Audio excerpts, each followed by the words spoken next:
I reserve all rights delegated to me by God and protected by the Constitution and recognized under UCC 1-308 without prejudice and under UCC 1-103.6. Please note that any actions commenced against this content may be in violation of USC Title 18, Part 1, Chapter 13, 241 and 242, conspiracy to go against my rights under color of law, and deprivation of rights under color of law. Please note that you have been informed. 6. Democracy and the Will to Power by James N. Wood. The Freelance Books, edited with introductions by H.L. Mencken. Democracy and the Will to Power by James N. Wood. Contents. Introduction by H.L. Mencken, page 7. 1. The Will to Power, page 21. 2. Democracy, Aristocracy, and Morality, page 47. 3. The Mobman, page 69. 4. Origins and Tendencies, page 87. 5. Power Transition, Industrialism, Socialism, and Slavery, page 109. 6. Woman and Genius, page 171. 7. The Rationale of Power, page 201. 8. Reflections, page 227. 9. Ancient and Modern, A Study in Contrasts, page 237. Introduction. What we have here is the first serious attempt, at least by an American, to get at the fundamentals of the democratic process of government. Upon the superficial phenomena of democracy, of course, there has been endless writing, some of it more or less honest and scientific, but all that sort of thing is a study of symptoms, not of the disease itself. Mr. Wood sees clearly, like Dr. Hans Delbruck, that democracy, in actual practice, has little if anything to do with the determination and execution of the popular will, or even of the will of the majority. There, Dr. Delbruck, in his Regierung and Volkswill, stops. He proves that the common notion is false, but in his approach to the truth, he halts in a superb of questions and surmises. Mr. Wood is bolder, perhaps because he has lived nearer to democracy all his life.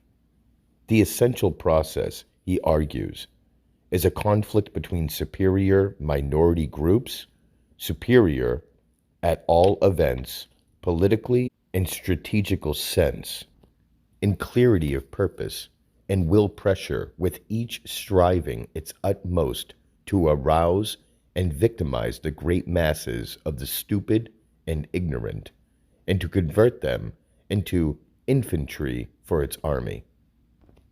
Under democracy, the largest battalions always win, even when, as Dr. Delbruck shows from American history, the victory goes to an absolute minority. It is always relatively a majority. But the issues that mark the primary conflict of wills and issues that are used to beat up recruits are by no means necessarily identical. In fact, they are seldom, if ever, identical.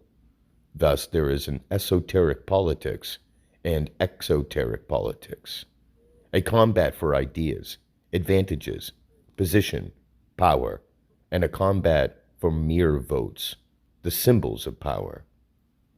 It is this disparity that makes the political struggle under democracy so dishonest and so ridiculous. Practical politics consists not in finding out what the majority wants and executing it as faithfully as possible, but in mobilizing an endless series of new majorities by inventing an endless series of new shibboleths and enthusiasms, most of them bearing no sort of contact with the underlying contest of wills, and many of them quite devoid of any intelligibility whatsoever. It often happens, indeed, that the phrase used as bait for the general is at complete variance with the aim sought to be established by the will group employing it. This was plainly the case in the national election of 1916.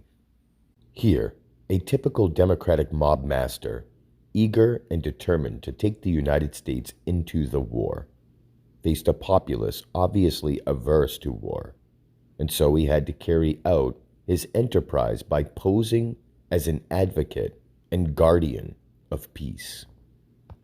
Once the mob had made him secure in that character, he straightway flew to arms.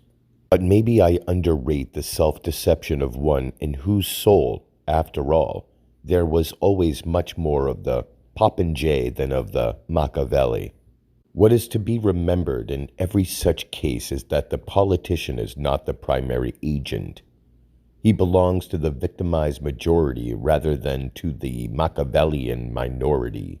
He is, at best, no more than a kept captain, and if he ends by believing in his own idiotic war crimes, it is no more than a proof that he is full of human juices.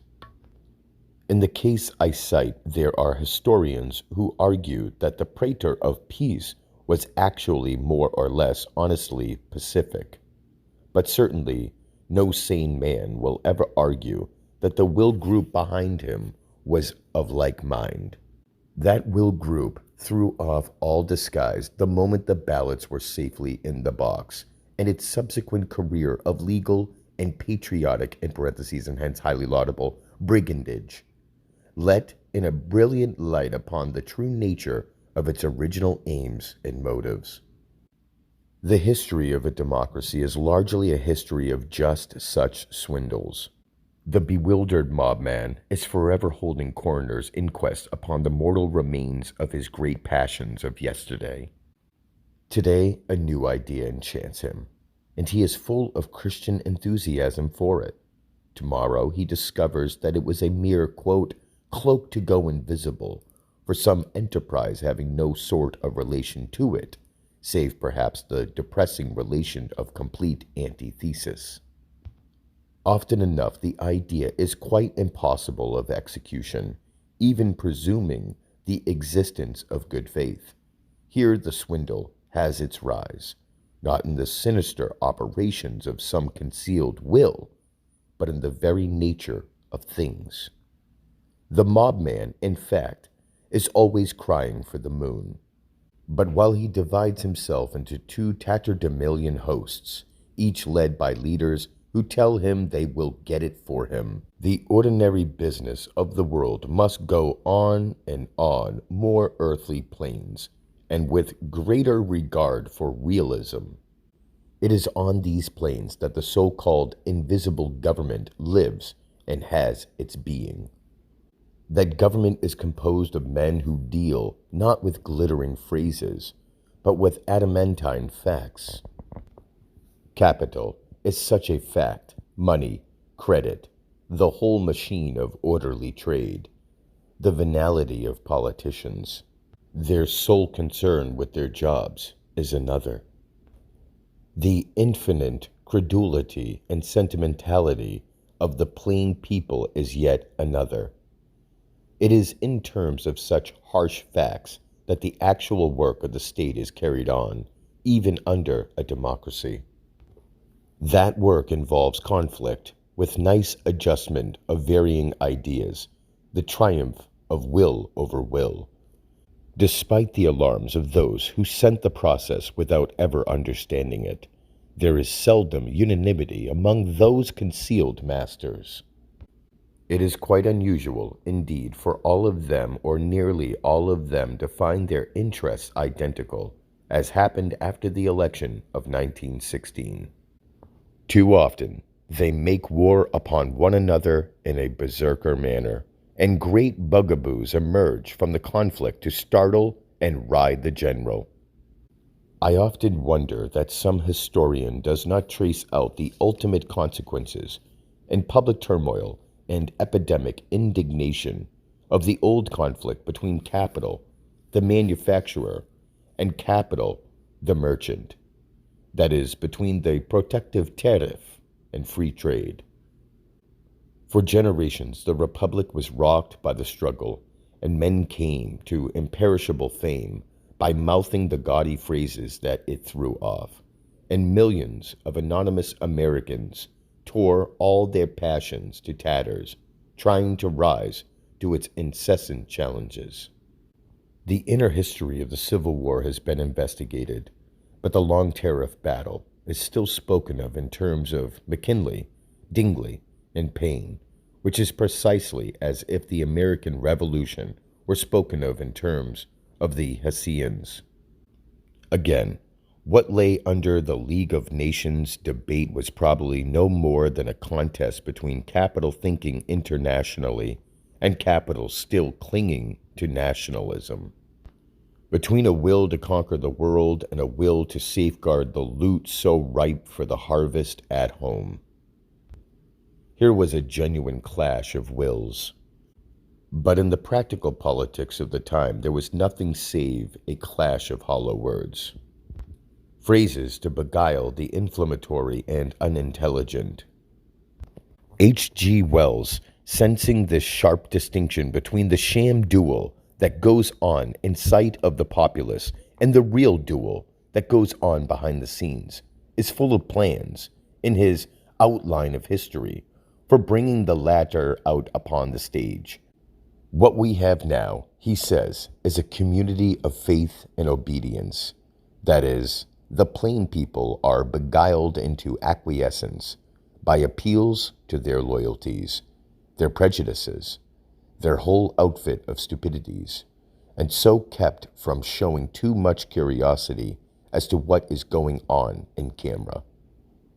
What he proposes to set up is a community of will, which is to say, a social organization in which the plain people will be acutely conscious of all their interior issues, and so be in a position to settle them realistically and in their own fashion, without the present confusing intervention of bogus issues. A pleasing program, but not one that enters into practical politics. The forgotten factor is the populace's old age credulity and sentimentality, its insatiable appetite for being fooled. The thing obviously goes beyond the bounds of a misfortune. Too often it seems to take on the proportions of a grand passion. Let one demagogue lift the curtain ever so little, and there is always another one to pull it down again, or to choke the opening with flags, bunting, and buckets of tears, or to draw attention from it by giving a more familiar and hence a more charming show across the stage. In the long run, the odds are inevitably upon this demagogue of the second order. The plain people distrust and dislike truth-tellers, for the truth is something harsh, and they prefer their ease. It is the most comforting soothsayer who is always on top, once the clash of tin swords is over. Wells is not unaware of this disconcerting fact, but, being in a thoroughgoing utopian, he refuses to be discouraged. His remedy is education, a Peruna with a name that is somehow familiar. Let in the light, school the proletarians, polish and fertilize their minds until they can tell a hawk from a handsaw at one glance. Fill them with all known politico, economical, and politico-sociological facts, so that not even sobs can fool them more. Alas, what an heroic effort to lift the mobman by his bootstraps. Who is to do all this wholesale educating of the uneducatable? Who is to keep the mob supplied with the only true truth? Wells' answer, so far as I can make it out, seems to be the government. In other words, the powers that now rule so prosperously and so happily are to engage in a gigantic conspiracy for their own destruction. Mr. Wood is a good deal less romantically hopeful. He sees quite clearly that nothing of the sort will ever come to pass. The actual agent in any such colossal uplifting would have to be the professional mob master that he calls the Corsair. And the Corsair is no traitor to his beer and skittles. He serves the powers that be, perhaps not always with an easy conscience, but certainly always with a laudable diligence. He is the propagandist of correct ideas, the newspaper editorial writer, the college professor, the lawmaker, the learned judge. Wills himself, by a curious irony, has been of the fraternity. He served the group of mighty wills that is England during the war by preparing and disseminating official balderdash. He is a Corsair and doesn't know it, or perhaps his whole book is subtle propaganda for the same masters, a diabolical attempt to engage the forward-looking with a new kidney cure. The wild, the old sugar, the albumin keep on accumulating. Mr. Wood offers no remedy, real or quack. He is, in fact, under no illusions about human progress. It may be a fact, or it may be a dream. Viewing the scene at hand, he discerns nothing properly describable as improvement. The process of retailing ideas that Wells calls education seems to Wood to be simply propaganda, and he points out very penetratingly that its ultimate effect, far from being an increased capacity for judgment and reflection, may be a total destruction of both, with a weakening of the general will for good measure. The American newspapers of today are certainly not educational influences, if education has anything to do with a grasp of the facts. They disperse 100 times as many stupid and base ideas as sound and noble ideas. Nor are the schools and colleges much better. There was a day, perhaps, when the American professor was more or less a free agent, when he yet enjoyed some of the old high immunities of his predecessor, the theologian. But that day is no more. Today he can only exist as a Corsair of docile habits. The moment he tries to expose and expound the realities behind the masquerade, he is unfrocked and silenced. If he lets in the light ever so little, the holes must go through his own fair corpse. James N. Wood was born in Petersburg, Virginia, in 1871. On his father's side, he is descended from English Quakers who came to Pennsylvania with William Penn. On his mother's side, he belongs to a Virginia family that descends from Bishop Burnet. He was educated in the schools of Alexandria, Virginia, Washington, and Baltimore, and attended Swarthmore College, but did not graduate.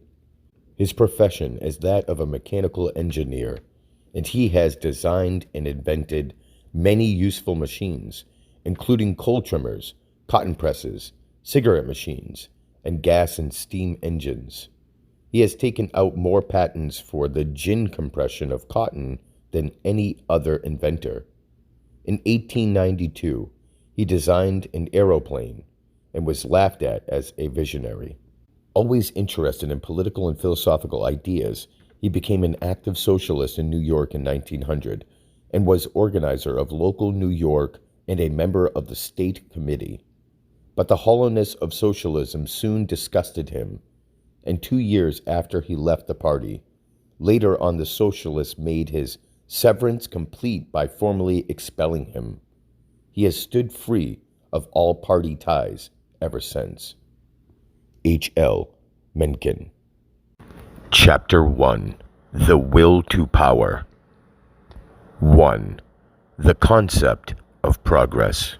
The concept of progress as a basic tendency in life is derived from the theory of physical evolution and is accepted by many still in doubt about the latter.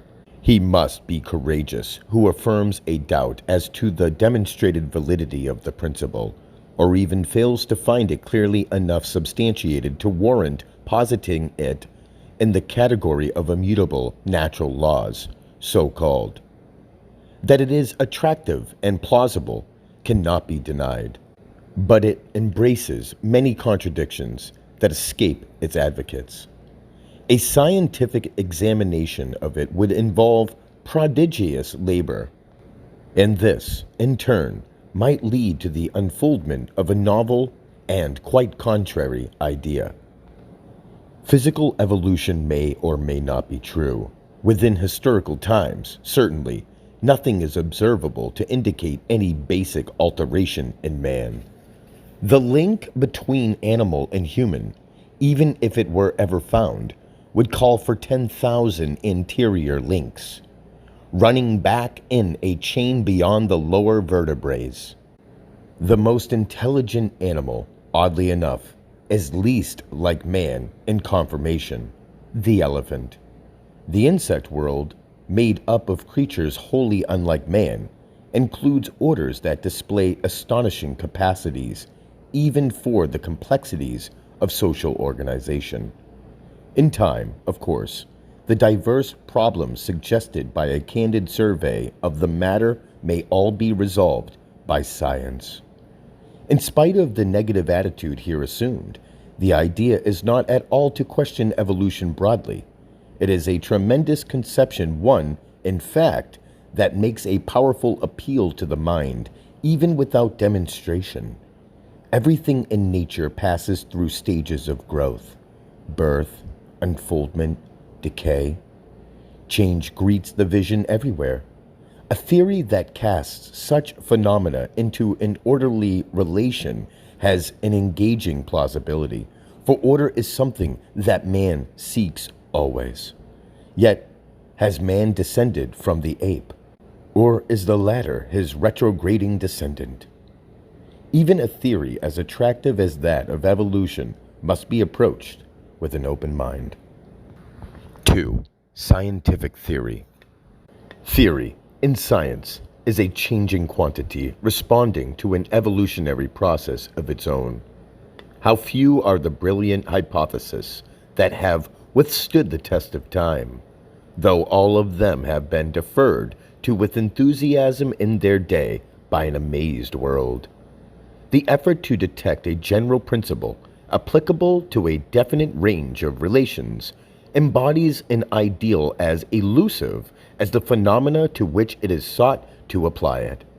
The faculty of generalization or coordination is perhaps the highest of those to which man owes his greatness.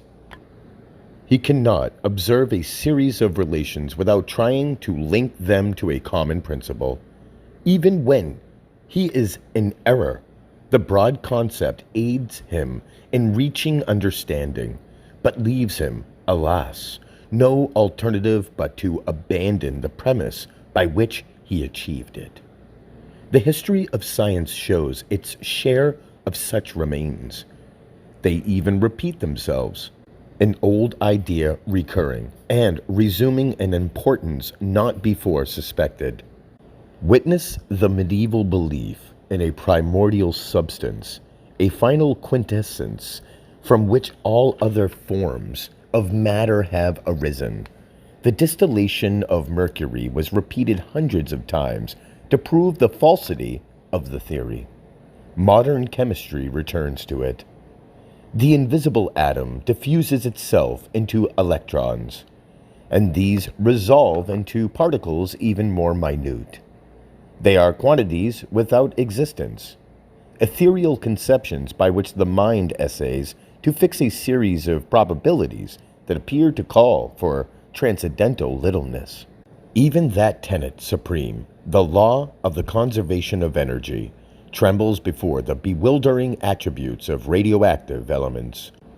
We behold molecular associations so transient that they dissolve spontaneously, hurling their constituent infinitesimalities into the voids of space. There opens ahead a fairyland of conjecture, but the path to positive knowledge is lost in a maze of dancing shadows. 3. Man in the cosmos. If all this is true of quantities that can be followed through laboratory reactions, quantitatively and qualitatively, how far off is certainty as to the development of the actual nature of man? How obscure his past? How mysterious his future? All we may say is that, evolving or not, man is, for the time, at any rate, a stationary quantity, and that his attitude towards nature shows a singular disregard of his environment. He wars against it, struggling to adapt it to his shape and will. This spirit seems characteristic of even the most inferior races. Between them and the highest animal, there is an abyss of an incalculable vastness. The real point to be determined in the natural history of man is not the type of form evolution, as valuable as such knowledge would be, but to what extent the struggle with nature has modified mental attitudes and capacities. To what extent have they been strengthened or weakened by ages of conflict with the physical world? The net result so far of applying this idea of evolution to social change has been to encourage formulae. The future is mapped out with surprising confidence. The idealistic state of the coming man is contemplated with an almost jealous longing when contrasted with our present unhappy condition. There is doubt of the wisdom of considering the past at all. The future is so bright and sure. Nonetheless, the known facts indicate that historical man has not altered in physique, and that if he has altered mentally, the nature of the alteration cannot be determined. Morally, his sameness is remarkable. He seems to be as good and as evil today as he was in Greece, just as 5,000 years before, the Egyptian was as good and as evil as the later Greek. The origin of human qualities is not to be detected in the habits of the amoeba.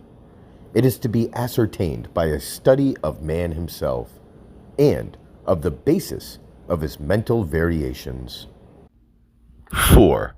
The struggle for existence. Nature deals with man as with a stepchild. He discovers himself at enmity with her from his birth. What he needs must be wrung from her. Between them, there is spontaneous and endless antagonism. Man is therefore a child of war, and is gifted with warlike attributes. These are intelligence and will. So armed, he maintains war, and is not always victorious. Nonetheless, his status renders him enormously enterprising and aggressive. He struggles to conquer nature, and even endeavors to surpass her. This leads him to modify the natural world. Against its order, he is forever at variance. The forest he replaces by cities. His structures avoid the infinite differentiation about him and follow the geometrical conformations of the microscopic world. But nature is the least of his opponents. There is another more potent, and that is man himself. Man also fights man, thus facing two powerful antagonists at once. His conflict with nature is due to the pressure of mere physical necessity, the elementary requirements of the animal functions. But when he fights man, it is to determine a more complex thing, the quality and scope of the joint battle against environment. There is then a distinction between men. The desires of one do not coincide with those of another. This fact, so productive of the worst and most hopeless sorts of strife, has led to singular consequences in the mental world.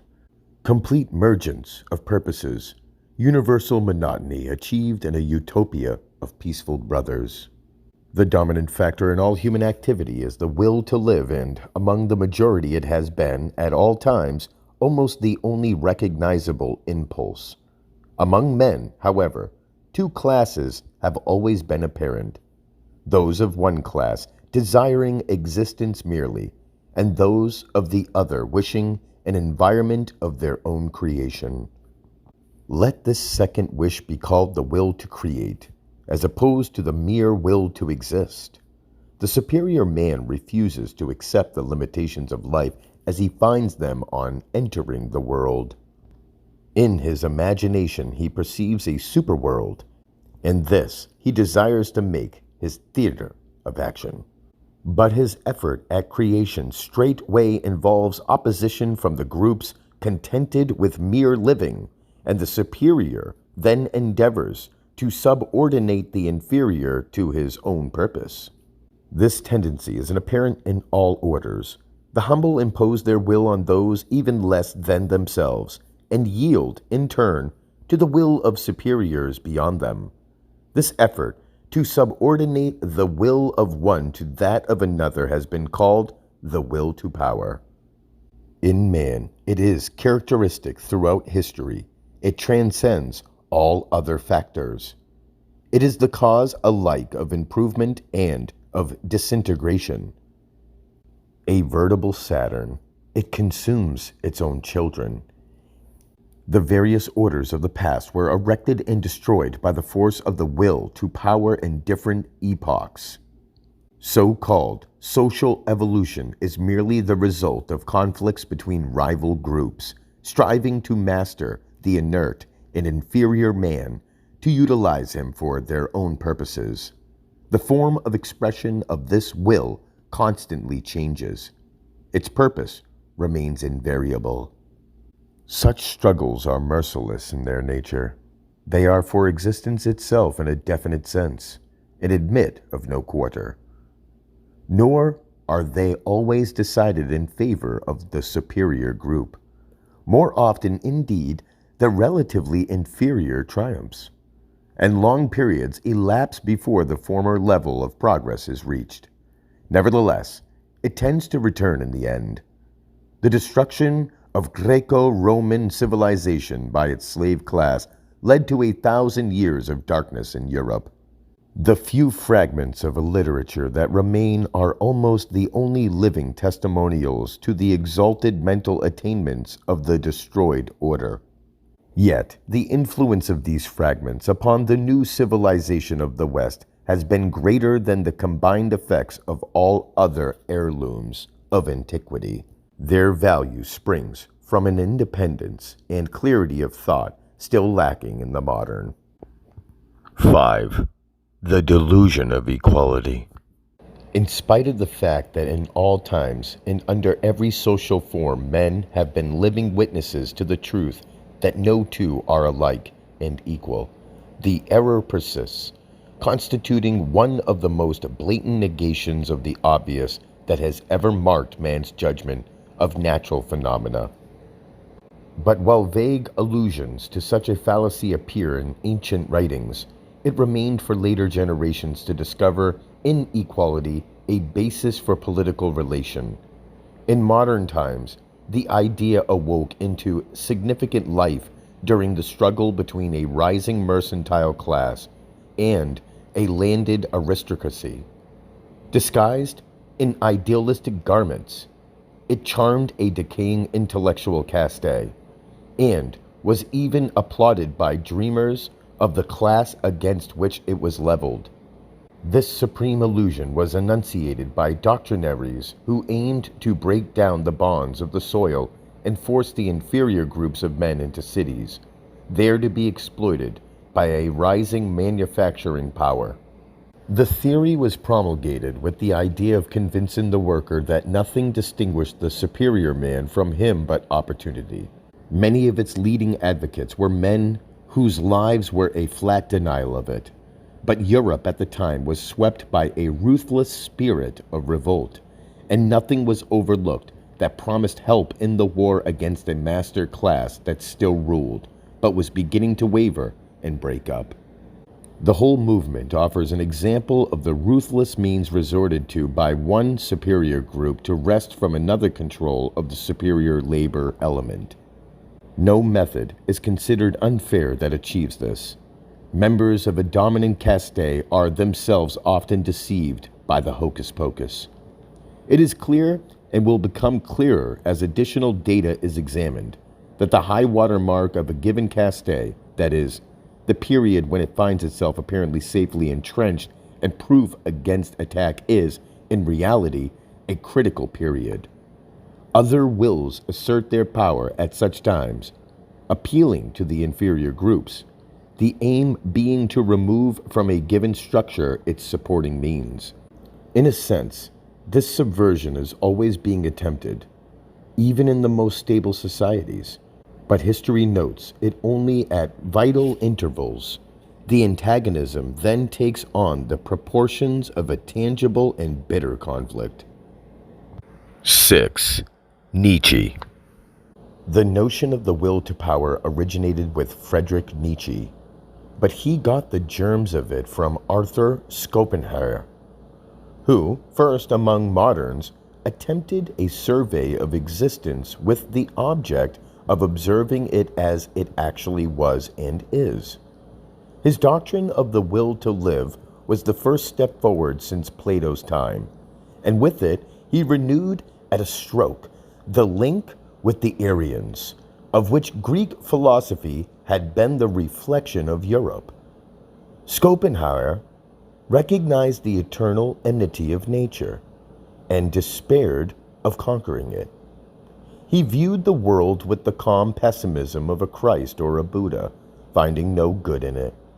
But Nietzsche detected in the will to power the means through which man aims and struggles to become superior to his surroundings, that is, to nature itself.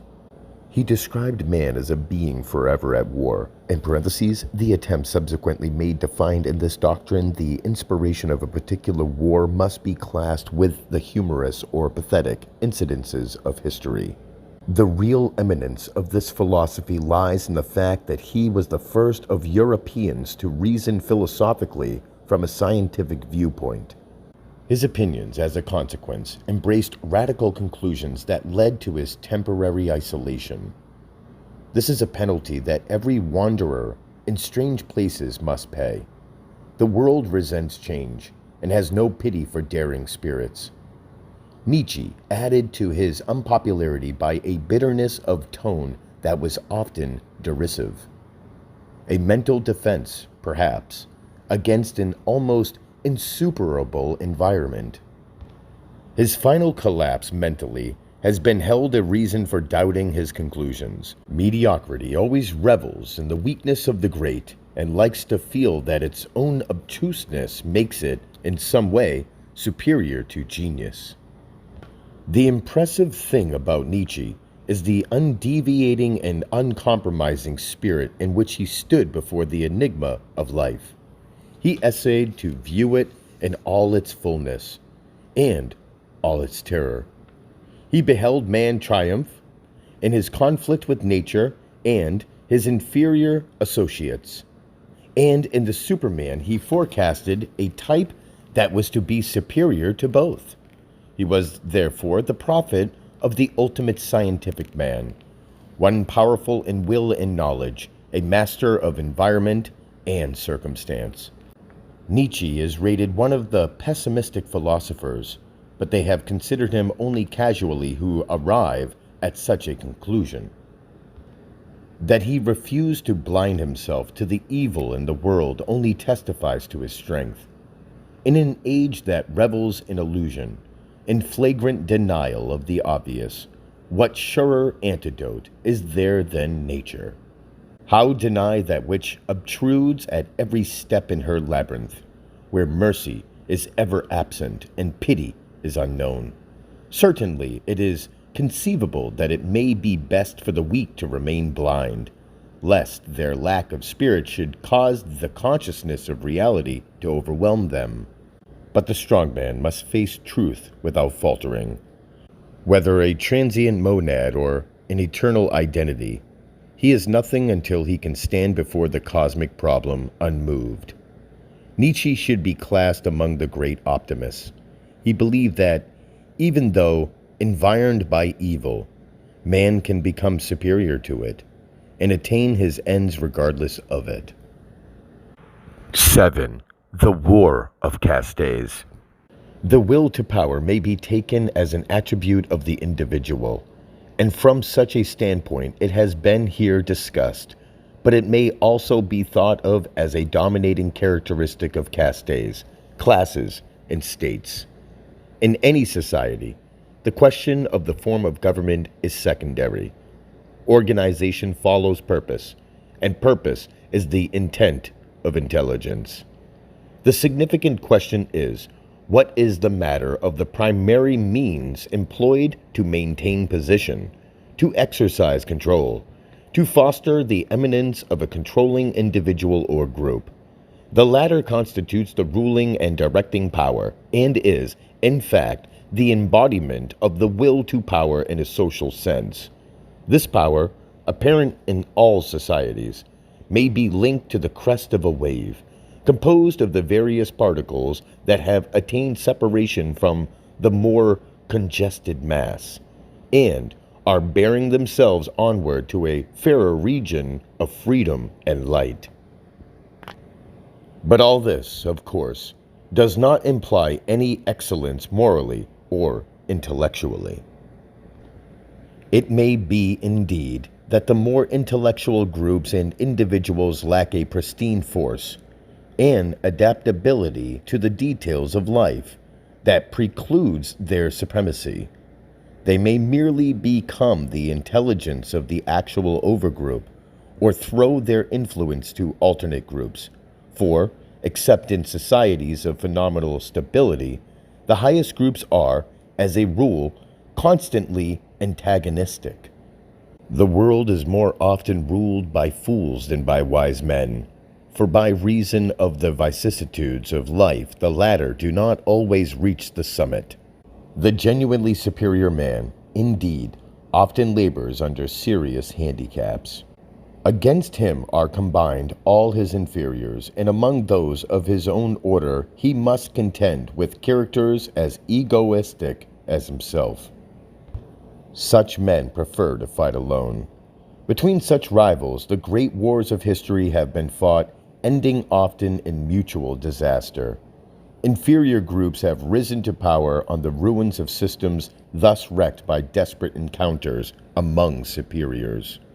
Only at far separated periods has the world seen men of such transcendent greatness that they have been able to seize control of the whole social structure and mold it to their wills.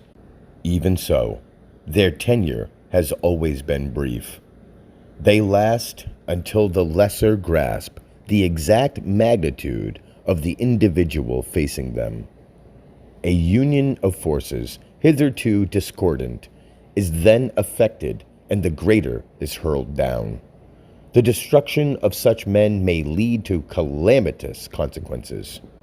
The assassination of Julius Caesar left anarchy in Rome, a throne established by a man of such enterprise and foresight might have given the empire a far more secure future. The remark of Plutarch that violence stayed the hand of the gods is not without acuteness. So likewise, the fall of Napoleon brought about the instability of modern Europe. 8. The superior group.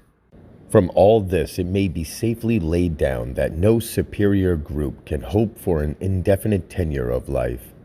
Once in power, its aim has always been to shape the social structure with a sole reference to the rights of itself and its heirs.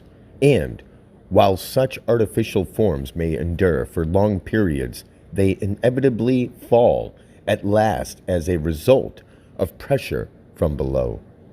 It is paradoxical of all such efforts, indeed, that they defeat their own purpose. Succeeding generations born to power may lack or ignore the attributes of those who made possible their dominance. Novel conditions may arise with which they find themselves unable to cope. Their intellectual aids, upon whom a certain dependence is unavoidable, may desert them. Even so, the form of a social organization, once it is firmly set up, has more vitality than the will of those who molded it. There is an inertia about it, due to the social functions that coordinate within it. As a rule, it is only after great lapses of time that it is completely destroyed. To effect so grave a result, prolonged labor among subject groups is required. There must be radical changes in popular conceptions and the secret establishment of novel norms. Even then, the new is composed of much of the old, superficially disguised, different names for similar things. These novelties, intrinsically inferior to what has preceded them, lack a secure basis in habit or experience. But they take on the aspect of dignity when the culture of the past has been interwoven with the new. A favorite device of those who have dreamed of perpetuating a permanent caste has been that of breeding. All hereditary aristocracies are based on the assumption that high qualities may be transmitted by blood. But that superior men can be deliberately bred is not a practical deduction of science, even if it is a theoretical one. There is some doubt, too, as to what constitutes general superiority. An excursion through the literature of the subject is not enlightening. It may be safely said, however, that aristocracies decline as certainly as political systems, and that there are sound reasons for it. Primarily, the very strength of the social order that supports them may prove their undoing. The aggressive element is no longer taxed to exert itself, and so tends to languish. They may betake themselves to an artificial and exclusive environment, viewing the outer world through the eyes of a mediate class. They may lose themselves in the contemplation of the ideal, or in the enjoyment of an aesthetic luxury. They may lose their aggressive masculinity by imputing to the female moral qualities not actually possessed, thus weakening themselves by devotion to imaginary virtues. Errors cannot be made with impunity by superior groups, for the lower are ever on the alert, and study to find the means and moment to attack. No social form has ever been proof against all of these defects. Some have existed longer than others. All default at last. 9. Sacerdotal castes. It is significant of power groups that those evidencing the most security and length of life have been of a religious nature, while rising, in time, to control of vast temporal agencies. They yet depend fundamentally on control of the mental horizon of their subjects. To accomplish this control, extraordinary methods are resorted to. Their personnel is rigorously trained in a regimen of will. The lives of all members are subordinated to the sustained imposition of this will on inferiors. Celibacy is an invariable prerequisite in such systems, for it obviates the liability to weakness through allegiance to family. Woman is viewed as a sex agent purely, and must be content with the honors accorded her among the divinities. Men otherwise weak are thus transformed into forces of great potentiality.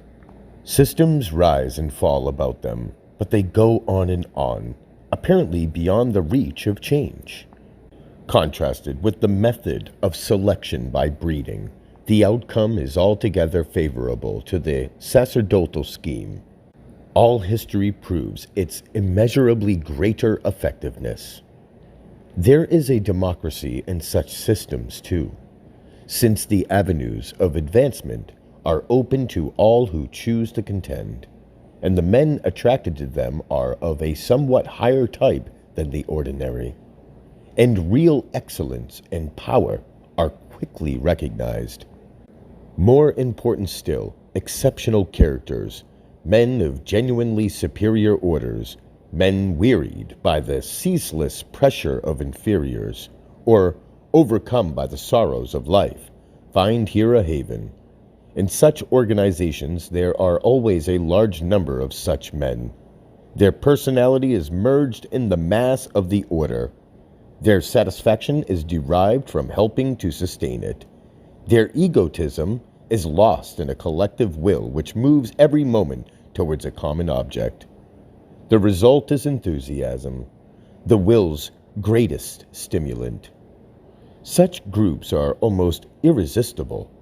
Only voluntary relapse from a primary ideal, or merciless extinction, as of the Magi and Susa, can dethrone them. Even then, the ideas that they leave behind them must be respected by their conquerors for long periods of time, so potent is their grip on the intelligence of inferior men.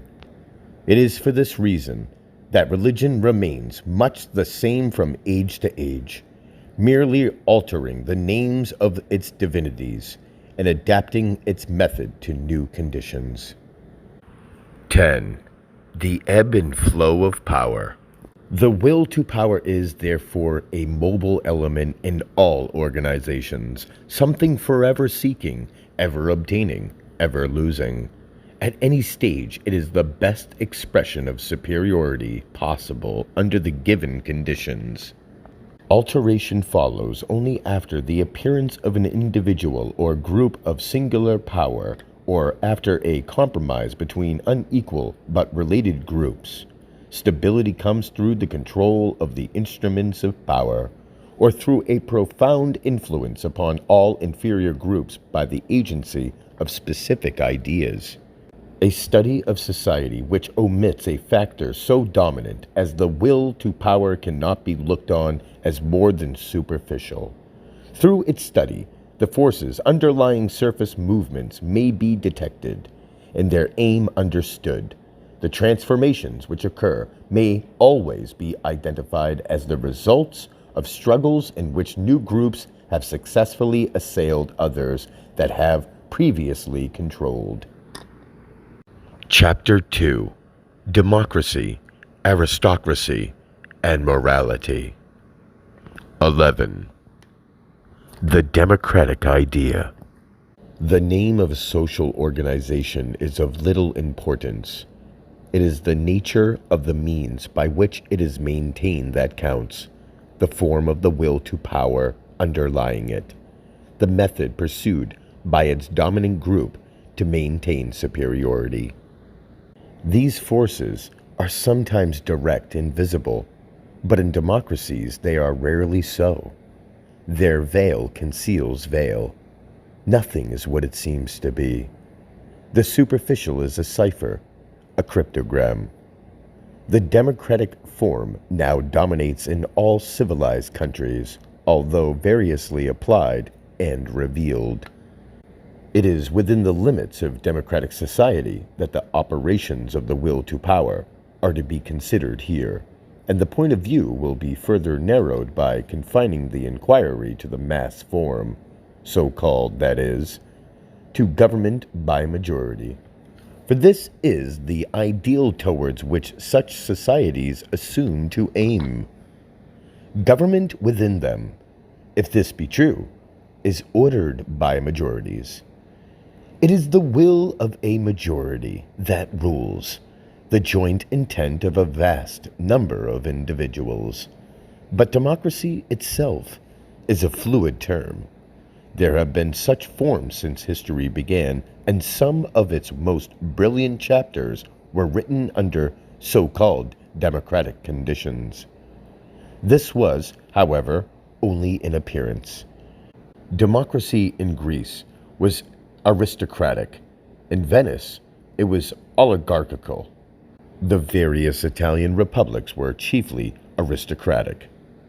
The opening of new domains, following the discovery of America, led to the appearance of such governments under conditions distinct from any that had ever been seen before. In the United States, separation from Great Britain, a purely economic matter, was followed by a constitutional republicanism containing principles derived from French idealism. The basis of the American system is a written constitution, a paper formulated by men of an extreme conservatism and plainly distrustful of the people. This is shown by the carefully developed checks to spontaneous action, the method of balancing one branch against another. French influence is detected in the effort to limit executive power and in the enunciation of broad principles of personal liberty, that is, the right of free speech and of the press, and the privilege of bearing arms. Actually, however, this influence was largely imaginary, the chief controlling force being fundamentally English, for that nation had ever maintained liberal ideas in this department, a result of the character of her people, going back to their Germanic origins. Northern Europe was the birthplace of modern democracy, the idea coming from the ancient assemblies in her gloomy forests. France, by reason of the attractive platitudes of her 18th century writers, simply became, for a time, the spokesman for all this ancient democracy. But the long struggle against feudalism, during which the expression of ideas was curtailed, had made free speech a new fetish in revolutionary Europe, and its inclusion in the American Constitution must, therefore, be granted to French influence specifically, in spite of the deeper English derivation behind it. At the time, France was the fashion, intellectually, and Jefferson, Paine, and Franklin were evidently governed by it. Washington was a conservative of the conservatives, and displayed little interest in the technique of Jacobin culture. Jefferson's attachment was largely that of a freethinker of the reserved class, a man of some brilliance, of high position, and given to idealism. His mind apparently wavered. The Declaration of Independence, a uniquely incongruous medley of contradictions, expressed the effort of an English mind to parade in terms transiently familiar to the boulevards. Paine, an unfortunate borne down by the pressure of circumstances, dreamed of individual eminence attained by a particular code of laws. He was thus the forerunner of the true American of today, who seeks in legislation a panacea for all ills. The social forces behind the American movement was aristocratic and mercantile. The merchants of New England joined hands with the landed proprietors of the South, both confident there was room for each in a world new and unscarred by European traditions. Both were oblivious of the coming manufacturing caste that was to make them implacable enemies. Nothing can be less true than the popular idea that the American Republic was the product of men longing for radical democracy. 12. Democracy in practice. A pure democracy would be one in which the majority was absolute and not limited by a written constitution, but except in negligible communities, such commonwealths do not exist. In others, that is, those of consequence in the world, there are either specific constitutions limiting action or legal traditions amounting to constitutional inhibitions, but somewhat broader. Some include aristocracies, which participate in the government by right of birth. All of these varieties, the formal constitutional democracies, are the least consistent. The fundamental documents upon which they are based are subject to interpretations which may reverse their meaning. Adhesion to them, theoretically demanded, may transform an individual simple enough to accept their clauses at face value into a criminal. Even mandatory clauses can be construed into negations. All demands upon the definition made by a court, and this adheres to the principle of expediency.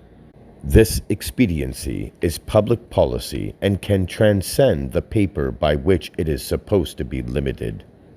In mass societies, specifically, The governing will therefore concerns itself with molding this policy to its interest. The tendency becomes more definite as public morale declines, always a striking phenomenon in such societies. Great contests originate over amendments which, when carried, are plainly ignored. The theoretical suffrage rights of the colored race in the United States, so ferociously fought for, exist today only in communities that voluntarily concede them. The right to bear arms and freedom of speech and of the press, specifically defined, survive only as rhetorical affirmations. There follows the curious contradiction that a prison sentence may await the man who believes that positive statements convey ideas. All democracies are affected by a further force, unexpressed, but present in each, to wit, tradition.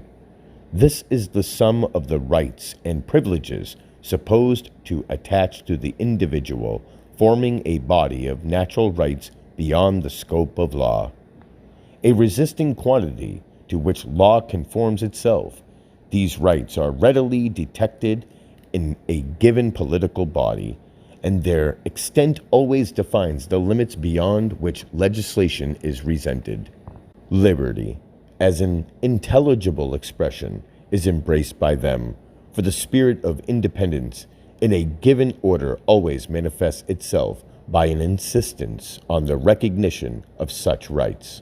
This is the unwritten constitution of the inferior group in all societies, and it is rarely threatened save where the general will force has declined. This is an important observation. The aggressive power of the inferior group not only defines its own strength and importance, it likewise determines the quality of the ruling factions when compared with those of other societies.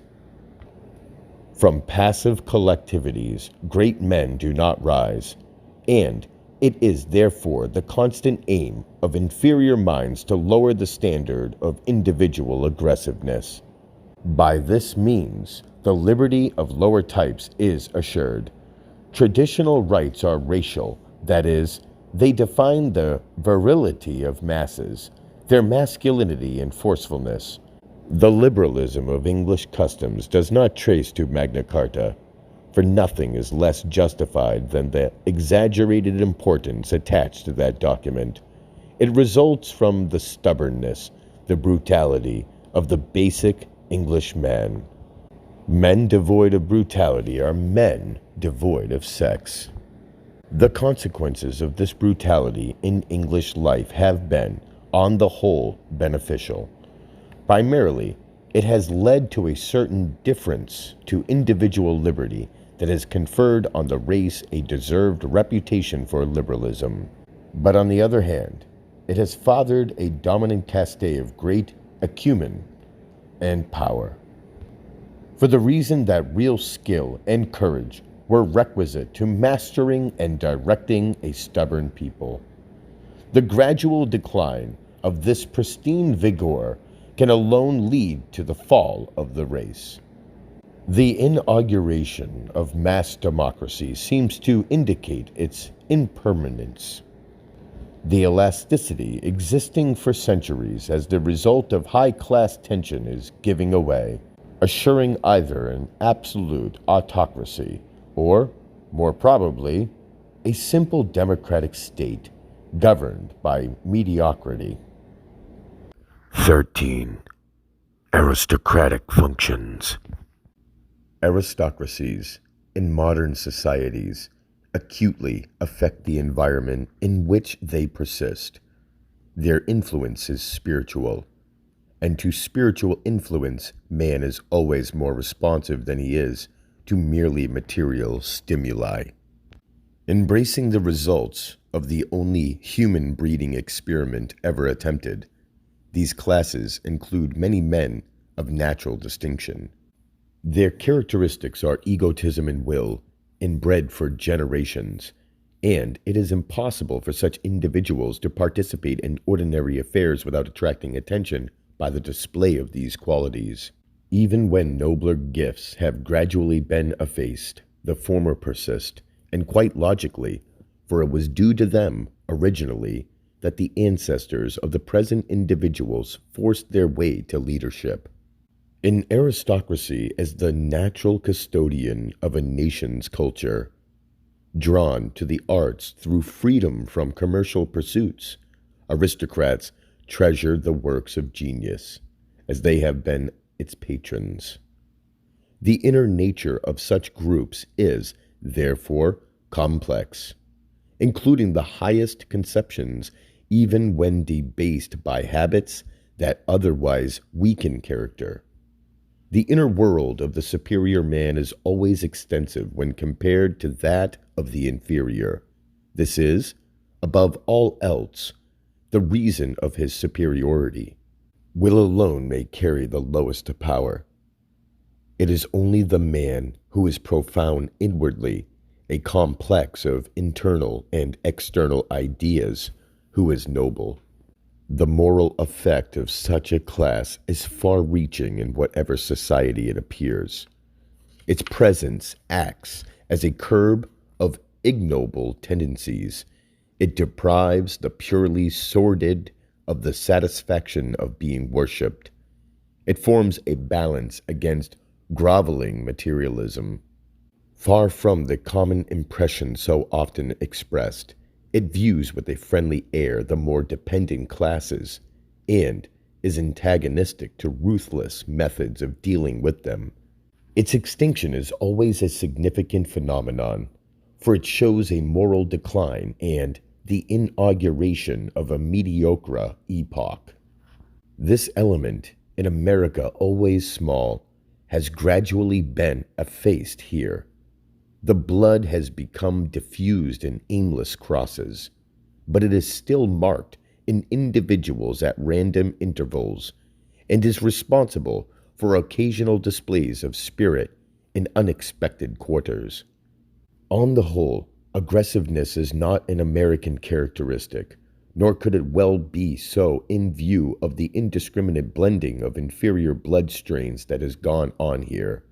The notion that this condition is favorable to the development of a novel type, uniquely efficient, is not borne out by experience. The thoroughbred is a product of selection, and the great races of history have been isolated and inbred, weakening in the end of the infusion of promiscuous bloodlines.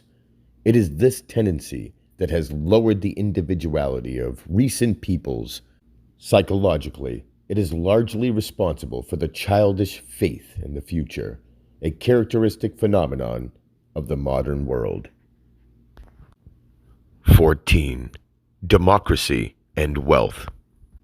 In present-day democracies, life has revolved itself into a struggle for power, and this appears primarily as a universal effort to secure the element held to be synonymous with it, wealth. Through this, the subjugation of the ordinary and the extraordinary man is secured. Without it, the most elementary ambitions come to naught. Ideas remain incipient. Existence becomes a vain effort to conquer disappointment and despair.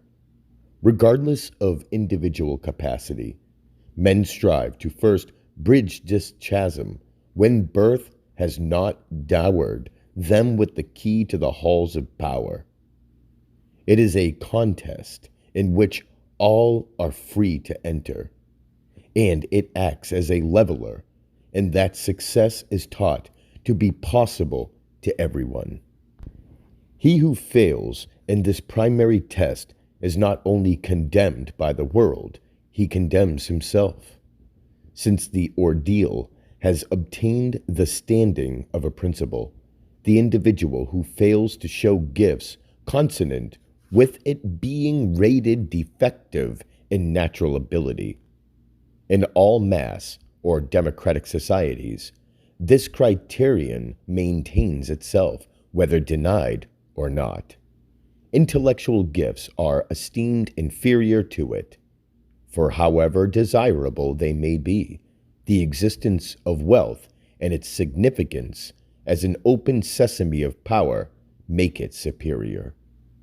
In such societies, all the relations of life are subordinated to success.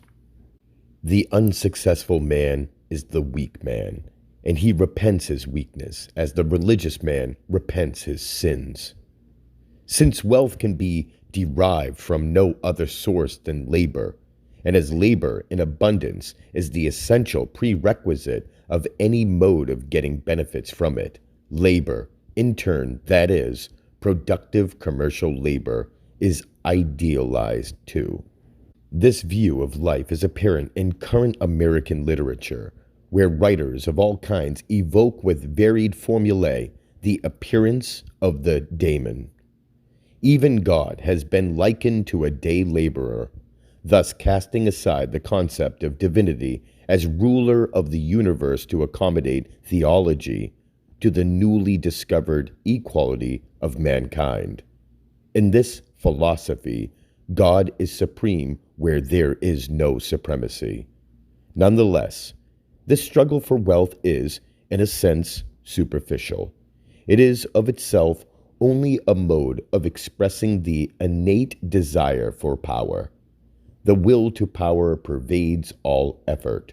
Each participant desires to impress his ideas and personality on the world. The common war for riches is essayed because it yields immediate capacity when successful. The methods of success appear to be simple, and they are taught to the least as they are taught to the highest. Even when a man superior to those around him becomes aware of his own incompetence in this direction and turns to other ideas as a possible path to power, he retains a consciousness of the importance of the original means and reverts to it at the first favorable opportunity. 15. The Corsairs. The fact that all cannot succeed in the race for riches leads to important consequences in democratic societies. It forces men who have failed to pass the preliminary test to seek other means for reaching their ends. They have recourse to more intellectual efforts, or, more properly, to efforts involving more mental exertion. The most intellectual are rarely found among the holders of great wealth, unless it has come to them through inheritance.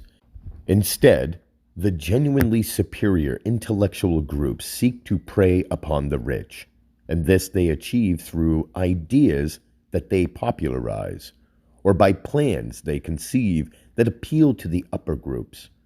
These plans may be of a varied nature. They may be elementary, in that they cover a mere philanthropical diversion, or they may be elaborate, involving the development of political and social movements, the success of which requires great sums, but the control of which conveys power. These intellectual groups are peculiar to democracy and are deeply significant. They absorb great revenues and a diversity of minds, but lead to the development of movements of the greatest importance in maintaining social equilibrium. They are composed of men of a corsair spirit, who depend on their knowledge of human nature, its frailties particularly, to make their way. Their utility is increased by the nature of the executive problems facing the upper groups. Among these is that of securing mass action, numbers and being of more importance than intelligence. It becomes essential to master great groups as a means of furthering the constant effort to increase revenue. This condition lends itself to the purpose of the corsairs. They seek to find plausible ideas by which the masses may be swayed, of a character not repugnant to their rich supporters. They originate the ideas that they thus aim to popularize. And as these are always of a moral nature, a certain sanctity attaches to their labor.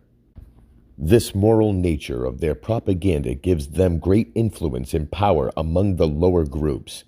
For the latter, look upon all questions of human relation for a moral point of view. The ordinary man cannot free himself from certain conceptions of nature and the individual that are unknown to the superior man. He views everything from a standpoint of right and wrong. The sorrows of life, the mystery of death, the destructive outbursts of nature are to him in some way involved with moral delinquencies. He feels himself an immoral unit in a moral world. The order of the universe is ethical. He is haunted by the inherent sinfulness of his own consciousness. Pleasure is always under suspicion, even when he indulges it. He is, therefore, peculiarly susceptible to propaganda claiming a moral basis. In mass societies, morality takes the place of the right to power in older associations. An idea is vital to the extent that it conforms to mass moral criteria. The ruling groups, aware of this, seek always to mask their ideas in a moral veil. The prevalence of such propaganda colors social and industrial relations with moral hues. Those who depend on them possess an advantage which disconcerts any opposition. The man opposed is immoral. He resists moral ideas. Even those strong enough to reject these arbitrary ethical distinctions are swayed to some extent. Their aggressiveness is weakened. The real question at issue eludes them, for they must first meet the moral claims of those against whom they contend. These claims are supported by moral sense of the average man, who looks with suspicion on those who do not agree with him. They are thrown on the defensive, and half the battle is lost. In mass societies, the moral factor appears in the most unexpected places, no issue being too trivial to miss its stamp. There arises a fixed mental attitude, which responds quickly to any impulse having such a moral basis. The sentiment of a community is quickly affected. These moral concepts may run counter to all the experience of history and ethics, as defined by philosophy and even by religion, and yet still be accepted by the inferior classes. Their natural proneness to place all problems in ethical subdivisions accentuates their weakness. The corsair plays upon this, nor does he shrink from attacking religious ethics. When they bar his way to power, only those orders that cherish ideas beyond him are proof against his attack. Commonplace religion, that is, religion having no basis in tradition, he ruthlessly assails, subordinating it to his purpose and altering its morality to suit himself. 16. Corsair propaganda. Corsair propaganda, with all its power, suffers from one defect. It lacks consistency and is therefore in constant flux. Ethical ideals change quickly, to be succeeded by others of greater utility. The word moral alone remains constant. The object of corsair propaganda is quite evident. Fundamentally, it aims to weaken the will of the understrata, and in this it usually succeeds. Any elementary faculty of discrimination that may have existed is gradually effaced or rendered negligible. This is often shown dramatically when a propaganda is launched that opposes one previously conducted by the same proponents. The mass ignores the palpable inconsistency and accepts the new revelation. During such intervals, the corsair is particularly vindictive, no mercy being shown to backward converts of a previous crusade. So deeply had pacifism affected the United States in the days before 1914 that a speaker who advocated rational preparation for war and a military spirit among the people was mobbed at a prominent university, Princeton. Yet, later, none were more zealous than these enthusiasts, in condemning the unfortunates who had taken their ideas seriously and stood up for them. Even the classes that had mixed religion with their folly were not spared, experiencing all the opprobrium that follows traitors, some of a more stubborn type, of the number that takes propaganda to heart, found themselves in jail, a merciful dispensation, for it doubtless saved their lives. So quickly do the weak respond to inferior stimuli. So barren are they of any rational principle, so incapable of consistency, leaves blown by vagrant winds. 17. Success religions. The ideal of success has called forth religions especially dedicated to it. Some of the most prosperous of these based their doctrines on psychological method of achieving success, the struggle of life being guided to a benign issue by an attitude of mind. They even go beyond this, finding in introspective forces factors that govern physical processes, with health resolving itself into an affair of thought. The foundation of these beliefs is a morality of nature, the result of a force devoid of evil. The ills of the flesh are sins, or mental errors, as is the failure to succeed. Such ideas increase in popularity as the pressure of life rises.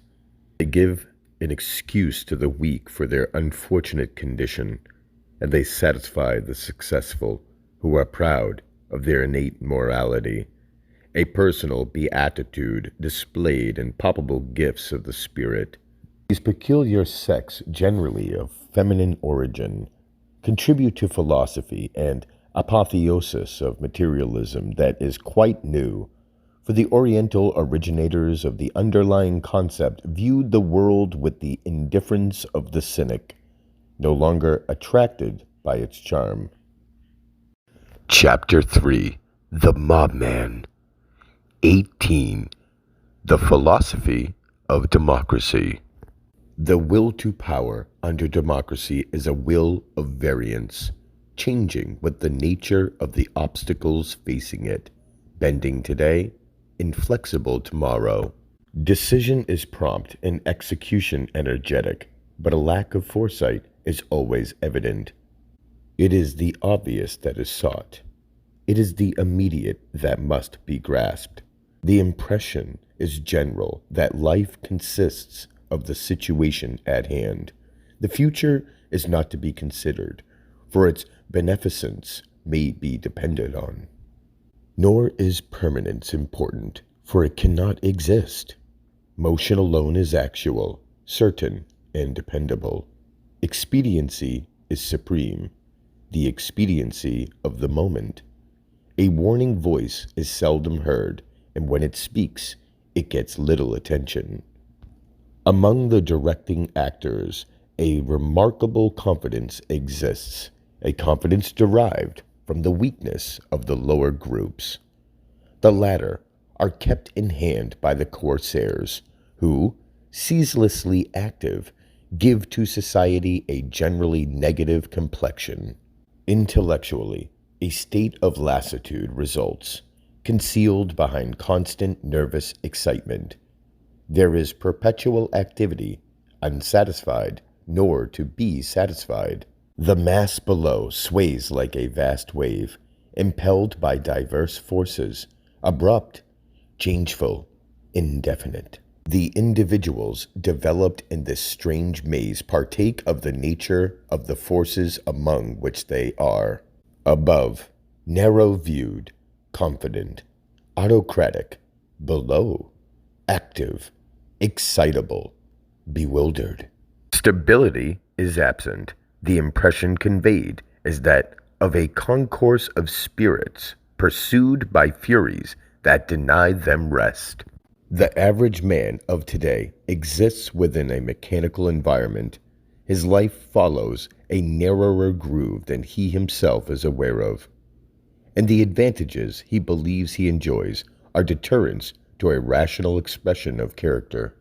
He is, unconsciously part of a great machine, and his movements, however swift, have little reason in them.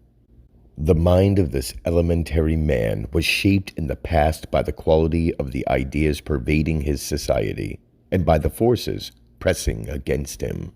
His mental life was chiefly unconscious, and was made up of wishes and memories derived from the reactions between his inclinations and his consciousness of weakness. There thus appeared a form of poetic subconscious life, the simple idealization of desire contending vainly with the overmastering power of fate.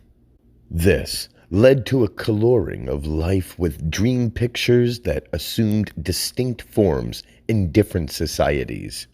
They came to compose the spiritual life of the lower ranks of men, and often embraced conceptions of great strength and beauty. Genius has found them a fruitful source of inspiration, and immortalized many of them in brilliant works.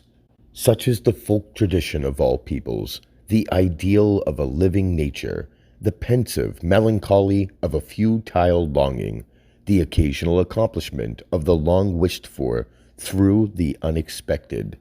This body of dreams, purely passive, was strongly influenced by the ideas of the more intellectual ranks above, but the concepts of these superior minds underwent strange transformations below, taking on aspects undreamed of by their originators.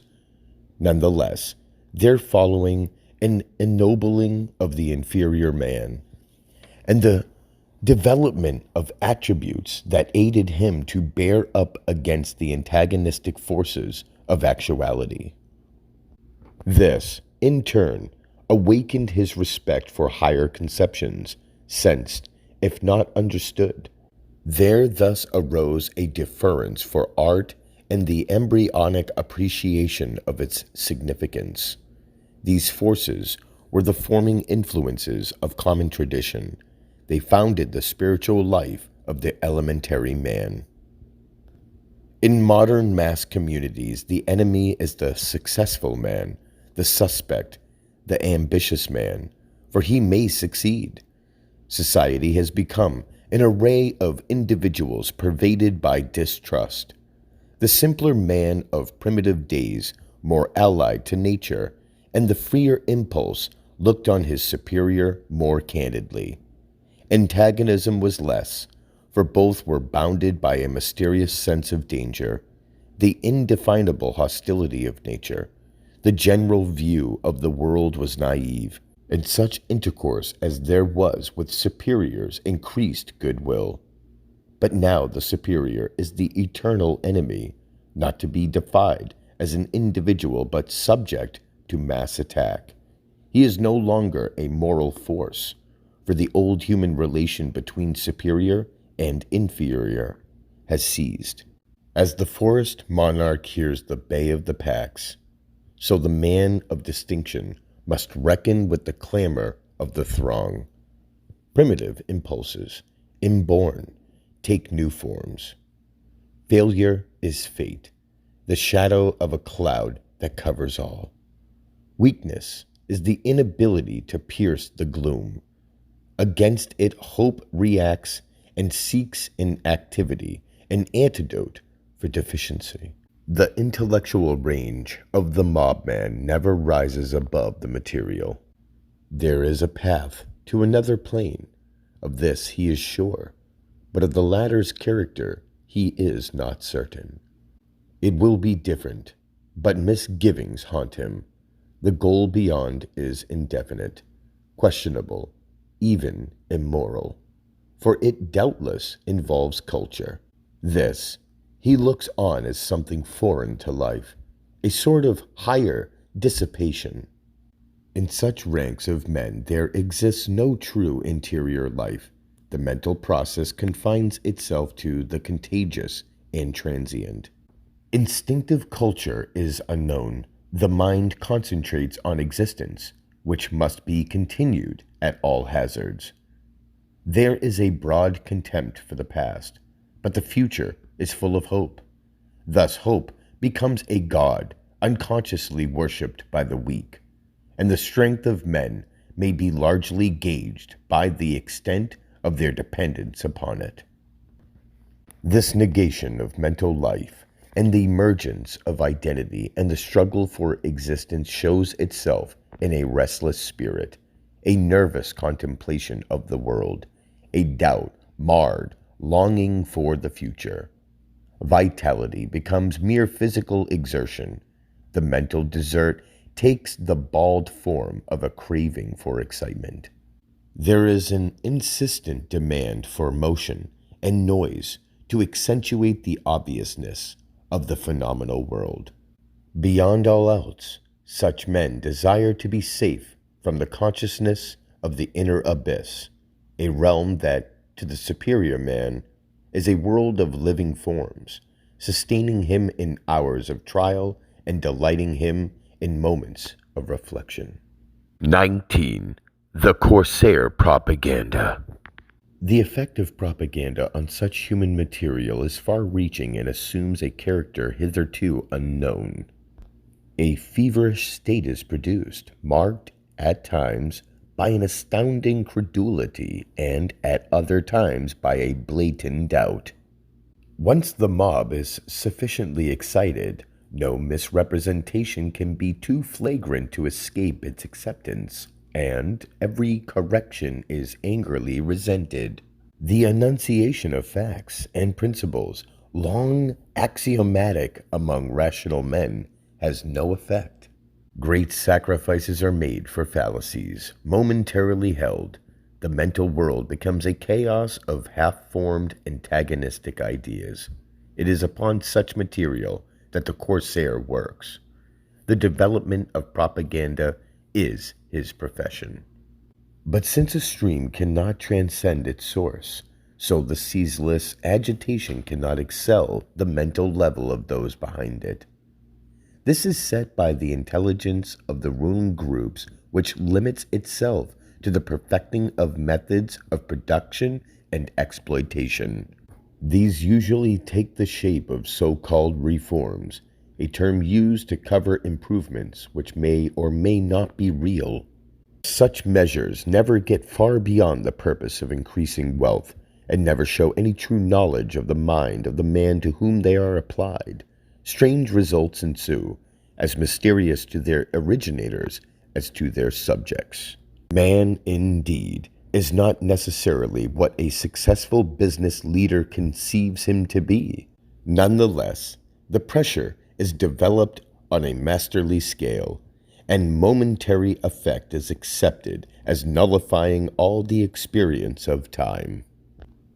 The net result of all so-called reforms to date has been to magnify the range of psychopathic diseases by increasing a nerve tension almost at the breaking point under a manufacturing system keyed to the highest pitch. For modern industry has achieved more in the direction than was ever dreamed of before. Throughout the 19th century, individual efficiency was forced upward, the range of working years in a life steadily diminishing until, as a publicist expressed it, the aim came to be to take out, quote, the heart of the steak and throw the rest away. This savage pressure led to a rise in the use of stimulants, and the superior labor grade soon obtained a reputation for excess. On the side of the latter, the pressure was for shorter hours and increased compensation. The policy of the masters was imitated and organization membership was curtailed, while alliances with associated trades were formed.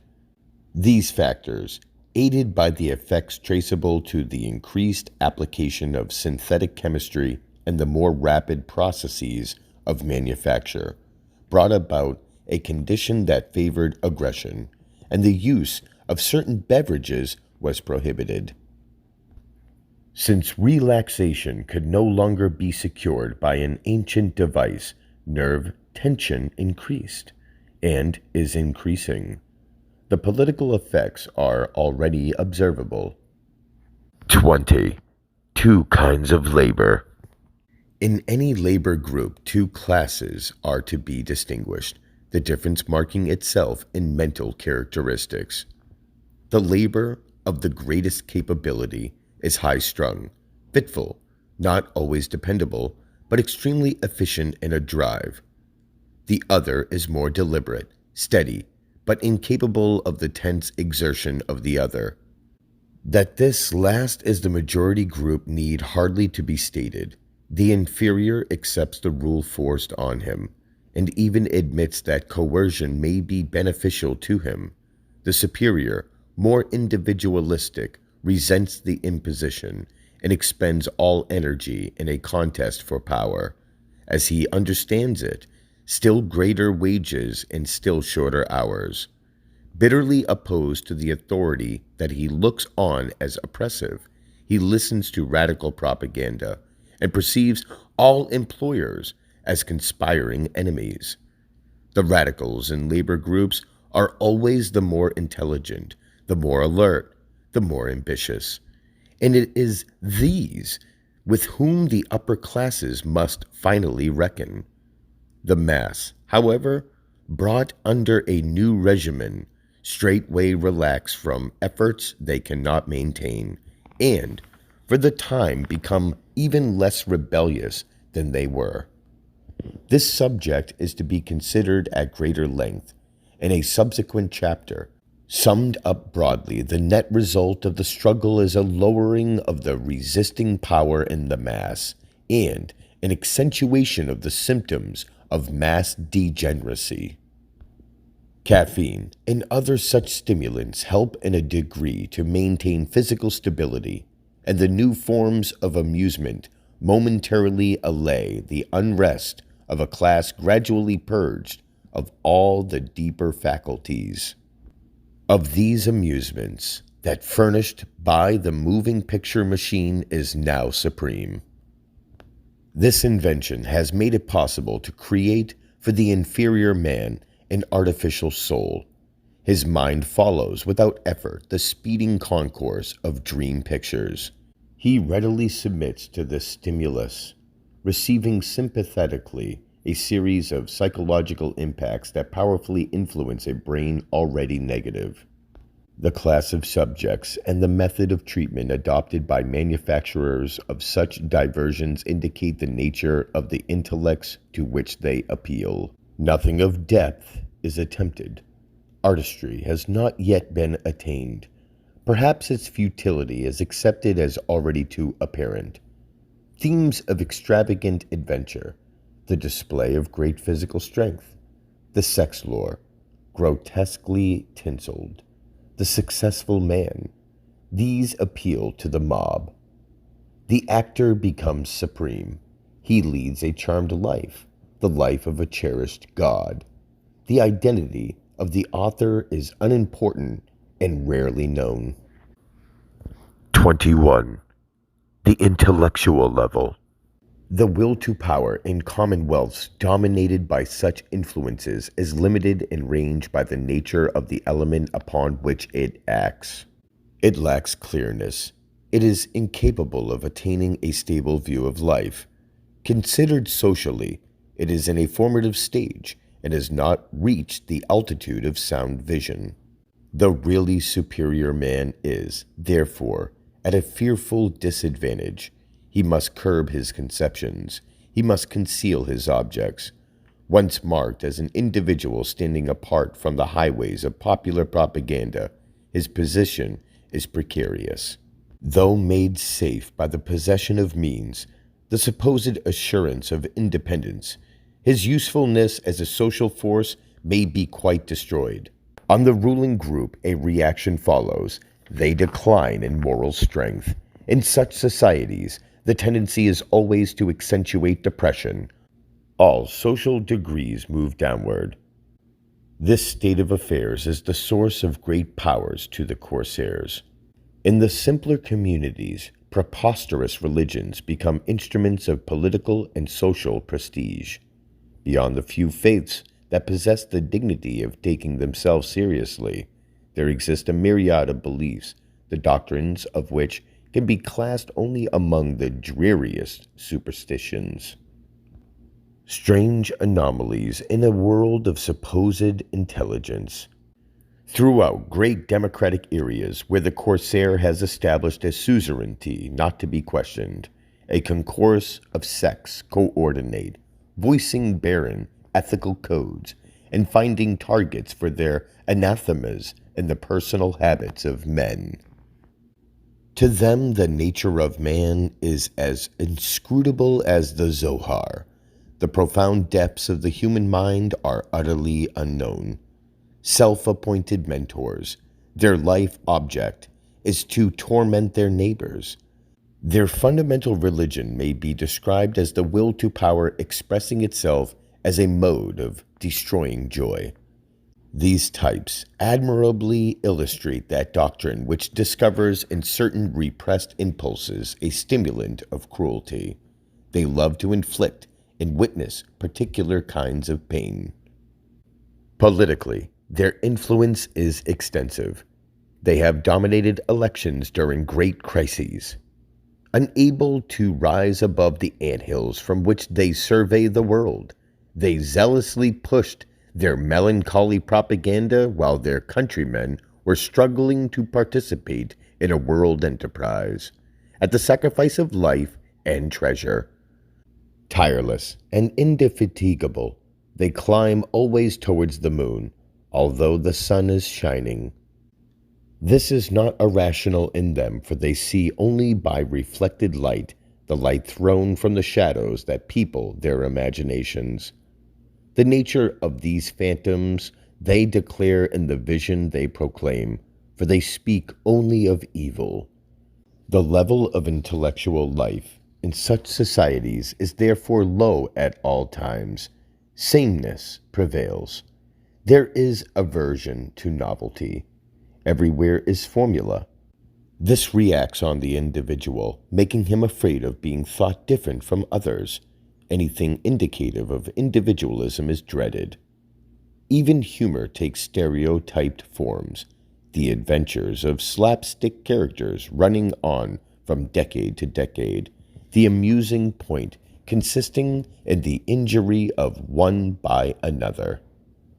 There is ridicule of all natural goodness, the cynicism of fatigue. Yet, oddly enough, the illusion is widespread in these societies that they are the source of lofty ideals long neglected. Lack of spiritual tradition thus masks itself in bizarre garments.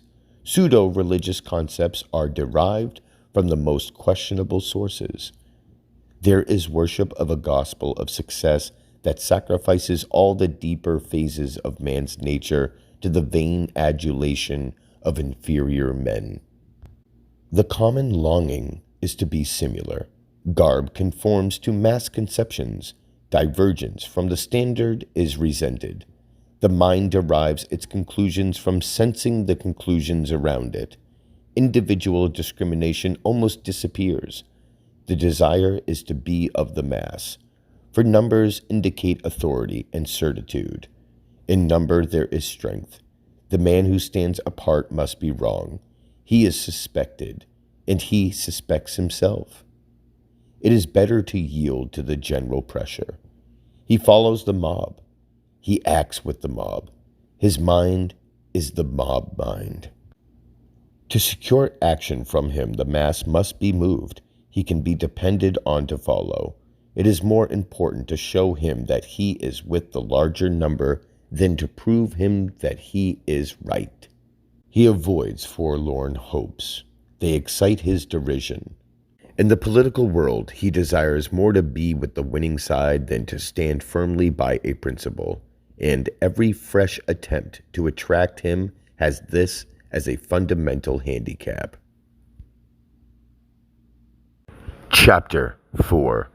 Origins and Tendencies. 22. The Rivalry of Wills. At the risk of monotony, an effort must be made to distinguish the elementary impulses that result in the general phenomena of social strife. It is usual to do this by outlining the history of interior societies, or by tracing evolutionary unfoldment through successive advances of civilization. This is a method not attempted here, nor will it bear analysis. Man has contact with the world through his will, and it is the purpose he has in view and his manner of applying that will that are important. It is the characteristic of mass societies that vast energies must be applied to preliminary work, the forming of convictions among inferiors. Such societies are thus wasteful as efficiency systems.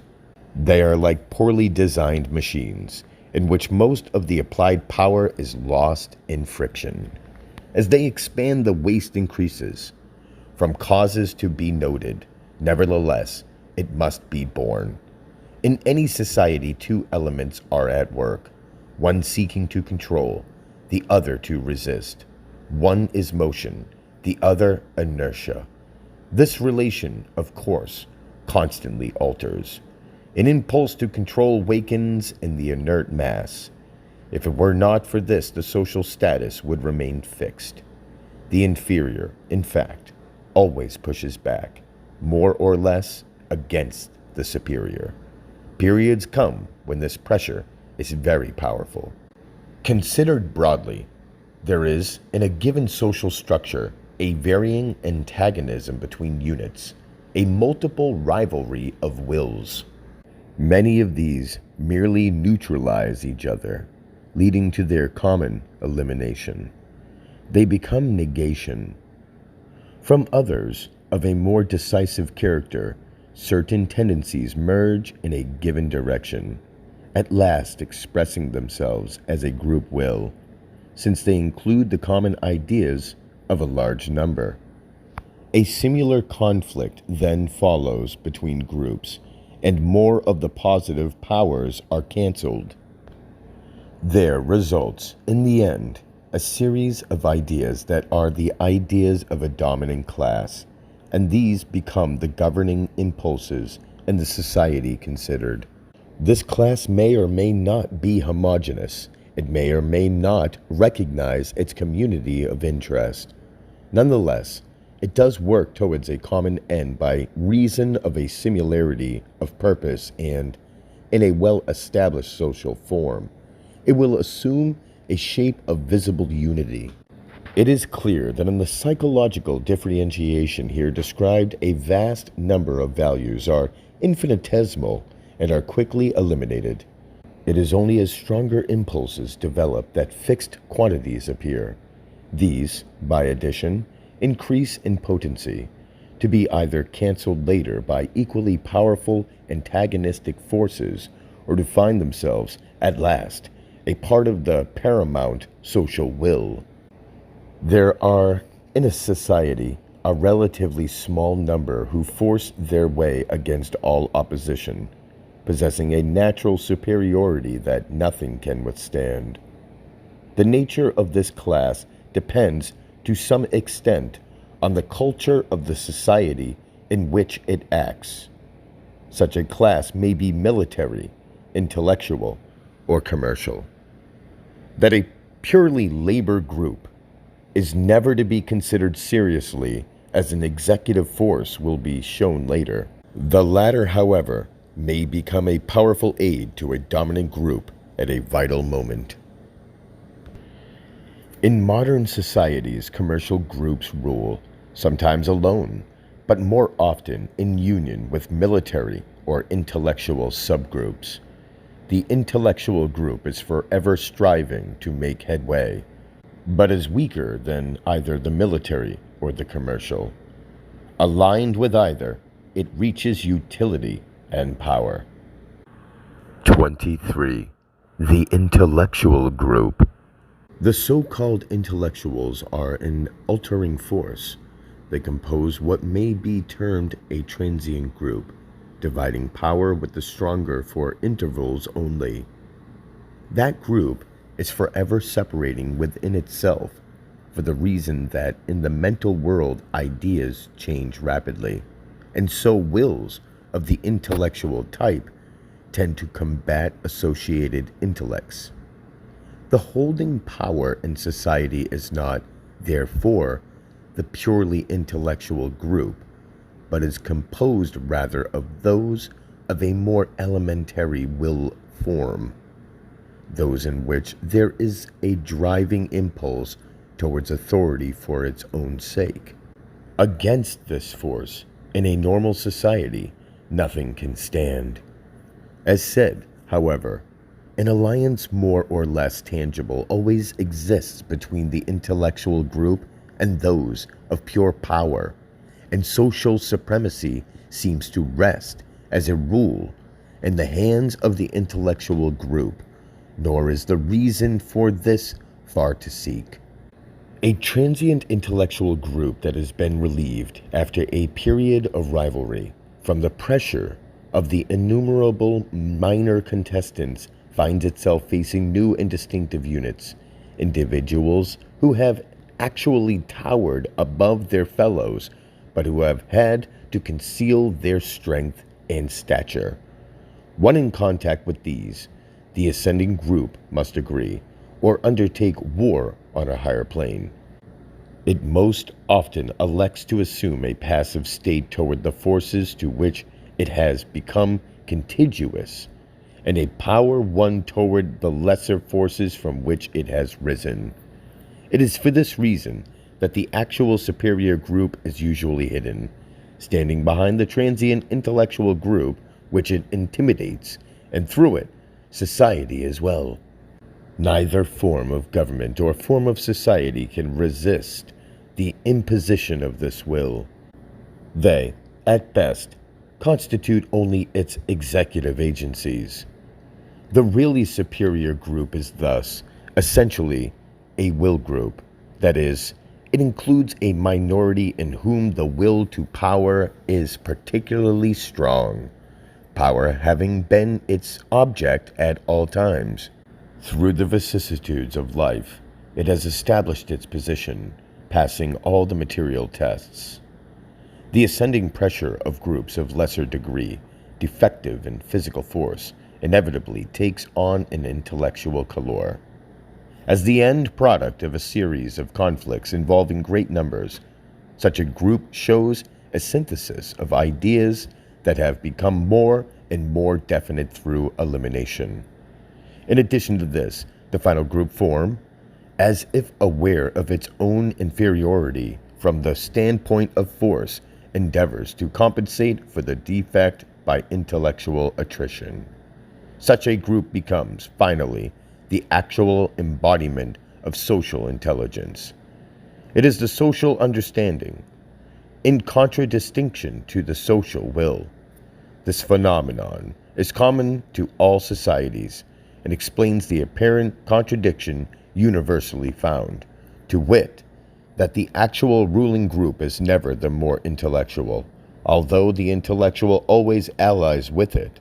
On the appearance of a new force group, however, the intellectual group may desert its former associations, and history is full of instances of the kind. 24. The machinery of power. The relation of the dominant group to the lesser forces coordinating with it is not direct. It is distinctive of the will to power in its highest form that it views great masses as mere instrumentalities which, directly or indirectly, it sways in the way of its purpose. These constitute the machine with which it accomplishes its object in the world.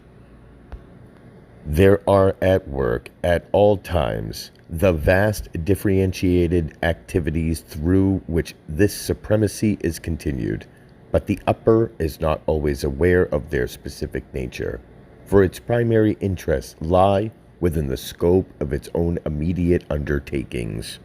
There sometimes come critical moments when it finds these activities vital, and it may then assume direct control of them, defining specifically their quality and range. As a general rule, however, this is not done. The factors that ordinarily check the force of will from below act as permanent agencies of the inferior mass, and are, in a measure, independent. They, of themselves, absorb great units of social strength. They furnish avenues through which ambitious men satisfy their craving for power, and to the general enterprise the diverse activities of the corsairs lend themselves admirably. In democratic societies, these stabilizing forces are very important, and they become more so as the general structure grows more complicated. Yet it sometimes happens that the propaganda of this subordinate class exerted upon the mass may become antagonistic to the higher groups. This may result from a gradual increase in perfection of organization, or by the complete demoralization of the mass, and the conversion of the latter into a state of uncontrolled fanaticism. In such an event, its very weakness may make it formidable, for it has no sense of responsibility or proportion. Through the efforts of unwise leaders, it may become detached from all intellectual and spiritual restraints, ending in the tragedy of a moral frenzy. Religion has sometimes affected such results, but it is also possible in a political state in which the ruling group depends too much on inferior methods. A people wrought to this pitch have only one object: the utter extirpation of every trace of culture. This danger of the mob running amok is a menace at all times in every society, but it reaches the critical point only at intervals. Such an outbreak may result from a purposeful agitation, from gradual spiritual degeneration, or from the decline of a once strong caste. The phenomenon has appeared at many times in history, especially during the last days of Rome and in medieval times. It was apparent in Germany during the economic rebellions that are usually traced erroneously to religious causes. In England, it displayed itself in many outbursts, culminating in the Puritan revolt that destroyed Charles I. Its power during the French Revolution epoch is too recent to call for remark, but at no time has it ever achieved such consequences as were involved in the general confusion that pervaded Asia Minor at the time of the appearance of Christianity. The remarkable nature of this revolt lies in the mystery surrounding it. Its origin was partly due to the relaxation of Roman authority, but the cause of the specific religious form it assumed is unknown. 25. Christianity.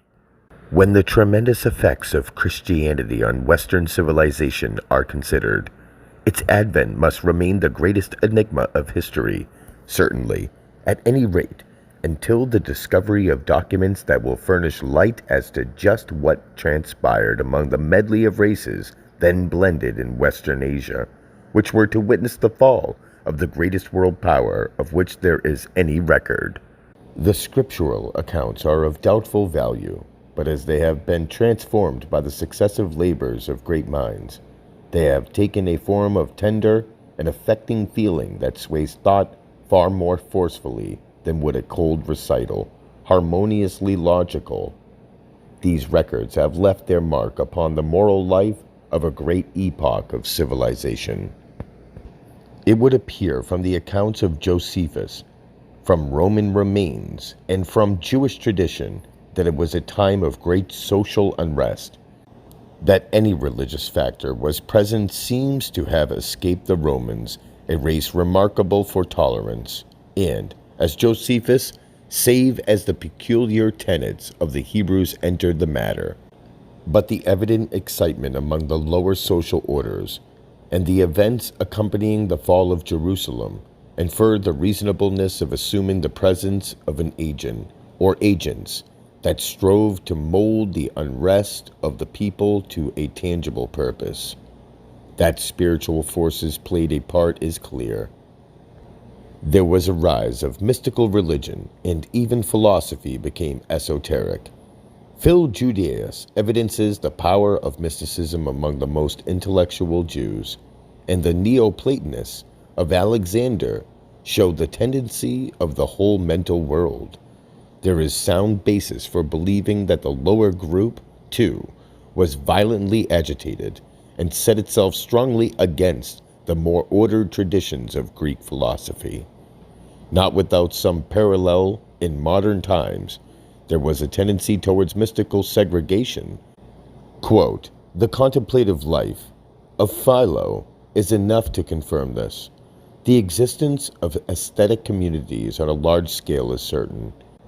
It is as the precise period of Christian origin is approached that the obscurity deepens, the only records that can be found being, apparently, those embraced by the evangels. But that these are only secondary sources is the particularly unanimous opinion of modern scholarship. The general nature of the time, however, is sufficiently definite. Old ideas were collapsing or being pushed aside in a general chaos. The will to power that had made Rome a world mistress was in dissolution. The great wasted their strength in futile contests with each other, or diffused themselves in aesthetic debauchery. The gradual decline of Roman citizenship resulted in the rise of a frantic rabble, permeated by a desire for liberation from the inevitable ills of life. Toil was its synonym for pain. Within the confines of the mighty empire, great forces, inferior psychologically, began to dream of power. The intellectual world of Alexandria puzzled over Platonic concepts no longer understood, or diverted itself in strange speculations that resulted in Gnosticism, a mode of thought of which so little remains that it is difficult to identify it. Lesser minds paused before problems once boldly faced by greater spirits. In the meantime, novel doctrines were appearing among the lower classes, and incipient Christianity pointed a certain path towards freedom from sorrow, labor, and death. These ideas gradually permeated the social body. Through secret associations, and the slave dreamed of a tomorrow when all his ills would be gone. The more intelligent heard, with amazement, of a renewal of bodily functions after death, of a religion so material that it demanded a post-mortem rehabilitation of the fleshly envelope that philosophy had heretofore ignored. This doctrine, so consonant with the hopes of a depending class, grew rapidly. But as more developed minds were approached, more spiritual conceptions were required, and the ideas of Plato, added in the Gospel of John, probably appeared to allay their dissatisfaction. Society, truly, was in decay. The military powers no longer responded to the master's will. Revolution and counter-revolution followed fast. Beyond the shadow of the northern horde, still inspired by the wild theology of Scandinavia, crept with remorseless certainty towards the scared city. That something akin to the spirit of revolution in modern times flowed through the lower strata of society is plainly to be seen. The hatred of women, so evident among early Christians, was clearly a reflection of the sentiment inspired among the lowly by the self-attained emancipation of the Roman woman from the rigorous moral virtues so long imposed by a masculine race. It was some time before the Egyptian Isis reappeared, resuming sway as the ever-virgin, the earthly mother of divinity. Of the arguments advanced against the new doctrines by contemporaries, little is known. The works of Celsus on the subject are no more. Of other writers we have only fragments. Evidence so vital to posterity disappeared, destroyed by overwrought mobs, or by superior minds that were evilly disposed. The thrilling narrative of Tacitus terminates at a significant point, the fall of Jerusalem. Nothing could confirm more amply the moral degeneration everywhere prevalent. Even the charge that Rome was burned, not by Nero, but by members of a new sect is not as improbable as historians affect to believe it. Nay, it is infinitely more credible than the received version. The possibilities latent in a frenzied populace are clearer today than they once were. The methods of inspiring clamor are better understood and more deliberately undertaken. If the man of genius will die for an idea he believes to be true, the mob man, with equal fervor, would destroy the fighting Jove because it declared a god he did not worship, or burn the world's libraries if convinced that they threatened his system of ethics. These transports were allayed by the rise of superior men who molded the strange doctrines into forms compatible with rational power, and the history of modern Europe began. 26. Mob emotions. Spells of fury are more likely to emanate from weak bodies than from strong, for the former respond to excitants more quickly than the latter. Weak men prefer to act together, and in the security of numbers they feel, for the time, a strength they do not possess.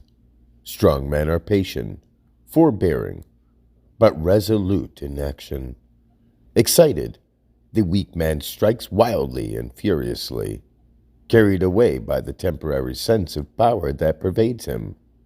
He is the agent and the menace of revolution. 27. Parvenu maneuvers.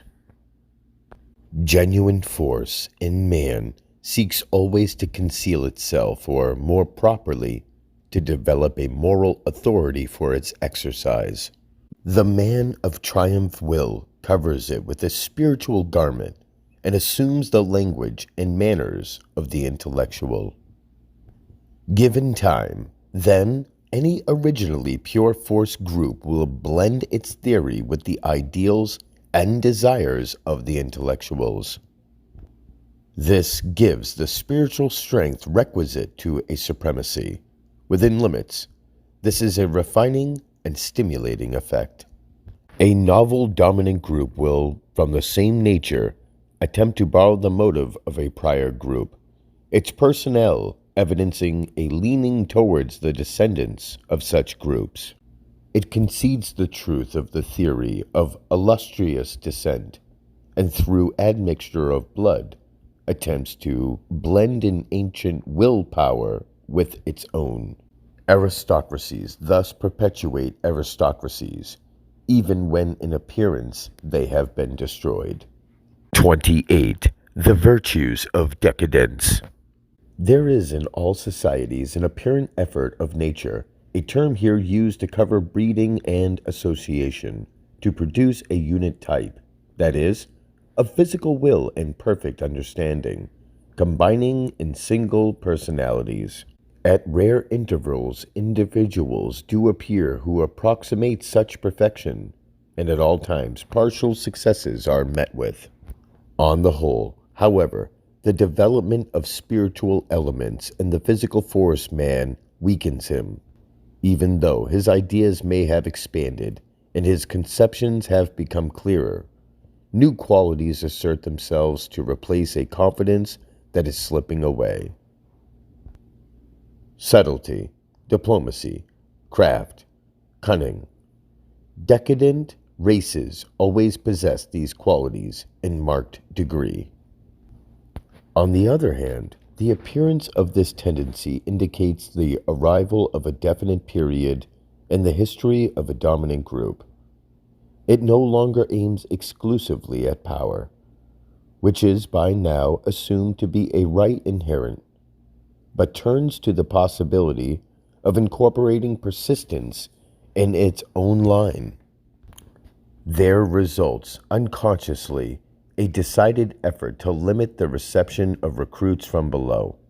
The dominant thus essay to check the rise of unknown superior men, that is, men to all intents equal to or, perhaps, more capable than themselves. Such men are continually appearing and may or may not succeed in getting a foothold in the upper group. Failing, they sometimes menace or even destroy a social structure through acutely conceived ideas and plans with which they work in the lower world. Older societies often try to care for a part of this excess force through honor or emolument. Simpler ones, more confident, ignore it. This tendency towards exclusion is significant always, indicating a formal assumption of position and challenging definitely those that strive to rise.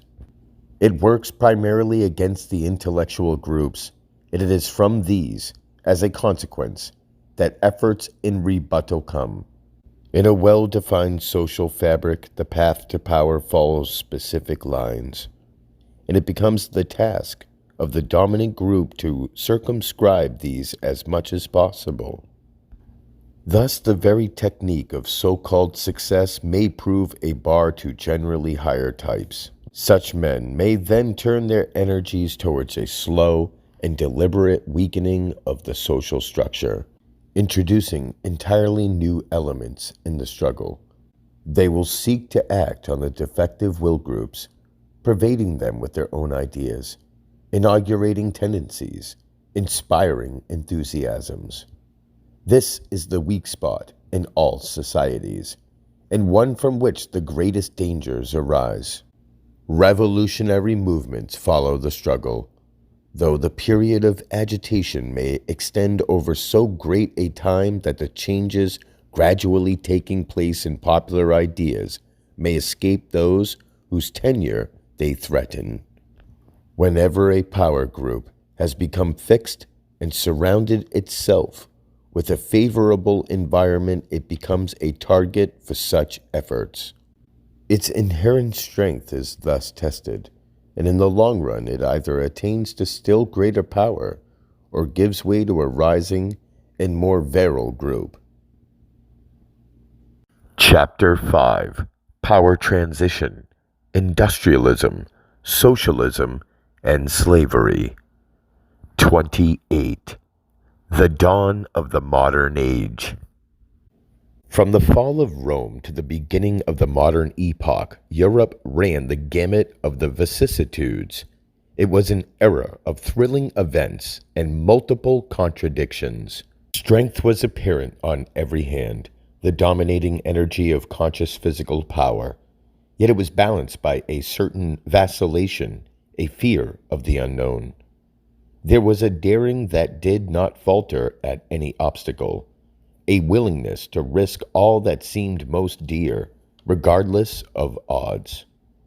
A faith that accepted staggering sacrifices for an intangible idea, the spirit of the Crusades.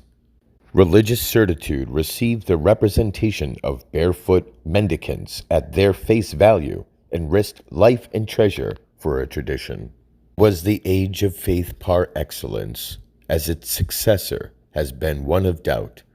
But at its end, men viewed the broken links that had bound them to it without regret, roused by new promises.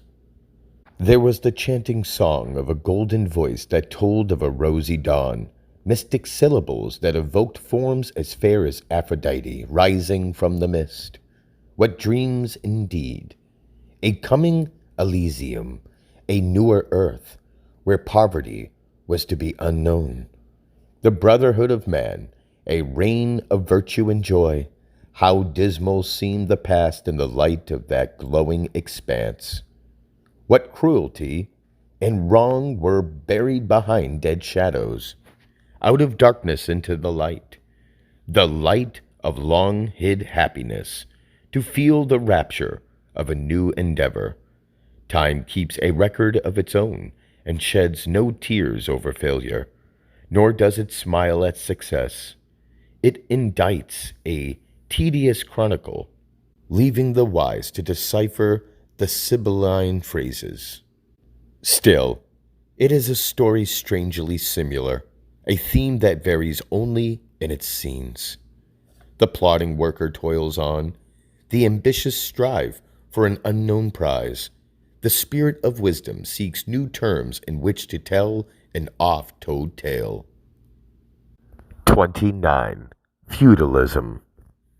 The decline of the ancient order had made way for another in Europe.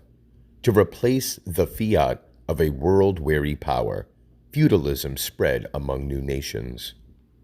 This system had its own pages to scrawl, and the book of human accomplishment and it filled them with many a brilliant line, betimes with gloomy pictures. It was something not derived from Roman antecedents, although, by degrees, the Latin tradition dominated it. Proceeding deliberately, it built an order based on duties that were graded to suit powers and capacities. From the ground slave, a mere appanage of the soil, to the favored lord, each was bound by a principle of obligation. If the slave must submit to the limitations of his life, the lord must fulfill the task his position ordered, rendering to each accordingly to his authority. It was a time of childlike belief and of simple philosophy. The problems of life were few. Family and state were indissolubly linked. Neither could exist without the other. The industrial order was elementary, yet it did not shrink from high achievement. It reared vast piles, dedicated to its kings and to its faith, exhausting talent in their embellishment. Through centuries it labored to complete an edifice, thinking of neither past nor future, but only of the excellence of its own work. Art it could not separate from its lowliest endeavors. The heritage of its artisans is still precious, mute masterpieces of thoroughness and patience. The craftsman's life flowed into his work. It lived on to verify the immortality of his thought. They laid on canvas eternal tints, and vivified images glimpsed in fleeting visions. The virgin rock took shape to renew the glory of another age. With all this, there was a strange simplicity, a delighting candor, a complete humanness, something they scarcely thought was to pass with them. They were rough in manner, direct in speech. The world was what it seemed to be. They were men bound by much grossness and sin. But sin was inevitable, since, before all else, they were men. Of their sins, they repented. Of their manhood, they were not ashamed. For those who sought a different life, a life apart, they built great edifices where the dreamers might pursue their own illusions. The exactions of those who chose seclusion they bore patiently, for the visions narrated were a source of delight to them. Even the inmates could not cast off the fetters of the natural. It was an age of naivety. Military power has always been supreme as the instrument of authority, but under feudalism it was the law of life. The world was a battlefield, and all men were brothers in arms. Physical strength and skill were universal. To bear weapons of the first class was a special privilege. Those who carried them were renowned for deftness. Families became celebrated for their swordsmen. Power appeared at its zenith in this primeval form, from the time the intellect was the abeyance, but it was already weaving new methods for itself. Knowledge was an affair of language, wisdom of quotations from Latin manuscripts. When Greek returned to Europe, it has been computed that only 3 men understood it. Mental life, stagnant in the mass, found expression in an idealization of the palpable. The chivalry of a soldier race satisfied its longing by a triple phrase that embraced a moral concept of the world: my God, my lady, and my king. Raising women to this pedestal followed the warrior's effort to fix in the phenomenal world a reflex of his highest thought. It was the outer expression of his inner mind, but this mind was only an abiding place of dreams. In the divinity he had created, he beheld all the fairness of his illusions. She became his soul, for with his own he had dowered her. He thus defined 3 aspects of duty, extending from the unknown to the earth lord. It was a time of strange fables and delightful tales, the fairyland of history. There was endless war. Men fought for the right to rule and to be ruled. King against king, lord against lord. Ever and anon the memory of Rome returned, and centuries of conflict followed, in the vain hope of renewing the splendor of the eternal city. This led to the development of great characters and astute minds, and they essayed to use the instruments time had lent them. The intelligible history of the period was that of war and statecraft. The intellectual life embraced the latter, and the fine arts. Stability came, and cities were filled with free classes that purveyed to the great. It was from these that our modern industrial society came. By degrees, wealthy citizens began to imitate those they had once feared. Increasing sources of revenue, growing accumulations, inspired them to muse over equality, something that once would have been madness. As the old age had followed war, so the new began to pursue industry. A natural antagonism was implied. Each needed and sought to control the lower groups, the toiling masses. This struggle was not reconcilable with traditions as they were, and so new doctrines began to be whispered. A condemning finger pointed to those above. From their happiness, it was now argued, came the unhappiness of others. All men were essentially the same. The great had greater chances. That was all. 30. The process of transition. Each declining caste seems to pass through a final interval of dissipation and folly, attended by a treacherous brilliance that exhausts itself in a pursuit of the fatuous. Historians usually link the phenomenon of this brilliance with the cause of the disaster. The scheme introduces an ethical element that harmonizes with the fancy of the common man. But such phenomena, of the course, are in no sense responsible for what follows. A social isolation has been effected, but is not yet perceived. A new society is already living, of which the old forms no part. There results a period of irresponsibility, masked as apparent security. Energy centers on enjoyment. Life has solved its problem, and men forget the world and the illusions of beauty. Nevertheless, an awakening comes. The resources of credit become strained. Unwittingly, income is being divided with an unknown. Revenue becomes a problem. Fresh methods of raising it must be devised. Taxation grows into a burning question. The path goes downward.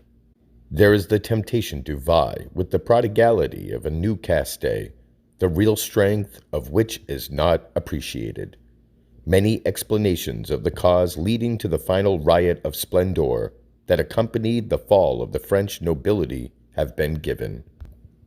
The simple yet probable effort of nominal ruling groups to surpass the opulence of an ascending class has been forgotten, but it is worthy of consideration. It cannot be said that the nobleness were effete, or that they were immoral, as compared to the mass. Their acts were more open, that was all. They basked in a light that revealed every movement, indifferent, nonchalant, confident. But impoverishment and ruin were at the door.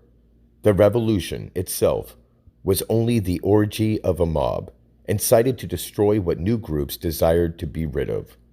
The applause of vapid historians to the contrary notwithstanding, there was nothing great about it but its infamy.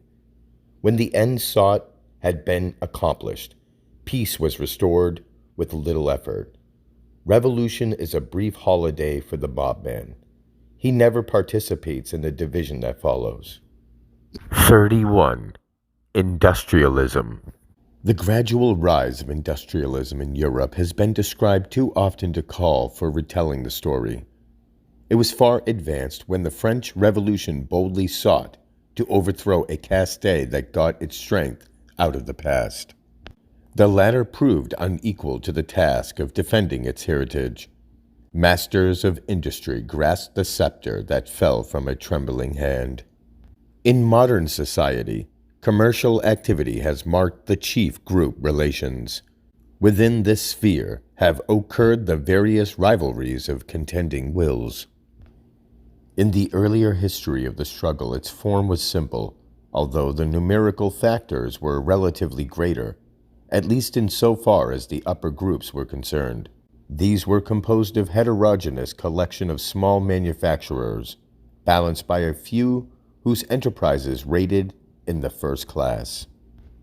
Organization was at a low point, and the actual worker group was a negligible participant. The important elements fought among themselves for advantage. There was a single aim: increase of capital.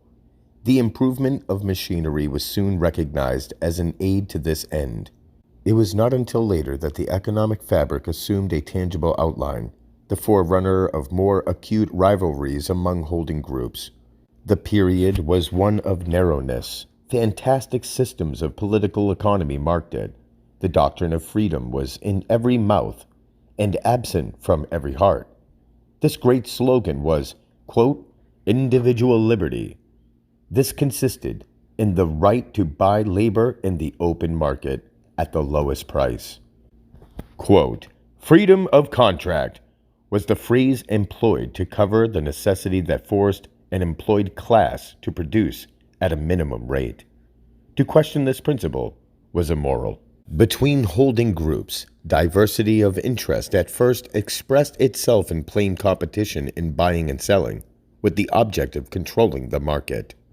But this rivalry soon stimulated the improvement of mechanical devices and affected the work and habits of the laborer. The detail system took the form of specialization and machine operation. Facility, in a general sense, was to become less marked. The period of skilled specialism was at hand. The appearance of machinery early proved a cause of labor difficulties. Resentment against the use of automatic devices was shown. Subsequently, this took another form. More efficient worker groups opposed the introduction of inferior grades, called to replace them or to share their work with them. Combinations among skilled groups voiced this opposition. Stringent regulations limited the membership of such orders. Apprenticeship privileges were made more difficult. Aggressive leaders pushed union ideas. The will to power in these groups manifested itself in a tentative outreaching towards authority over automatic production. Within the employing groups, the will to power aimed primarily at two objects: the maintenance of supremacy over labor and the conquest of competitors among themselves. Corporate growth curtailed intrusion by new opponents.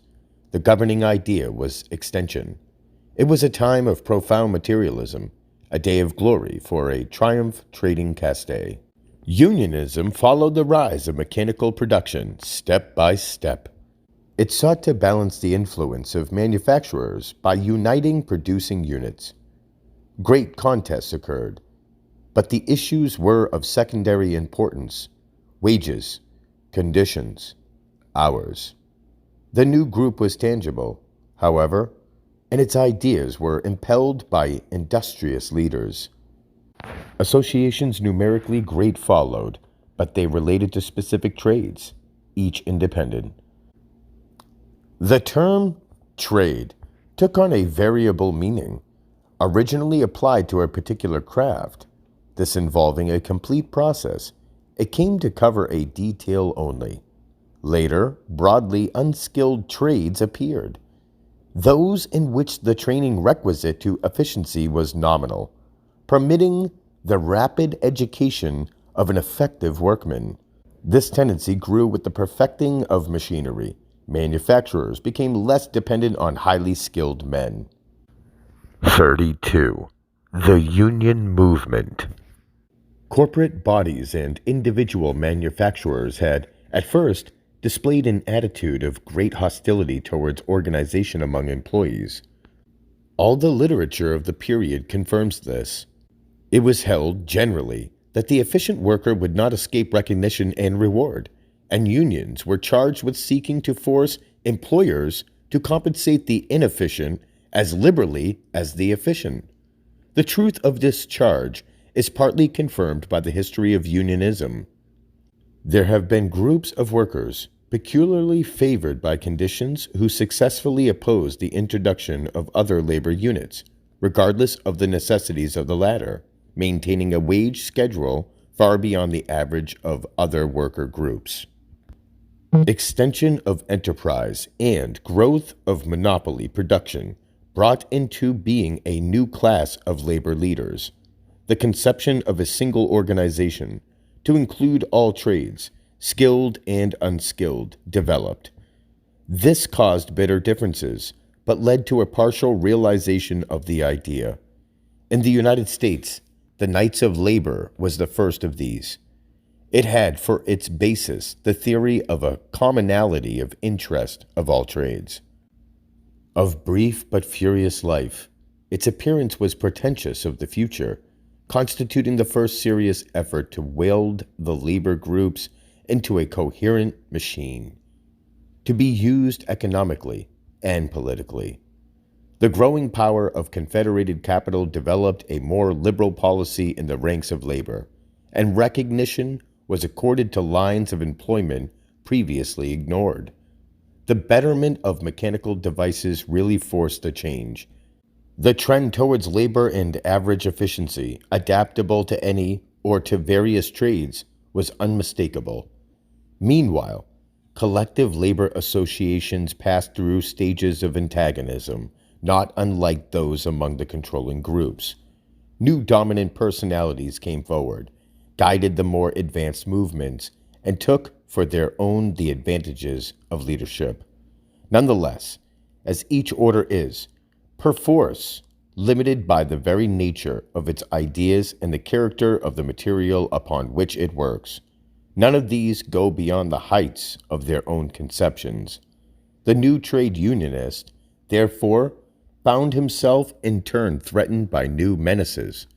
Within the environment he had formed, another force began to act, and it aimed to alter the very principle of united purpose. 33. Socialism. Socialism, in Genesis, was nothing less than a demand, not for the betterment of industrial conditions, but for the abrogation of the property rights of the holding class, and their transfer to a new will group, struggling to master the actual toilers. The new movement came in gradually, at first merely as a fancy of what appeared to be erratic minds. But superior men eventually took up many of its ideas and worked them into orderly dogmas with a philosophical basis that appealed to the imagination. Progress, as a principle of life, lent itself powerfully to the new conceptions, for the rationale of action as now defined seemed to follow fixed paths that were laid down by the theory of evolution, but had not been hitherto observed. These were boldly indicated in an aggressive propaganda. The elucidation of such theories was the work of a class that was more intellectual than the old class of labor leaders, and, under its tutelage, the novel ideals made headway. The changing order of life and the passing of individualism aided in all of this. The fact that the demand took the form of insistence on greater individual freedom merely indicated the antithetical lines along which the common mind is always swayed. Socialism demanded laborers access to a machine to be owned by itself, and passed over the fact that all that made such propaganda plausible was that ownership of the worker had already passed to the machine. 34. The Union Leader. The Union leader, as a will agent, is of a definite type, and his traits are readily distinguishable. A man of detail, he is well versed in all questions immediately affecting his organization, but his range of thought is narrow. His mental world is composed of a combination of wage and hour issues and of the various means by which labor groups may be influenced. He devotes himself to the study of such individuals as may threaten his own position. Anything in the nature of a general program he views with suspicion. He is not ignorant of his own limitations and opposes any step that may unduly extend the field of labor activities, since this would involve the rise of a different leader type, of more intelligence, and perhaps of more character. The propaganda for a general mergence of all organizations into one, to be controlled by a single group, fails to receive his approbation. Political action by labor he likewise distrusts, for it implies other chiefs, more ambitious men, greater deftness and insight. Yet such a trend persists, fostered by determined pressure from socialist factions. These aim to unite the labor forces into a single political body, specifically opposed to those holding groups that now own and control the social machinery. The threat has engendered a disposition to deal more equitably with labor as a whole.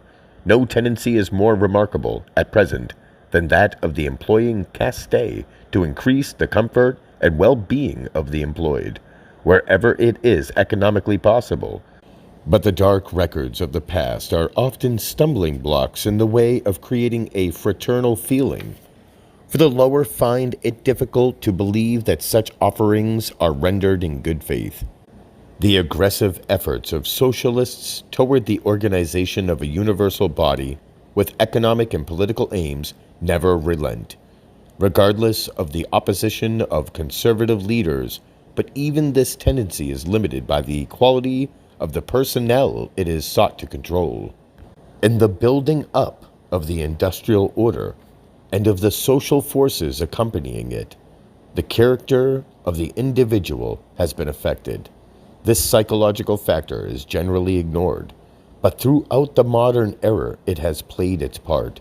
A pronounced trend towards personal lassitude has brought about a lowering of the resisting power of the masses. The forces which thus tend to weaken the will of the lower classes become of transcendent importance, and their activity is stimulated to an extraordinary degree by artificial means. Radical energy finds itself opposed by many unlooked-for agents and meets effective counterstrokes in unexpected quarters. There are, too, certain effects on the general mind from the very orderliness of everyday life that induce habits of dependence not easily shaken. However detrimental they may be to individualism, the ordinary man seeks always the path of least resistance, having an inborn aversion to initiative. 35. Women in industry. The increased use of women, both economically and politically, has further reduced the strength of the lower classes.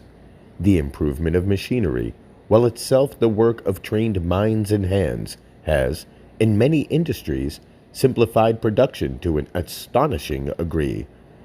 The object of so-called labor-saving machinery is to effect one of two objects, either to enlarge output with fewer employees or to enable the utilization of greater numbers of the unskilled. The last is the more important, since it acts as a deteriorating force on labor, for the reason that it dispenses with much of the training once required. Thus, the way is made easy for women, but harder for men. That the increased employment of women has resulted from a general increase of mentality among them, following superficial education, is one of the popular illusions of the age. As a matter of fact, it has been brought about simply because the mechanism of production has been lifted to a point of effectiveness where the elementary qualifications of the female may be profitably utilized.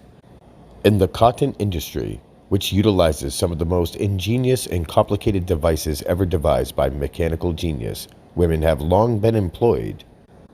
Cotton working machines, through extensive experimentation and test, have been brought to such a degree of perfection that they need only the most nominal oversight. Women can thus manage them.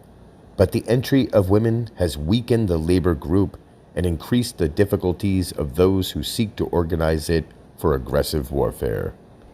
The ability of inferior social elements to operate machinery has reduced the general level of the stronger section of the labor group. The psychological tendency is always downward, and the lower groups show less and less resistance to pressure, accepting readily all novel impositions. On the other hand, the vigor of the holding group augments, due to the reduced morale of the opposition and the increasing scope of industrial development. The ideal of this class is the perfecting of an industrial process so complete in detail and method that the quality of the operating labor units will not sensibly vary. This is the quote average efficiency, so often alluded to, and which is sought by the superior groups as eagerly as it is looked forward to by some of the radical labor advocates. In such a field, the extraordinary man would not be wanted, and even the ordinary, exceptional man would be out of place. This position, implying that civilization will rise as man descends, forms an interesting commentary on the spirit of the age. Labor was not ignorant of the danger of admitting women as an associate, but feminine propaganda could not be resisted. This demanded the right to servitude as a privilege accruing from her, quote, rise and the, quote, increase in her intelligence, and as a reasonable compensation for the long period of, quote, subjection she had been unjustly forced to endure. These pleas identify the object that is really sought, i.e., sex liberty. For towards this women ever drives. Within the labor program there were tenets that furthered her cause. With the intention of strengthening certain theoretical principles forming part of the spiritual propaganda of labor, her right to work had been allowed, and her equality with the male affirmed. Nevertheless, it is significant of certain natural insight on the part of those who conduct the war of the more aggressive branches of the labor movement that they have viewed sex equality with suspicion at all times, and that their endorsement of the extension of the suffrage was always weak. This was, and is doubtless due, to the nature of the sex relation among the lower groups of workers. It is more candid than above. There is an absence of that finesse which appeals to the superior so powerfully. Among the lower classes, too, the moral qualities of the weaker sex are more accurately gauged. In spite of this, labor has been forced to accede to the aggressiveness of the feminine through the necessity of standing by its own abstract principles. The activity of the corsairs increases the dilemma of the male workers, for these corsairs always push women forward as a weakening agent of the first magnitude. 36. A glance at history. To balance the general argument and to understand the particular way in which changes have occurred in our society, a running historical survey of will tendencies in the United States must be undertaken. Economic and political development in this country has been unique in modern times. Sequestered from the rest of the world, members of all races here found themselves facing a free domain of unknown richness and apparently of boundless range.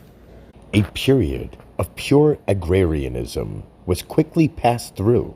Manufacturers appeared to supply increasing needs. Discoveries of iron and coal furnished materials.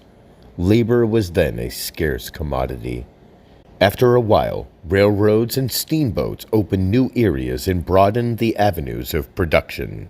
The extent of territory implied the supremacy of steam highways and their associated trades. The consumption of rails and supplies, and the development of locomotives and rolling stock confirmed it.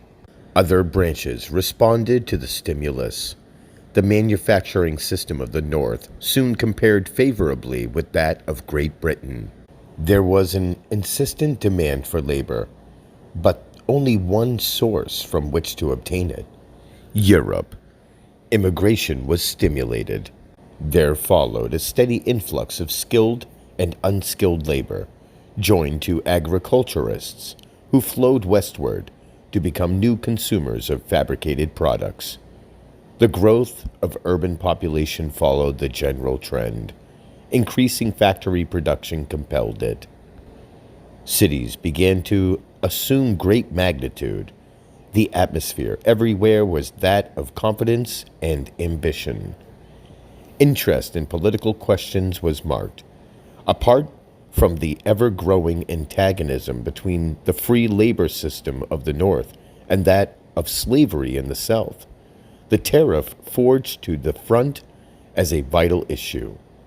The new manufacturing groups sought protection from cheaper markets and a means of assuring profits in the future. The South, with agriculture as its source of revenue, contended consistently against a tax that was making the North dangerously rich and powerful. With it were allied the shipping interests of New York and the fast disappearing remnants of a formerly active maritime group. The influx of immigrants gave to the voting population a changing personnel and called for frequent modifications to cover a varying electorate. The cities became renowned for political groups that favored liberal treatment in the matter of franchise privileges. Newly incorporated nationalities fell into alignment with the party that treated them the best. Election machinery was crude. Its control meant power. The expanding cities called for improvements conformable to their growth. Considered relatively municipal, contracts were huge. They became the support of cliques that wielded a decisive influence on national issues through their control of the concentrated populations of the big cities. This condition led to differences that often approximated war among city partisans. An election was a serious matter. Thuggery was prevalent, for individualism was elementary and extreme. Public feeling was always high. Political corruption was a byword. It was, however, a state that was not to last. Industrial depression brought labor to the fore, with new issues to puzzle the politicians.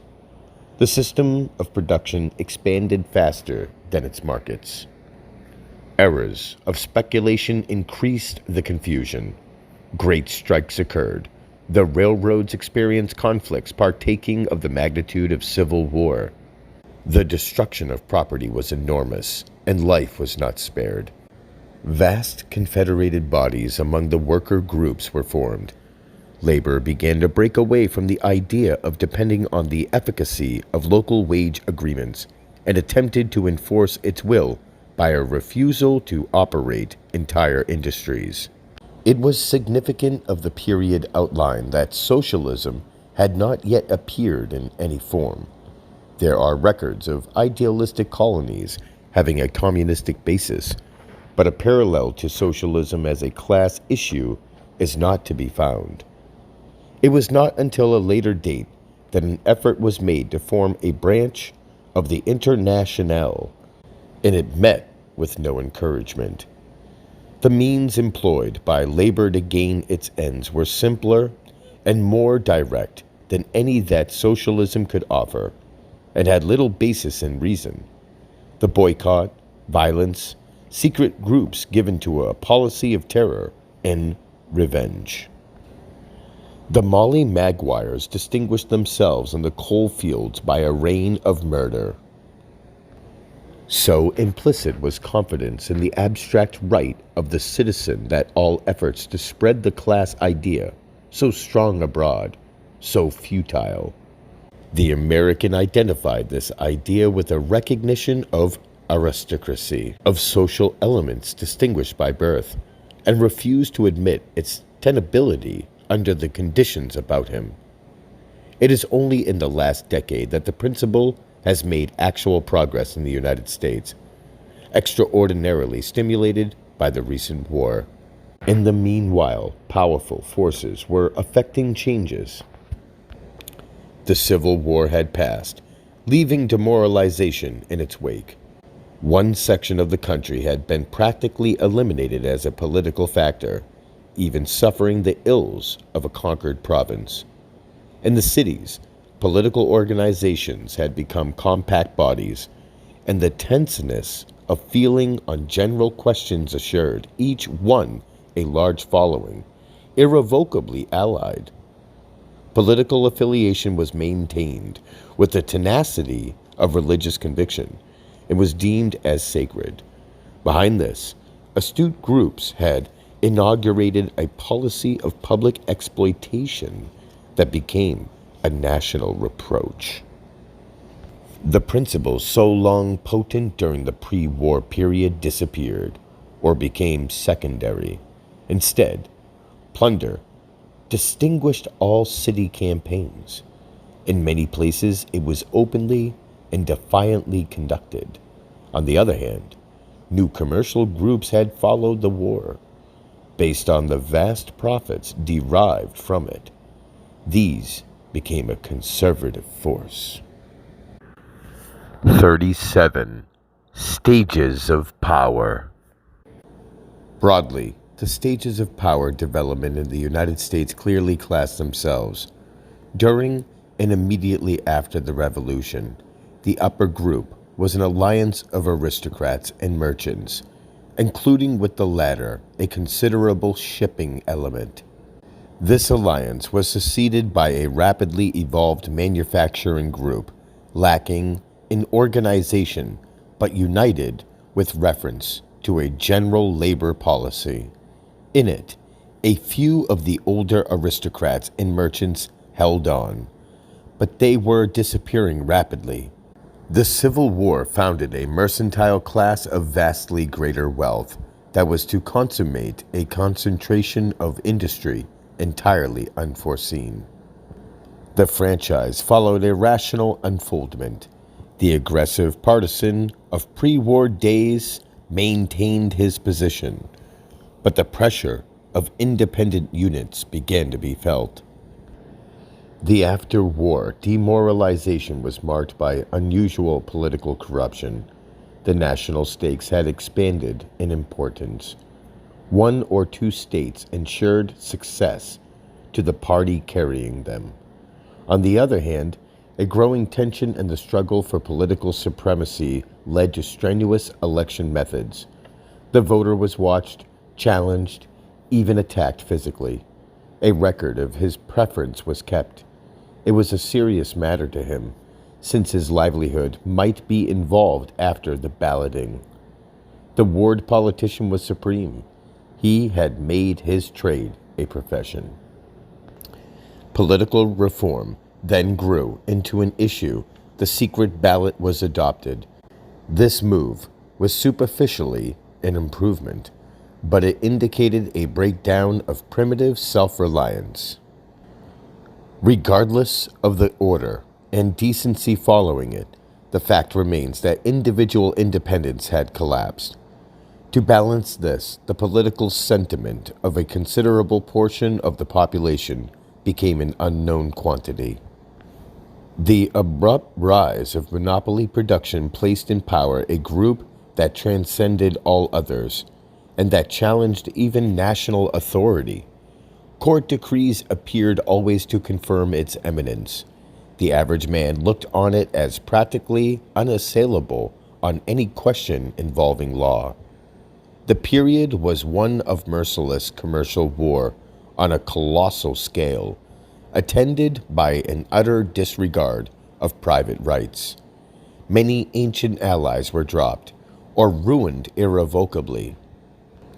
The political reformers who arose in the cities during this period are worthy of attention, for they throw an interesting sidelight on the subject of power. Primarily, they voiced a desire on the part of conservative power groups to wrest control of local power from the class that had built up political machines. The reformers were always narrow in ideas, economy and municipal or state administration being their one watchword. This is a negative virtue, politically, and never touches the popular imagination. The worker groups, allied with municipal ringleaders, opposed any curtailment of public expenditure.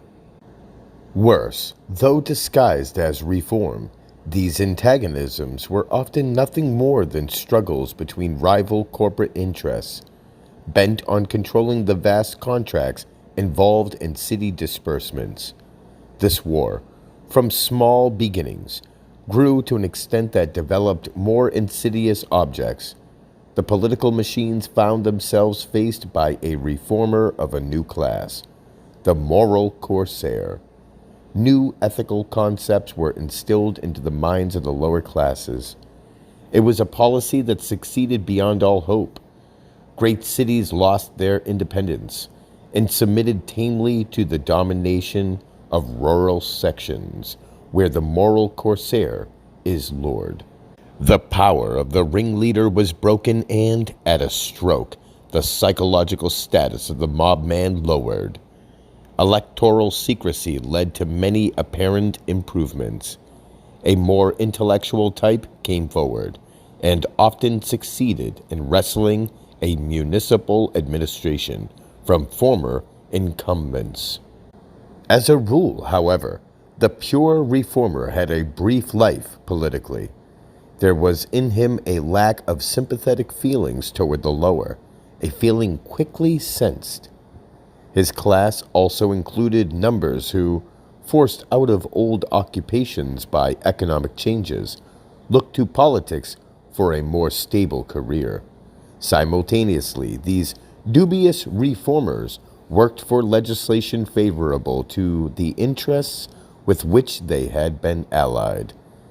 The gradual organization of industry and its rise to stability simplified issues.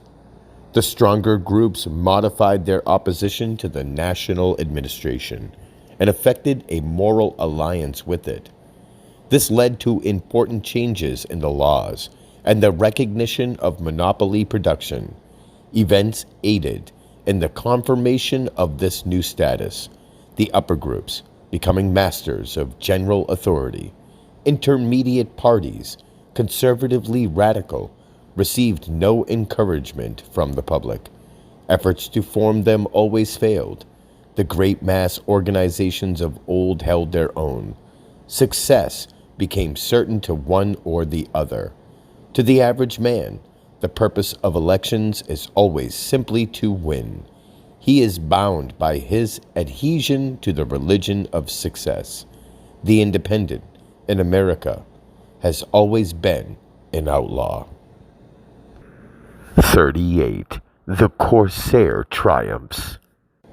Corsair propaganda has displayed in nothing more than in this, its grasp of public character. Specific reforms have been wisely left to special bodies, and propaganda has confined itself to the ethical cloud thrown over each, and to the secret terror inspired among public representatives devoid of character. The result has been a final supremacy, politically, the new element replacing the old ring chiefs, but more subtly, more efficiently, and with vastly greater resources. Issues become secondary to the moral guidance of the mass man. He naturally approves policies that accord with ethical teachings that he approves. The decay and the significance of the ballot made possible the success of women in their demand for it. Just as the development of machine industry made their employment inevitable, so the conversion of the franchise into a passive force assured their acquirement of it. The last amusing struggle of a few bewildered men to check their success merely showed a lack of appreciation of the changes that had come to pass. The brilliant intrigue of the sex was evidence of their inborn capacity to excel at deception. 13.9. A conflict of two wills. Returning after this digression to the main theme, it is clear that unionism in itself presents no grave problem to the master groups. The time of deep feeling against it is in the past, when the industrial order was elementary, the destruction of older forms, the downfall of an ancient caste had left the worker groups of legitimate prey to the conquerors, and they were exploited without mercy. The overthrow of feudalism, followed by the vain illusions of equality, brought a term of darkness so far as labor was concerned, from which it is only now emerging. The rise of machine civilization has brought new conditions and a more liberal policy, the result of the activity of strong-willed determinants in the lower mass. Trades unionism has come, at last, to be looked on as something inevitable, and though harassed at times by wage demands, the upper class finds in it a defense against the more insidious menace of socialism behind it. The apparent intention of labor groups to strive for control of the operation of industrial machinery brings into relief an ancient antagonism: the will to exist as opposed to the will to create. The perfection of modern production methods has, it would seem, made possible the maintenance of life with little effort. A majority of the details of living are performed by automatic processes, easily operated. By concentrating energy on these, eliminating the profits of the dominant group, destroying individual luxury, and diverting the proceeds to the more nominal demands of the ordinary man, it is conceived that a general average of comfort may be attained that will definitely solve the question of existence for the mass man.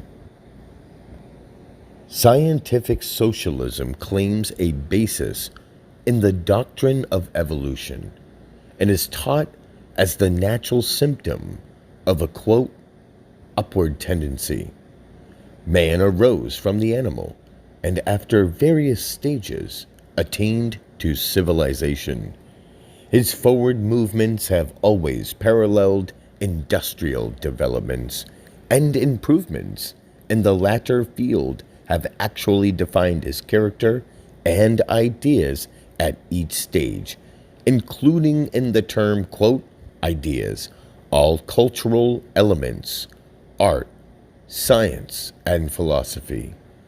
This is the, quote, materialistic conception of history, and it is accompanied by another fundamental principle: the historic mission of the working class.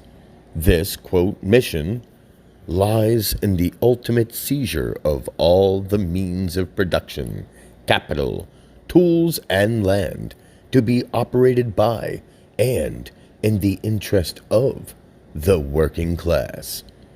Since this event will mean the disappearance of all non-working groups, society will consist of but one class. In other words, the mission of the working class is to abolish class society. This is the general foundation of socialism. It has enlisted many brilliant men, and a propaganda has been sedulously pushed in all civilized countries since the labors and enunciations of Karl Marx, Friedrich Engels, and Ferdinand Lascelles launched the formal movement.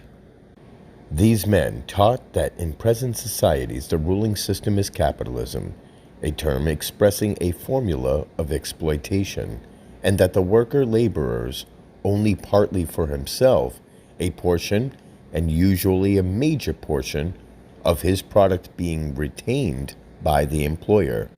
This unearned increment they called surplus value. For it, they said, the artisan receives nothing. It is the use or sale of this portion that yields profit, and the problem that faces the capitalist as how to secure that profit. The worker, getting only a part of his own output, obviously cannot buy back the excess in his employer's hands. As a consequence, it must be disposed of in foreign markets. There results a constant pressure for such markets among rival capitalist groups, and as the productive power of the modern state constantly augments, the problem becomes ever more acute. Nay, it is one of life or death.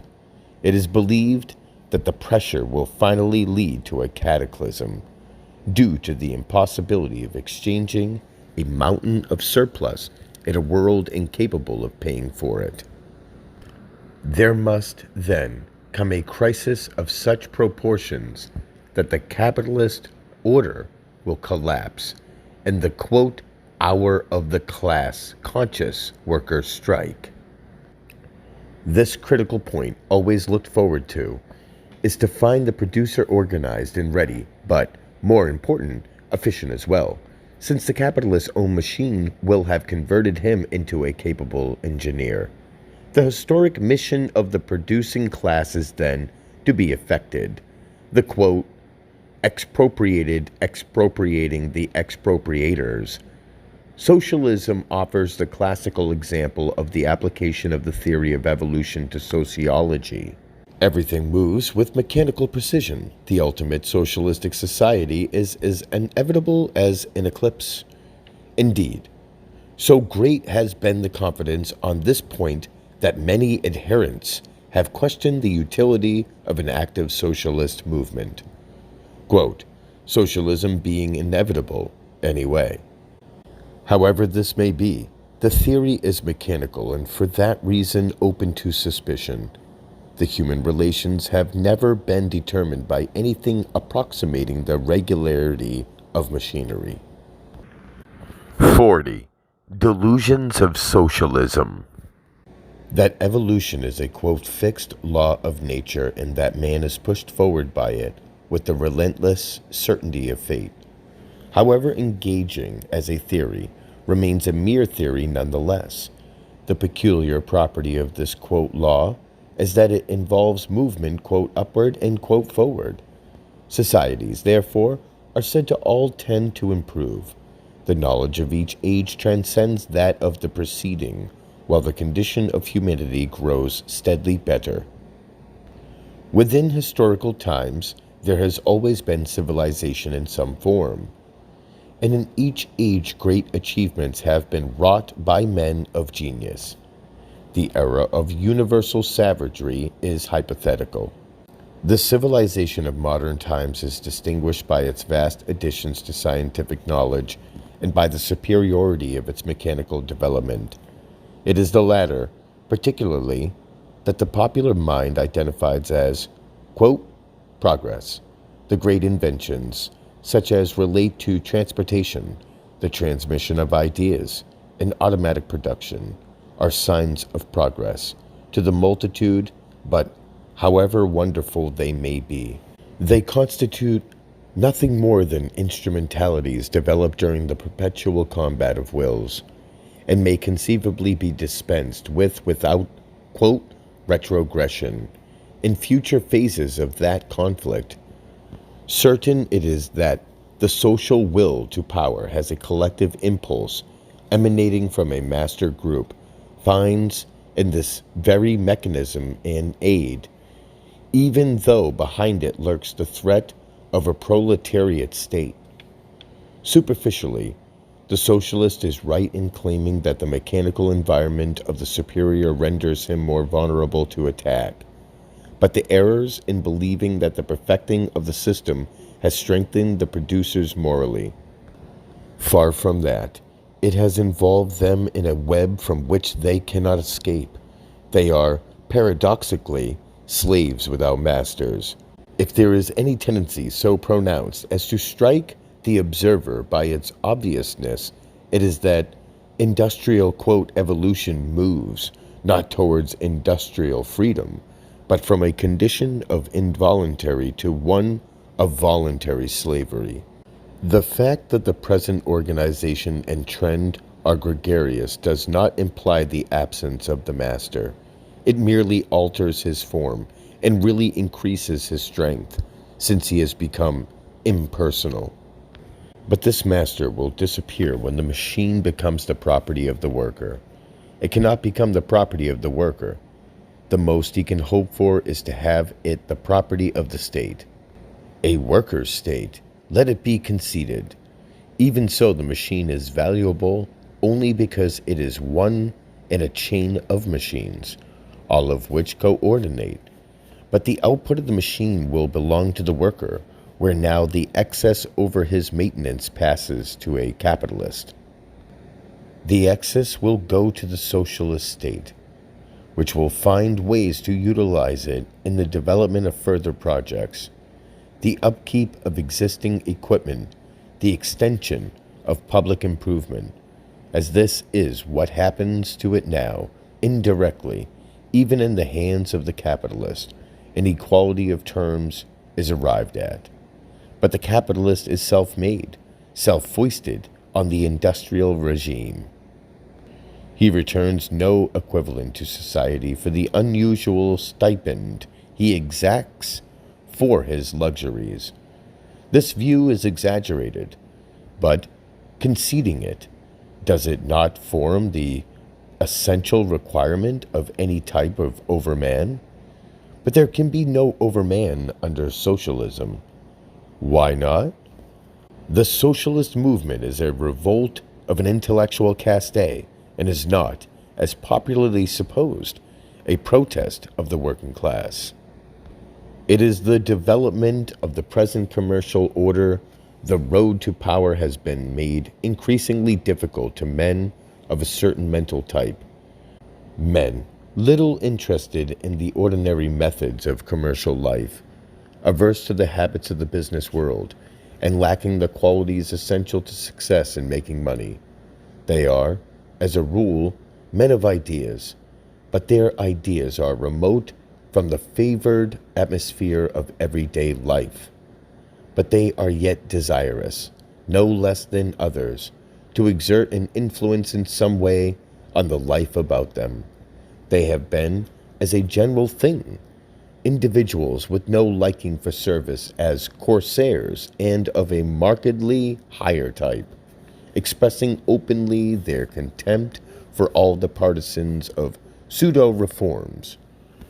They have been capable of grasping the rationale of the modern world and have, as they believe, discovered how the commercial group can be undermined by means of subversion of the worker groups. The result has been the appearance of various philosophies of progress, historic parallels, accounts of the gradual rise of labor through the ages, the history of class society. In addition, some of the most potent psychological supports of the present state have been attacked. Religion has been assailed, and all the objections of science to theories of revelation have been exploited to the limit. Most important of all, there has been inculcated the concept of a solidarity of labor, embraced in the idea of, quote, class consciousness, the belief in the permanence of coming power of a submerged class, by right the lawful heir of all the estates of civilization. The theory of, quote, class consciousness has obtained the status of a principle as fixed as a religious dogma, and once well instilled is practically unshakable. Henceforth, the capitalist and his society are abhorrent to the wakened worker, and he dreams of the millennial day just as did the early Christians. This movement, therefore, is the outer manifestation of a more significant struggle. It is the will to power of an intellectual group endeavoring to cope with the will to power of a great commercial class, and it is a movement of vast possibilities, for it does not aim at all at liberating the worker, for that is impossible without destroying mechanical civilization, but would simply replace the present ruling group by one of a non-commercial type. that the tendency of modern industrial growth is towards the socialist idea in a modified form is undeniable. But it is an error to suppose that the mere operation of the industrial machine by government is socialism as officially sanctioned. One of the apprehensions of these leaders has been that the capitalist group would affect this very step, renewing their power by the authority of the state exercised over individual and machine, this state being dominated by the capitalist. It is clear that there is an element of uncertainty here, for if the government is in the hands of one group under a majority system, it can certainly be passed on to another by the mere matter of an election. The superior number is always in the hands of the inferior group. It is understood by the leaders of the movement that any improvement in the condition of the worker militates against them, for it is then difficult to hold in line the men upon whom they have to depend on. They are also aware of the power of the vast propaganda agencies at work, maintaining the present order of things, and it is for this reason that hope is entertained at all times that exceptional events may introduce a critical situation, of which instant advantage may be taken. 41. The Socialist State. The question arises to what form the will to power would take in such a society. Conceding the, quote, triumph of socialism, in what way would it differ from the present regime? The force of habit engendered by the new industrial methods is one of the most effective agents for holding the existing status. The mind of the ordinary man is not proof against the insidious influence of that cruelty, regularity, that essential imitation of the movements of automata. It is a question if even the superior mind can long stand against it, and genius only escapes because it will have nothing to do with it. The average mind drops into a rut, and thereafter desires only the uniformity of life to which it has been accustomed. This tendency extends into many avocations supposed to be beyond machine influence, because all the processes of life become more ordered and simplified as time passes. Civilization actually threatens to take on the conventionalism of the Egyptian order, in which even art succumbed. Standardization is the rule throughout. The elimination of originality is always sought. A series of movements, always the same. The result is a structure that is invariable, or at all events that is composed of invariable elements. This trend can hardly escape the thoughtful man. It helps socialism as a theory, but militates against it as a fact, by reason of the effect on the mind of the individual. It is, broadly, the implacable foe of change. Under socialism, the actual working groups would take a military form of organization, but with the leaders selected by vote, the battle for power would first appear in this primary sphere, but would extend with time to the higher and more important dictatorships, those involving the general handling of the social machine. Unless, under this order, all the precedents of experience proved inapplicable, the tendency in this higher group would be towards permanency. The question arises as to what method would be employed to assure the higher from the lesser. Obviously, the method of increasing the interest and ardor among the contestants of lower grades in their fights for their own coveted niches, a diversion to hold them to the plane to which they belong. Again, there might be an increase in the difficulties to be surmounted to reach the upper, the creation of conditions precluding the ascent of inferiors. It may be suggested that this would not be an easy matter, the lower being on the alert for all such efforts. But it is the very difficulty of the thing that would attract daring spirits. It is this taste for the difficult which assures the eminence for the stronger in any society. The personal element cannot be set aside. Some men are naturally more enterprising and daring and more popular than others. The superior would aim to add to the difficulties and so discourage vain hearts. The elimination of directly controlled wealth might prove more helpful to the superior class than now seems likely. In the first place, the struggle for property would have disappeared. With its vast dissipation of energy, the position of the producer as such would be fixed. The superior man would thus be freer to pursue his own plans. No longer harassed from below, he would concentrate his power against his equals. Observing the past, it is worthy of remark that the strongest orders hitherto have always been those supported by a combination of military and intellectual forces.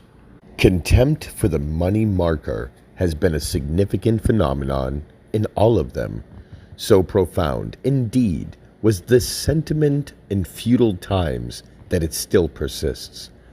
And the self-made man of great commercial ability yet suffers from it. Wealth gives power under a certain social form, but only the wealth of an individual or of a group can be brought to bear on a given object. In the collective state, the superior group would control the whole wealth of that state. It would sway the state machine and maintain its power by its intellectual and moral propaganda. The power of propaganda under such a system would be taken away from individuals, for their use of it would be looked upon as inadmissible to the state. It would, therefore, assume a state form and would be in the hands of the upper group. Their position would thus become practically unassailable. All systems aim to prevent the rise of the exceptional man, but none succeed, except in part. He will inevitably force his way. Education cannot change this fact, although the socialists believe that, combined with average labor efficiency, it will affect universal equality. Education is merely a polish on material, and the finer always reflects a higher lustre. The man of ideas will stand apart at all times and, except at moments of fanatical excitement, hold his own. It is this very capacity that makes him exceptional. There is another factor generally overlooked in treating this subject, and that is religion. It is often assumed, because of the remarkable materialism of the modern socialist movement, that it should succeed. Religion would practically disappear. This reasoning is not sound. The general attitude of socialism towards religion has been due to a belief among its advocates that ecclesiasticism has had for its object the support of ruling castes through spiritual control of the mass mind. This is the legacy from the French revolutionary, quote, philosophers. The extreme materialism of 19th century science strengthened the attitude, and the Darwinian hypothesis, peculiarly engaging to the scientific socialist, since it is a master element in his own theory, still further accentuated the distrust of popular religion. In Europe, where governments were more clearly identified as mere instrumentalities of ruling groups, the support of religion by the state was accepted as palpable evidence of the truth of the position. Religion has viewed then as the adjunct of capitalism, in parentheses, in the modern era, and the idea of class consciousness was promulgated as an opposing principle. But as a matter of fact, the general question is one over which division exists among socialists. Some follow idealistic impulses purely, the socialist program being held to be a means of attaining the passive individual relation defined in Christian ethics. In some modern democracies, religion has become an active political force due to the influence of corsair propaganda. The general popular distrust of religion as an institution aiming to coalesce church and state no longer exists. To speak plainly, this is a menace feared in connection with one church alone, that which was identified with feudalism in Europe. All others participate in political movements without protest, their control having passed to the aggressive corsair caste, which modifies their ethics to harmonize with political and economic expediency. Religion could thus exist in a socialist state as fully as in any other, and might, indeed, develop into an institution of great force. For, should it include the proper spiritual elements to appeal to the ordinary mind, an avenue would be furnished through which the will to power of an important class might express itself. In any consideration of this subject, it has to be borne in mind that the trend of will expression among the lower classes is always towards negation, and they could readily be led to adapt themselves to new spiritual leadership. Such tendencies would persist under socialism, regardless of all opposite principles enunciated during the period of revolutionary propaganda. The ultimate union of political and spiritual agencies would thus be easily possible, and the result would be the appearance of an industrial theocracy. 42. The thirst for liberty. These ideas, admittedly conjectural, are offered merely in general rebuttal of the prevailing notion of a democratic industrial order. A state swayed by spontaneous public opinion is an impossibility, for the masses have no opinion beyond the small things of life except it is suggested to them. The ordinary man is, in the main, satisfied with life as he finds it. Dissatisfaction is an evil gift of the gods to the superior. Socialism itself, as an intelligent movement, is the result of the labor and aspiration of men who have aimed to rise to power along novel lines, nor is this a reflection on them, for the motive is essentially human and universal.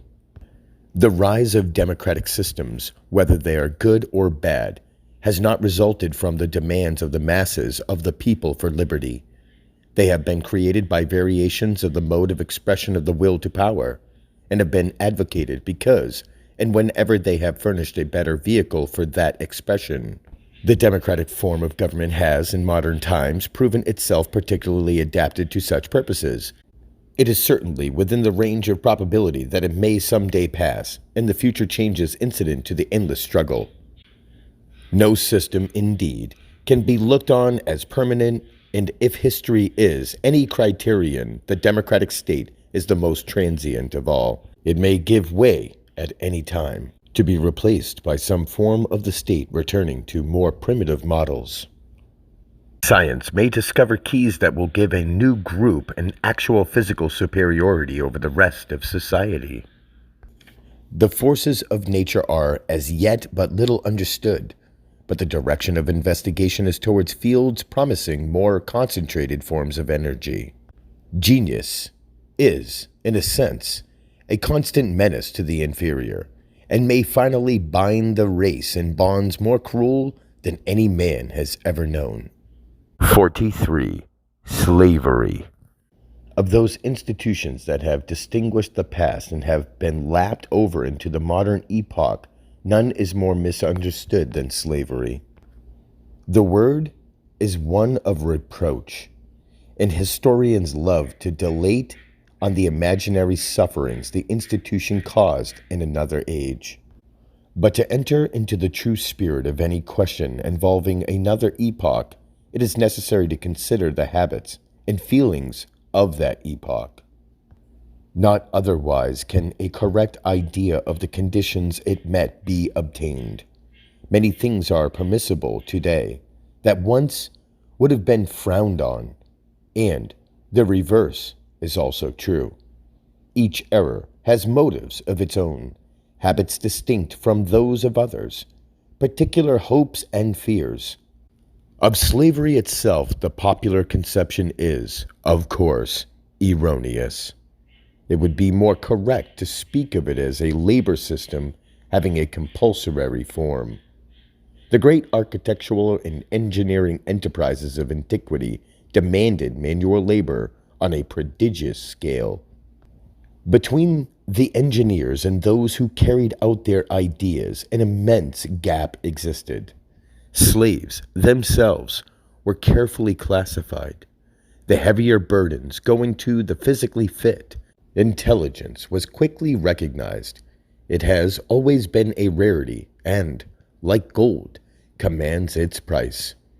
Numerous slaves were men of intellect, even of superior culture, as is conclusively shown by their literary remains.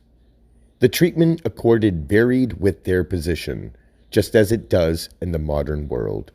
The brawny foreman of rough gangs, selected for his ability to drive his men by physical force, and his prototype in the past. The master could punish and even destroy, but the latter prerogative was limited in civilized societies by the moral influence of the holding groups. For the man who is wantonly cruel has never been popular anywhere. Unquestionably, the slave was the master's property, subject to commands of an overseer. But the status was not so onerous as it now appears. Primarily, he was cared for and, as a rule, well cared for. Pleasures were not prohibited to him, and to some extent, at least, he partook of the triumphs of the master. In some cases, a free marriage relation was respected. But in an age when sex was viewed differently from what it is today, this was not as important as it now seems. Generally, the condition of a slave under one master was as good as under another. There was small inducement to wander elsewhere. Distances were great. Transportation was poor. There was little reason to long for other scenes and opportunities when it was certain that no improvement would be found. Life was more settled. Wealthy families remained so for generations, and their fall from affluence more often being occasioned by war or politics than by anything else. In the former case, the master certainly suffered more than his slaves, although the disaster was common. In the latter case, misfortune overtook the owner alone. That deep attachments existed between certain slaves and their masters is specifically alluded to in many ancient chronicles. It at least proves that the human element was present, and that it must have been accompanied by its usual concomitant, good feeling. There was a class of free labor also in the olden days. The cause of its survival is not far to seek, and is interesting as bearing on the subject of the will to power. All ancient nations were military powers. None could maintain independence or favorable alliances without a professional military caste. It was essential to their existence, therefore, that types suitable to war should compose a permanent part of the population. These were drawn from the agrarians, the lower nobility, above all, from free labor. Will in these groups was stronger. Their members were forceful men, easily prepared for the hazards of war. Slaves were not generally employed in such pursuits, primarily because they constituted a type defective in aggression. There were exceptions to this among some nations, to be sure. In these, some of the soldiers were actually or practically slaves and were even goaded into action with the whip. But they were not regarded as dependable, and among the more powerful military nations they were not found. The armies of Rome were composed of a Latin nucleus. With allies and mercenaries, war then constituted a legitimate and permanent trade. In more modern times, there was the bond slave of Europe, the soil slave who could not leave his plot of ground, yet he had certain rights. If he was bound to the soil, at least he was free to remain on it. The master could not drive him off. And even on sale or transfer of the ground, the occupant's privilege was inviolable. He still retained his right to cultivate and had to be cared for and protected in the event of war. That he could not go where he pleased seems an evil today, but the world was different then. Travel was a serious matter involving expense and arms. The highways were dangerous.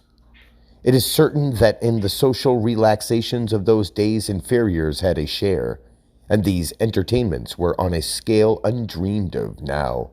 Feasting, drinking, and games went on for weeks, and the underling had his pleasure with the Lord, and no bill to pay. These facts have been lost sight of on account of the merciless propaganda of the French revolutionists, who desired to blacken as much as they could the system they were bent on destroying. But no intelligent man now can see anything more in that period of philosophical madness than the summit of a movement that finally broke down feudalism, not to liberate man, but to force him into the arms of a rising factory system. He became free, but only to sell his toil at a sacrifice of privilege, and for a bare subsistence wage. It is notorious that at the time the factory system arose, when France and England were warring for commercial supremacy, wages were lower than they had been for centuries, considering their purchasing power.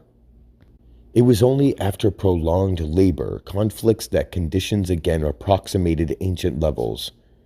The story of the state of English labor at the close of the 18th century is almost incredible, and yet the ancestors of this wretched class had been the yeomanry of Merry England. In more recent days, slavery became a burning issue in America. The propaganda against a Southern slave owner was charged with misrepresentation, willful and otherwise. No tale of cruelty was too wild to find avid believers. Yet these stories were, in the main, quite untrue. Cruelty existed, to be sure, for there were cruel men in the South, as there were in the North. But they were looked down upon by all decent men.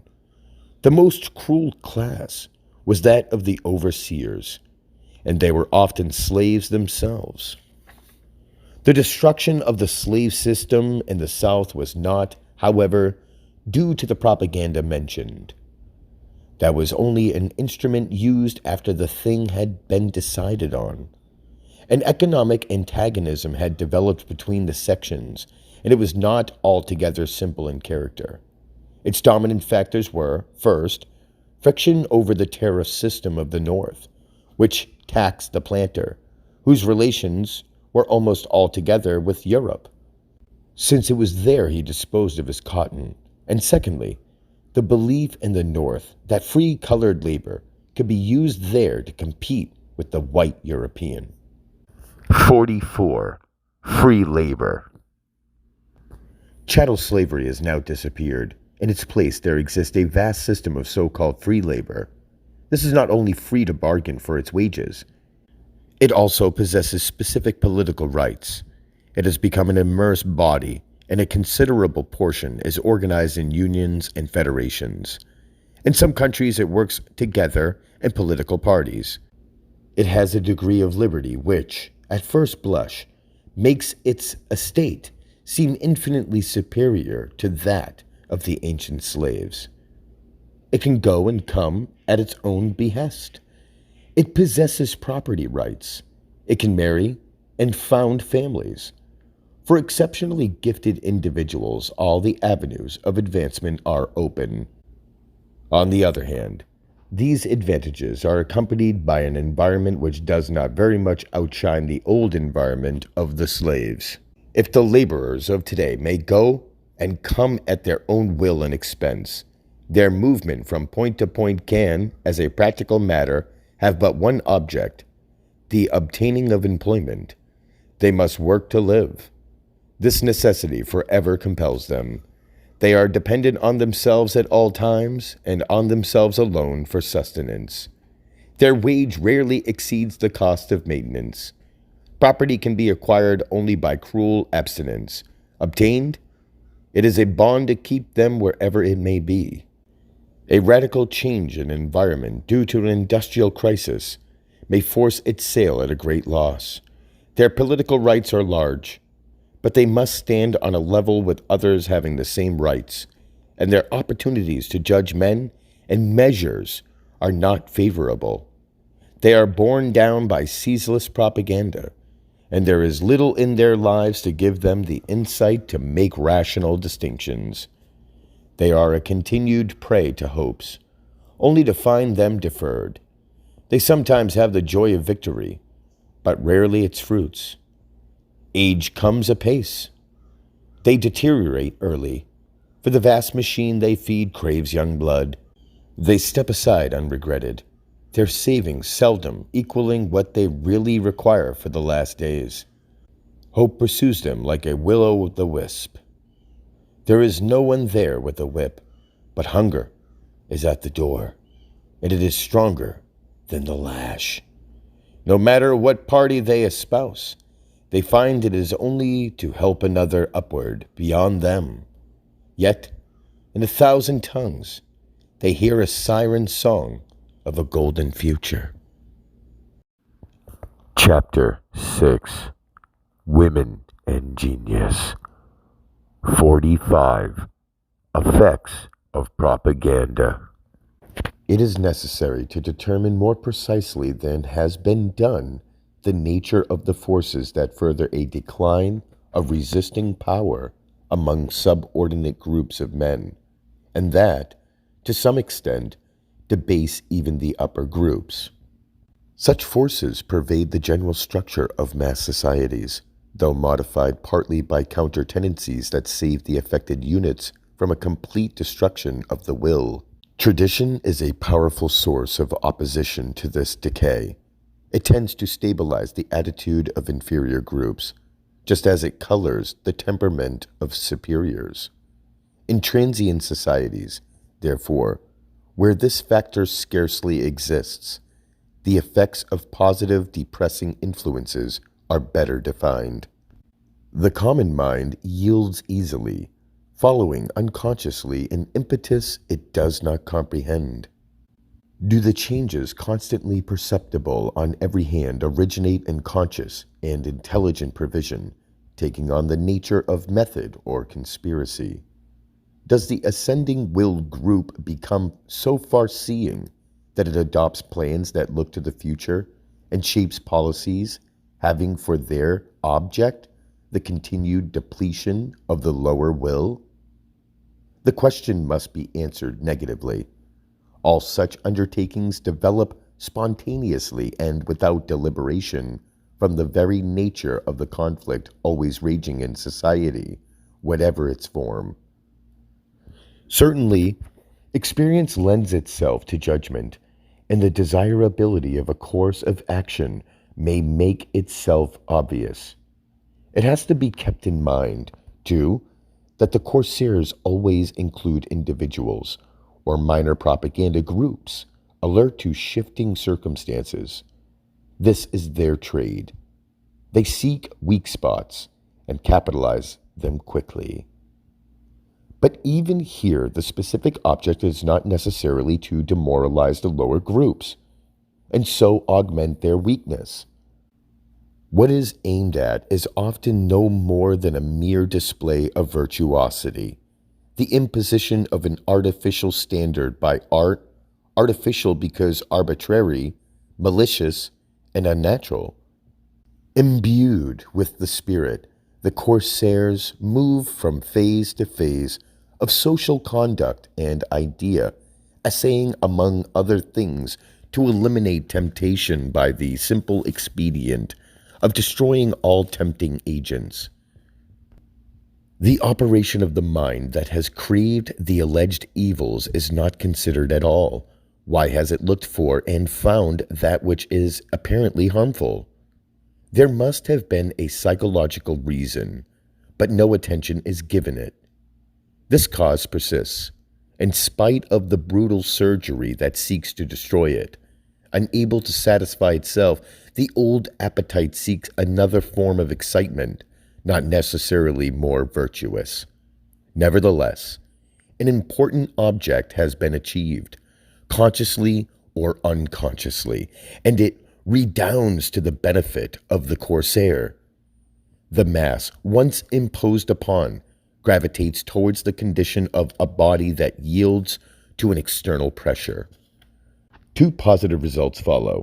First, the will is no longer called on to act for itself in resisting an inclination that may or may not be deleterious. Secondly, the will becomes accustomed to conforming to the arbitrary impulses of other wills. In either case, it declines as a resisting force, the individual becoming passive. Such is the result of all corsair morality. 46. The rise of women. Since it is the stronger who feel these forces most sharply, the weaker being normally negative, it follows that in a general social decline, the actual effect will not be noted until those who were once positive have been forced into alignment with the lower level. It is for this reason that delay occurs before sex enters as a factor of importance. Certain masculine groups gradually descend until they are either on a footing with the feminine psychologically or approximately so. This statement must be qualified. There is not an actual identity of wills, although the masculine has ceased to have its earlier force. Preceding the recent successful struggle for equal suffrage, the industrial structure had been accommodating itself to a lower labor class, and the male was formed into alignment with the opposite sex in an effort to meet the new conditions. Unable to resist them, he became negative in a double sense, morally and economically. The rise of women was an active industrial rival, and then as a political equal was thus extremely significant, for it indicated a material deterioration of the will of the male.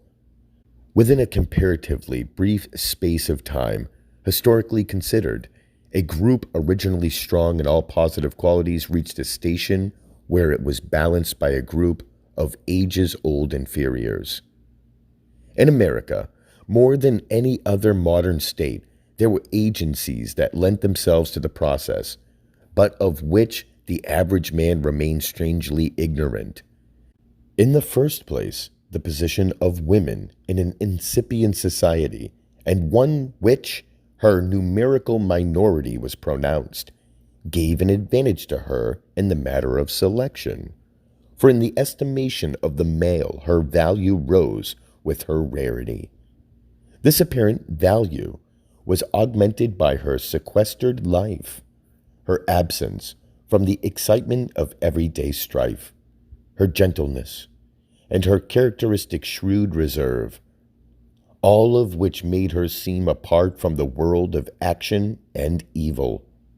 Virtues transcendent were imputed to her, and their imagined existence placed her on a throne where she reigned as a moral paragon, a sort of virgin goddess in a world of sin.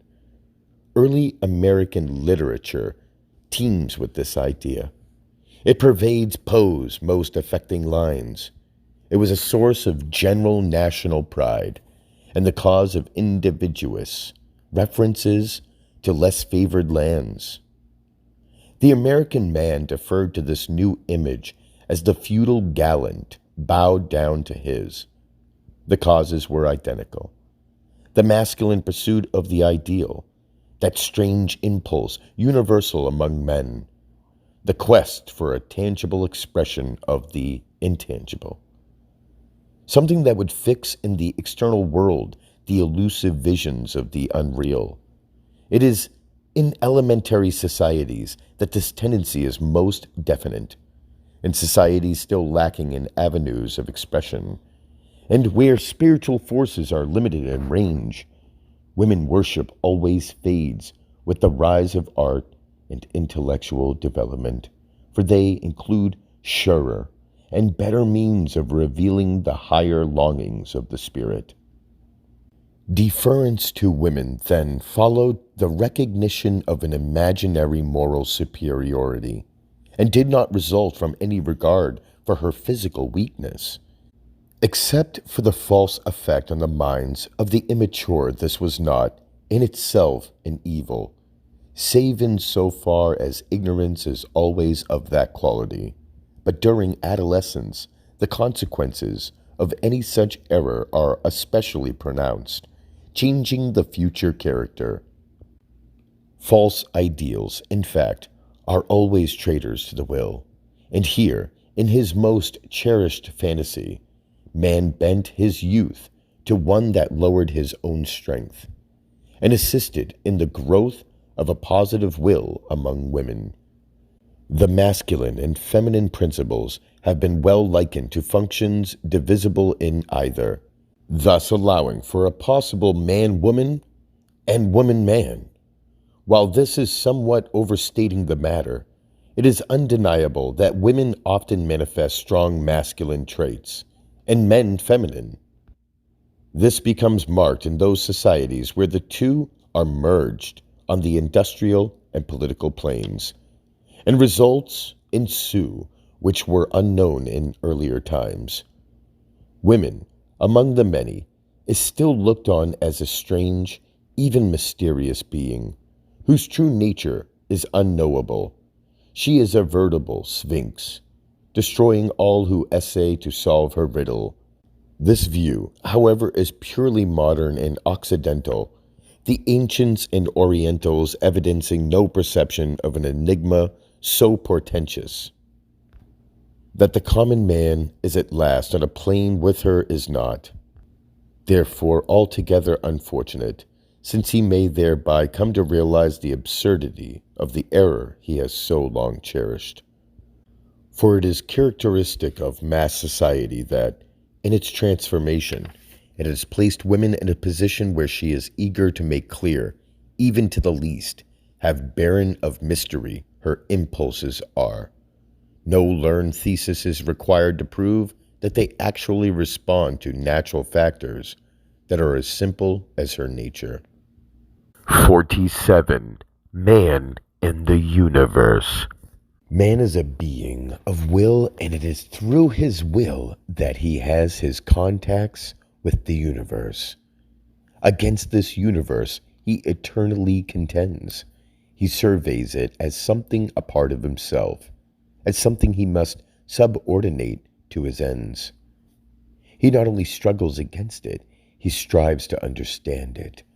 There is in him this constant craving for knowledge, this resolution to understand, this will to know. He may, indeed, be called a being of both will and understanding, for the two involve the very keys of his nature. They result in his thirst for truth. With him, the possession of it is a living necessity. This primal impulse is observable even in the most inferior.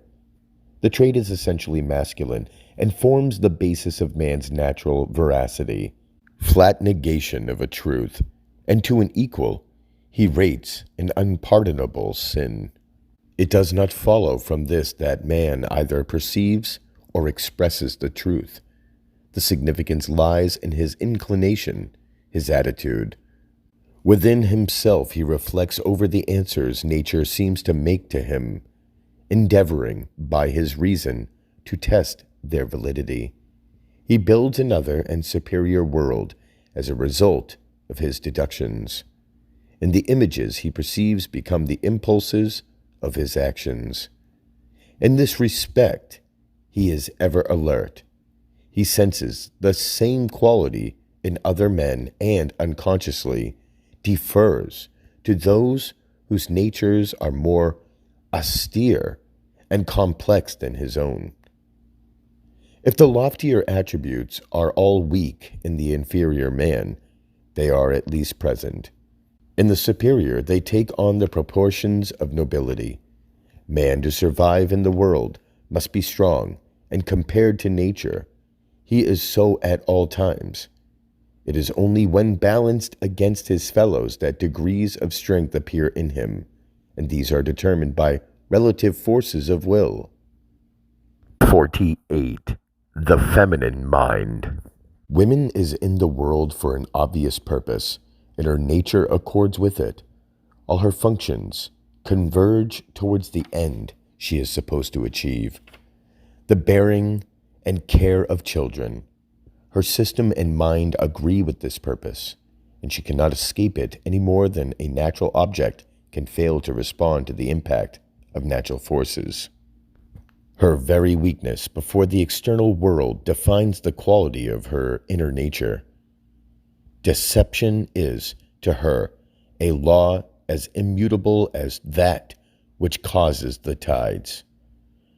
To effect the purpose of life, she must conquer man, and she is, therefore, her eternal object. All the force she commands, distinct from that absorbed by the mother function, she applies to the test with the male. Since she is weak and he is strong, she veils her limitation in profound and perpetual dissimulation. She aims, at all times, to appear the sought, although forever seeking. Mendacity is her life. The search for truth and courage to face it are aspects of existence utterly foreign to her. She beholds the universe only in so far as it relates to sex, and her inner nature is a domain of impulses which she strives to hide, even from herself. These inherent qualities make her, in some respects, superior to man. In the natural world, she is not hampered by introspective weaknesses. She proceeds more directly towards an object. She does not shrink from little things. She has no sentiment. She possesses a faculty of patience, repetition, also unknown to man, which adds to her value in the industrial world. Her mind is essentially practical. Ideals are, to her, illusions purely, and masculine reverence for them bewilders her at times. So foreign is it to her. The right to property she never entirely concedes, and her weakness in this respect has made her face many embarrassments. Nonetheless, within range of what is contagious, she is quicker than man and, seeking only utility, is more practical. She sometimes follows the male in his illusions, for she desires to appear his ally. But once free to make her own choice, she will reject the ideals he has sought and return post-haste to that which gives immediate, if not lasting, satisfaction. She is consequently variable, elusive, unmoral. She is, however, limited in her display of these qualities by the supreme law of her being and sex. This is ever before her. More, it pervades and is herself, since she is sex incarnate, submissive to the strong. She affects independence towards the weak. On discovering man bound, as it were, for in his descent he inevitably reaches such a stage, she casts aside dissimulation and boldly unveils. It is a common phenomenon of the time and requires no commentary. For all this, she still hopes to hide the longing that is in her heart. Under the conditions surrounding her, she dreams of power within the scope of her inborn capacities, and sees in political rights the possibilities of abrogating the limitations within which man has confined her. The abolition of the moral principles he has imputed to her, but which she understands clearly that he, himself, imposed on her. The will to power as a positive force in man has no parallel in the nature of woman. This may seem a contradiction, but is so only in appearance. Man seeks to impose his will upon the world. His vision ranges over the visible universe. It is his theater, his field of action. The war in which his attitude involves him becomes his life. He is satisfied only by the conquest of natural conditions. He values himself according to his ability to effect a return for the energy he expends. His life is will, and This he pours forth in a stream of power. Failure to achieve his object mars his very existence. More, it is equivalent to his destruction, for he deals with a force that must attain its goal or leave him barren, disappointed, and self-condemned. His positive life he gives to nature, seeking, in return, the fulfillment of the visions that he welled from his understanding. For the impalpable, he gives the palpable. For the negative, the positive. The psychological status is reflected in many of his ordinary qualities. Even the commonplace man dreams of a height where largesse will be possible to him. He views this height as a place of freedom, for on it he would liberate his nature from a restraint that is foreign to it. In women, the object of life is within herself. The world is herself, and to that self no sacrifice can be too great. Powerless to face the problems of existence alone, she seeks to learn their import by mastering the masculine will, for through this all that she desires may be obtained. Man's gradual reduction of the onus of life has taken from her much of the labor of other days. But her nature it has not altered, for it still impels her to hold her enemy to a path comfortable to her wish. Man, stirred by deeper passions, is forever dissatisfied with the result of his achievement. A destiny beyond his control urges him to attempt new conquests. The higher the type, the more vulnerable it is to this impulse. Among the greatest, the mind almost loses contact with the actual.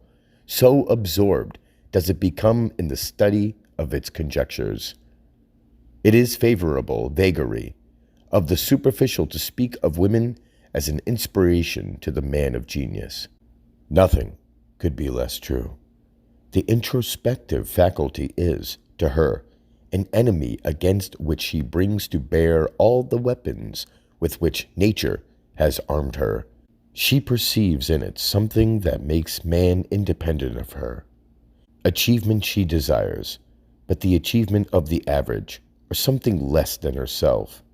She dreads a passion that leads man to pass over the point and circumstance of ordinary things, to reach what to her seems nothing less than a shadow. Woe to the man of talent who permits himself to enter into an alliance with her. His life will become a struggle to escape the commonplace to which she will ever lure him. Genius protects itself by inconsistency and receives for it the derision of mediocrity. The amours of superior men are the delight and despair of women. They find themselves matched by a type as variant and subtle as themselves. To awaken masculine sympathy, women loves to dilate on the limitations nature has placed about her. She even exaggerates her weakness and assumes it a virtue, that she is reconciled to a destiny bounded by physical disabilities. She desires that man should feel a certain responsibility for this state, that he should understand that in some way he has been the cause of it. However great he may be, he cannot ascend so high that she will not reach him. His failure to admit his guilt becomes an evidence of degraded brutality. The purpose of his life should be to serve this lesser self. The ideal man of women would labor solely towards such an end. She grasps, with anguish, the painful truth that the sex relation is, to him, only incidental, and that to the man capable of great things, it is even less so than to the ordinary. She therefore contends with the inmost nature of her associate and strives to divert him from its influence. She delights in watching his descent, even while she weeps over his unhappiness. His interest in the stars astounds her, and capable as she is of rising above the thought of her own personality. It is only during the adolescence and decline of states that women becomes powerful. 49. Groups of women. But these antagonisms manifest themselves differently on the various social planes. The women of the lower groups is less marked by the novel developments of, quote, progress, for the reason that her relation to man has always been simpler and less affected. The form and circumstance of her life have paralleled an economic status from which her associate could not free himself. As the weaker of the feminine orders, she has taken little part in the demand for enfranchisement, the gift being forced on her, rather by more positive groups. These embrace the more independent women above her, themselves divisible into grades. Among the latter, another element has led to great consequences. In the extension of mechanical improvement, vast changes have been wrought in the living conditions of a class of women once bound by household and family detail almost as closely as those of the lower groups. So great has been the extent of this emancipation that a new class has actually been created, a newly rich group that, paradoxically, need not be rich at all to enjoy an enforced leisure. It consists of a mixture of middle-class independents and wives of salaried men. This group form is so much freed from the minutiae of life that it can pursue ideas, and these ideas visualize themselves as political and pseudo-philanthropical movements, through which the promoters aim to make more positive and important their relation to society. Such groups tend to be increased in strength by the mechanical achievements of man. True to her nature, woman avails herself of the opportunity thrust upon her and forms an important branch of the corsair group, and insists on the exploitation of her, quote, moral qualities by becoming a, quote, moral criterion. In all movements which aim to convert ethics into a negative virtue, she is found as an active agent. She assumes this, quote, moral superiority, but beings to doubt the authenticity of its basis, the maternal function, and insists on the right to control the latter. She claims that this function is, in itself, an inherently, quote, moral one, and that the discharge of it makes her supermoral. Nonetheless, she begins to question the desirability of exercising it, and discovers many new, quote, moral problems involved in the bearing of children, the sum of which amounts to a tacit demand to be free from the obligation altogether. But she still insists on all the privileges accorded the child-bearing woman. The situation is complicated by the fact that women themselves are divisible into classes by varying manifestations of the sex impulse. There are women who naturally desire children. There are others in whom the maternal instinct fades into a wish to influence man without its exercise. Such women reach a high degree of culture, and nature often gives them great powers of fascination. Barrenness among them becomes very conspicuous, but they veil it under a, quote, moral propaganda, involving the duties and responsibilities of maternity.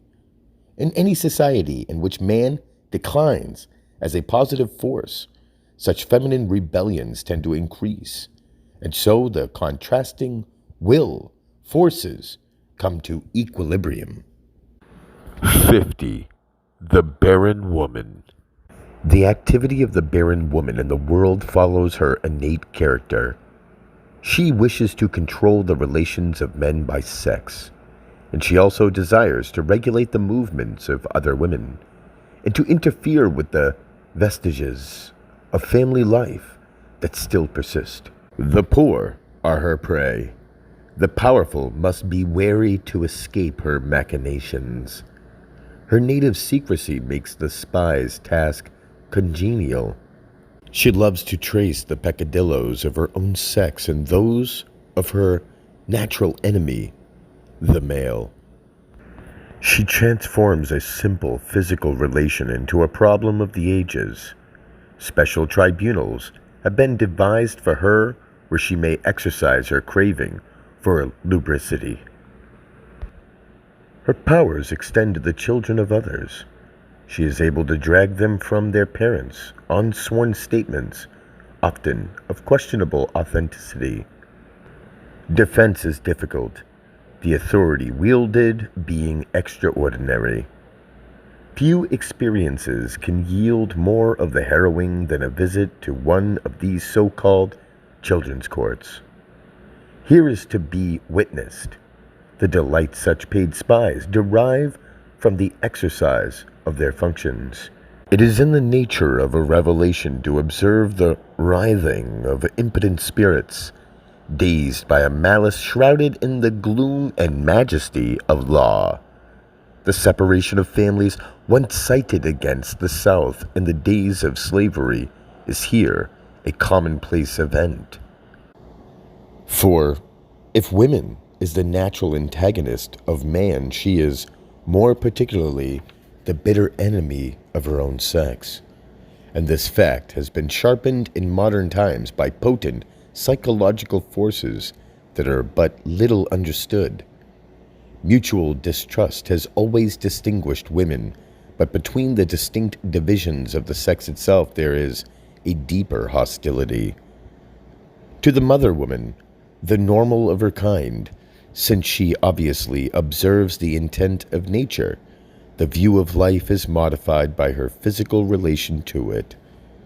Man, to her, is not only the means by which she achieves her object, he is also the instrument by which she finds a necessary shelter from the world. Her regard for him springs from this. Her love depends on the extent of his adhesion to this duty. Maternity marks her passion. Her mate is also a child for whom she cares. Virtue, with her, lies in maintaining the ascendancy of the maternal. She regards her partner favorably only to the degree that he proves faithful to the obligation he has taken. The barren woman, or superwoman, aims at a different object. She desires to hold man by a simpler means, and with what seems a simpler rule. His imagination becomes the weak spot. He is assailed by suggestion. This is a type that has always played a broad part in the world, but under novel conditions, it has discovered new forms of power. In its most brilliant aspect, it has been contrasted with genius in man, but where genius is creative, the other is destructive. By it, all the nobler masculine impulses are subject to attack, for the members of this insidious class can discover no other object in life than the fleeting satisfaction, often illusory, of a primal power. If nature has often made them sterile, it has balanced the imperfection with all the subtleties of grace. During decadent epochs, they always appear in increased numbers, as if some super-social force impelled them forward as warning signs of impending calamity. 51. The third sex. Between the mother and the neuter, there is natural war, and the latter is usually the stronger. The environment of modern life favors her, and her antagonist is thrown on the defensive. The war leads to a vast over-accentuation of sex, accompanied by its partial nullification. A real neutral species comes into the world, to which no definite analogy can be drawn from the past, expressed in terms of mathematics. It may be described as that of a mean between the positive and negative sexes, a transient genus among which women have no sex and men no masculinity. These strange individuals experience the sensations of eroticism by purely mental processes. In them, natural impulses have all but disappeared and are replaced by inexplicable longings that battle and control their lives. Their existence is one of suppressed frenzy, displaying itself and a vicious deception that speaks only in terms of a vitiated morality. It is to this class that moving pictures of a certain type have become a spiritual food. In the spectacle of exaggerated allurement, they discover a satisfaction not otherwise to be experienced. They feel and display their new power by becoming ascendant over the more ordered class, whose lives follow rational paths. From them come many curious reformers, aesthetic oddities, bewildered illuminati, most dangerous, the spy personnel that preys upon the weak. They are true children of Lilith. But if she was without soul, they, alas, are also without bodies. They are ghouls, whose joy comes from dead dreams. 52. The sex struggle. The sex struggle has taken a new form. Under the extraordinary conditions now prevailing in the world, it becomes possible to force and hold man into an inferior position regardless of his will, by reason of his fanatical allegiance to the social contract. Particularly is this true among the lower groups, in whom the aggressive spirit has fallen to a negligible point. Women thus have reason to harbor hope of attaining even more remarkable authority than they have today. But their activity will lead to consequences little dreamed of by the thoughtless. Epochs in which such movements appear must be viewed as extraordinary, decadent, and lacking in equilibrium, periods destined to pass. 53. The man of genius. There are, however, men of a singular nature upon whom the forces that affect other men seem to operate without result. The vast energies of the political and economic worlds slip by them, leaving them untouched. The rise of ordinary men and the aggressive demands of women are alike lost on them. Living, as it were, charmed lives, they partake of the common life like members of a superior and alien race, whom the flitting panorama only momentarily diverts from a realm in which they survey more pleasing vistas. Of striking personality and extreme egoism, such men display an astonishing aptness for whatever they incline to undertake. With an extraordinary capacity for absorbing knowledge, they join a faculty of intuition by which their mastery of a given subject follows swiftly any grasp of its basic facts. Given one link in a chain of ideas, they quickly find the others and even add to them. Many definitions of genius have been attempted, some based on rational ideas, others, and these are more frequently met with, endeavoring to connect it with the laws governing mediocrity, that divinity of equality. In industrial societies, it has been defined, quote, as an infinite capacity for taking pains, an explanation very popular, for the reason that it implies a genuflection to the god of toil and success. The thing is not, of course, explained by the definition.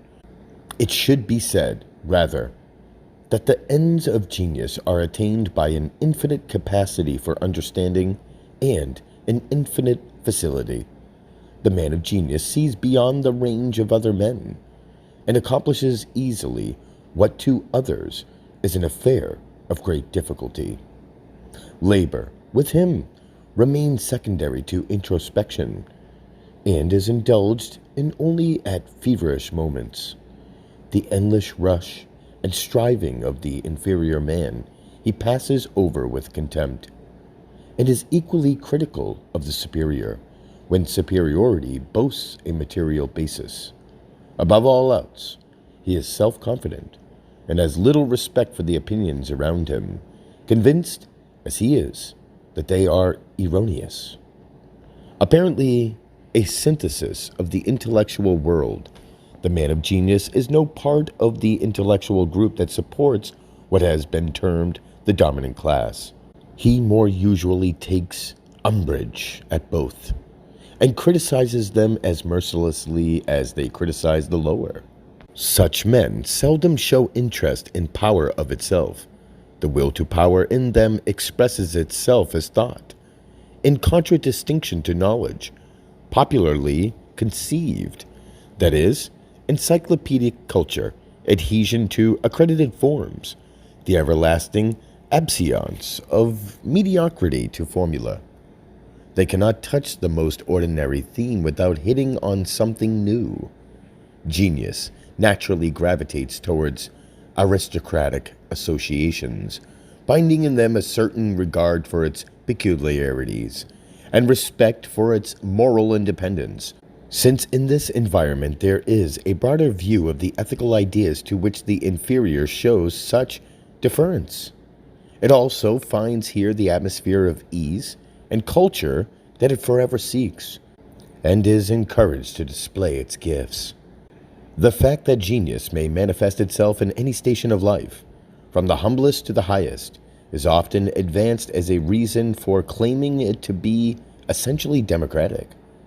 But this notion is not supported by the facts. Society is so artificial a thing that it offers no true criteria of the standing of individuals, save as its institutions harmonize with the phenomena of will or have favored the breeding of specific types.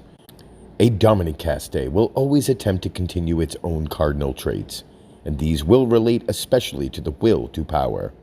But the formula does not, evidently, cover the origin of genius, any more than do the indiscriminate crosses of the inferior. The precise reason for the singular balance of mental gifts in these characters is still a mystery to science. Nevertheless, their extremely egoistic traits must identify them with the more exclusive realm of the dominant group in any coherent society. There is always in them a profound and unconcealed aversion to mediocrity, the god of the obscure. Their horizon embraces nature and man, but these they conceive as ideas, and to fathom the quality of them seems an inborn craving. As a result, they often foresee tendencies which do not appear in the deductions of science until long after.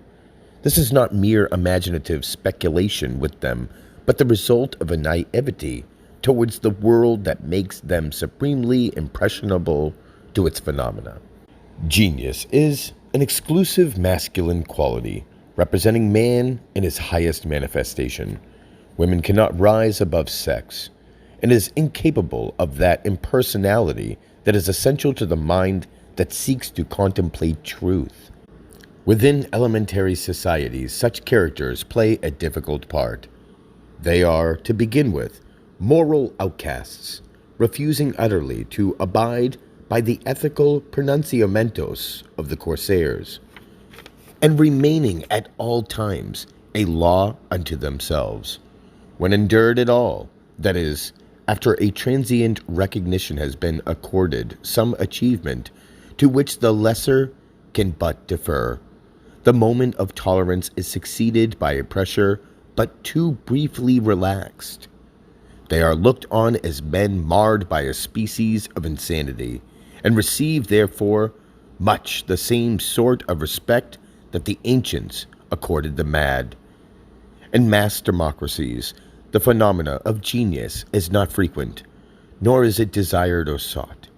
In such societies, indeed, the activity of such types may be artificially limited or even suppressed altogether as a consequence of their natural contempt for the forms popularly favored or authorized by the corsair class.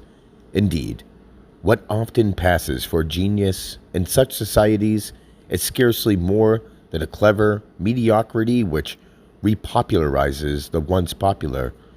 The weak dread novel ideas, for they compel a change in their concept of themselves and of the world. Chapter 7. The Rationale of Power. 54. Revolution. In democratic societies, the forces of antagonistic purpose express themselves chiefly in specific political movements. But these, in turn, simply reflect the ideas and the underlying morality. The latter marks the limits within which the mass mind acts. Only those movements get anywhere which harmonize with the common ideas. Revolutionary propaganda is possible only when it includes the basic ideas that are popularly held. The struggle in mass societies is not altogether between holding and non-holding groups. Primarily, the interests of all the powerful groups are similar, but differences arise that lead to sharp conflicts. Friction follows divergence as to the precise method of using the economic machine. Except in the case of genius, there is, among the higher groups, consideration for power alone, and men and states are measured by the degree to which they manifest it. The great struggles in society are civil wars between such types. It is only during so-called revolutionary periods that there appears to be a decline of aggressiveness between the upper groups. The common danger draws them together. Revolutions are fruitless, save when these groups have experienced deterioration. They thus offer a chance for exceptional individuals of the lower group to force their way to eminence, for the resistance above is slackened. The primal aim is always mastery, and this implies the subordination of the weaker. Even when there is no visible revolution, there is always a persistent drive towards control of the law, its nature and execution, and a consequent interest in the personnel of legislative and political bodies. Through these, weaker groups are restrained from full participation in the fruits of power. They're held to enterprises that are not inimical to the interest of the superior.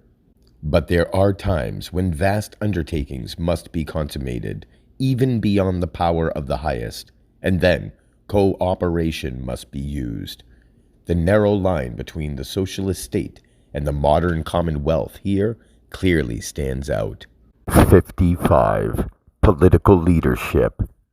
In the political world, all leadership must accord with the mediocre concepts of the inferior groups. The characters who play their parts within are of a type that can sympathetically entertain the viewpoint of those whom they dominate. They are men thoroughly conscious of the power of sentiment and are often themselves swayed by it. Obviously, men so swayed are the only sincere proponents of the propaganda employed, but they defer at all times to be more cynical and discerning. That is, to those who have grasped the secret of converting specific interests into terms of general sentiment. Greatness, as a human attribute, cannot be granted the mere politician, for his sole claim to genius lies in a certain acumen engaging mass prejudices and mass situations. Exceptional individuals, of course, sometimes do appear, but once their native egoism has been sensed, their destruction follows swiftly. Nevertheless, broad consequences are sometimes affected by them before their fall. It is only when the affairs of a given state force relations with other states that men to whom true greatness may be conceded manifest themselves. These are rarely politicians. Foreign relations, so called, are determined by men of broad knowledge, devoid of illusions, cold and unyielding, except to superior power. Save at important junctures, the connection between the upper groups and the politician is psychological only. Normally, politics is carried on in the more hospitable mental atmosphere of the lower groups. Its intellectual character is shaped by the persistent labors of corsairs, and politicians are too lacking in reflective power to be able to distinguish the nature of the influences surrounding them. Elemental passions harmonize with the nature of politics. It quickly responds to like and dislike as actuating principles.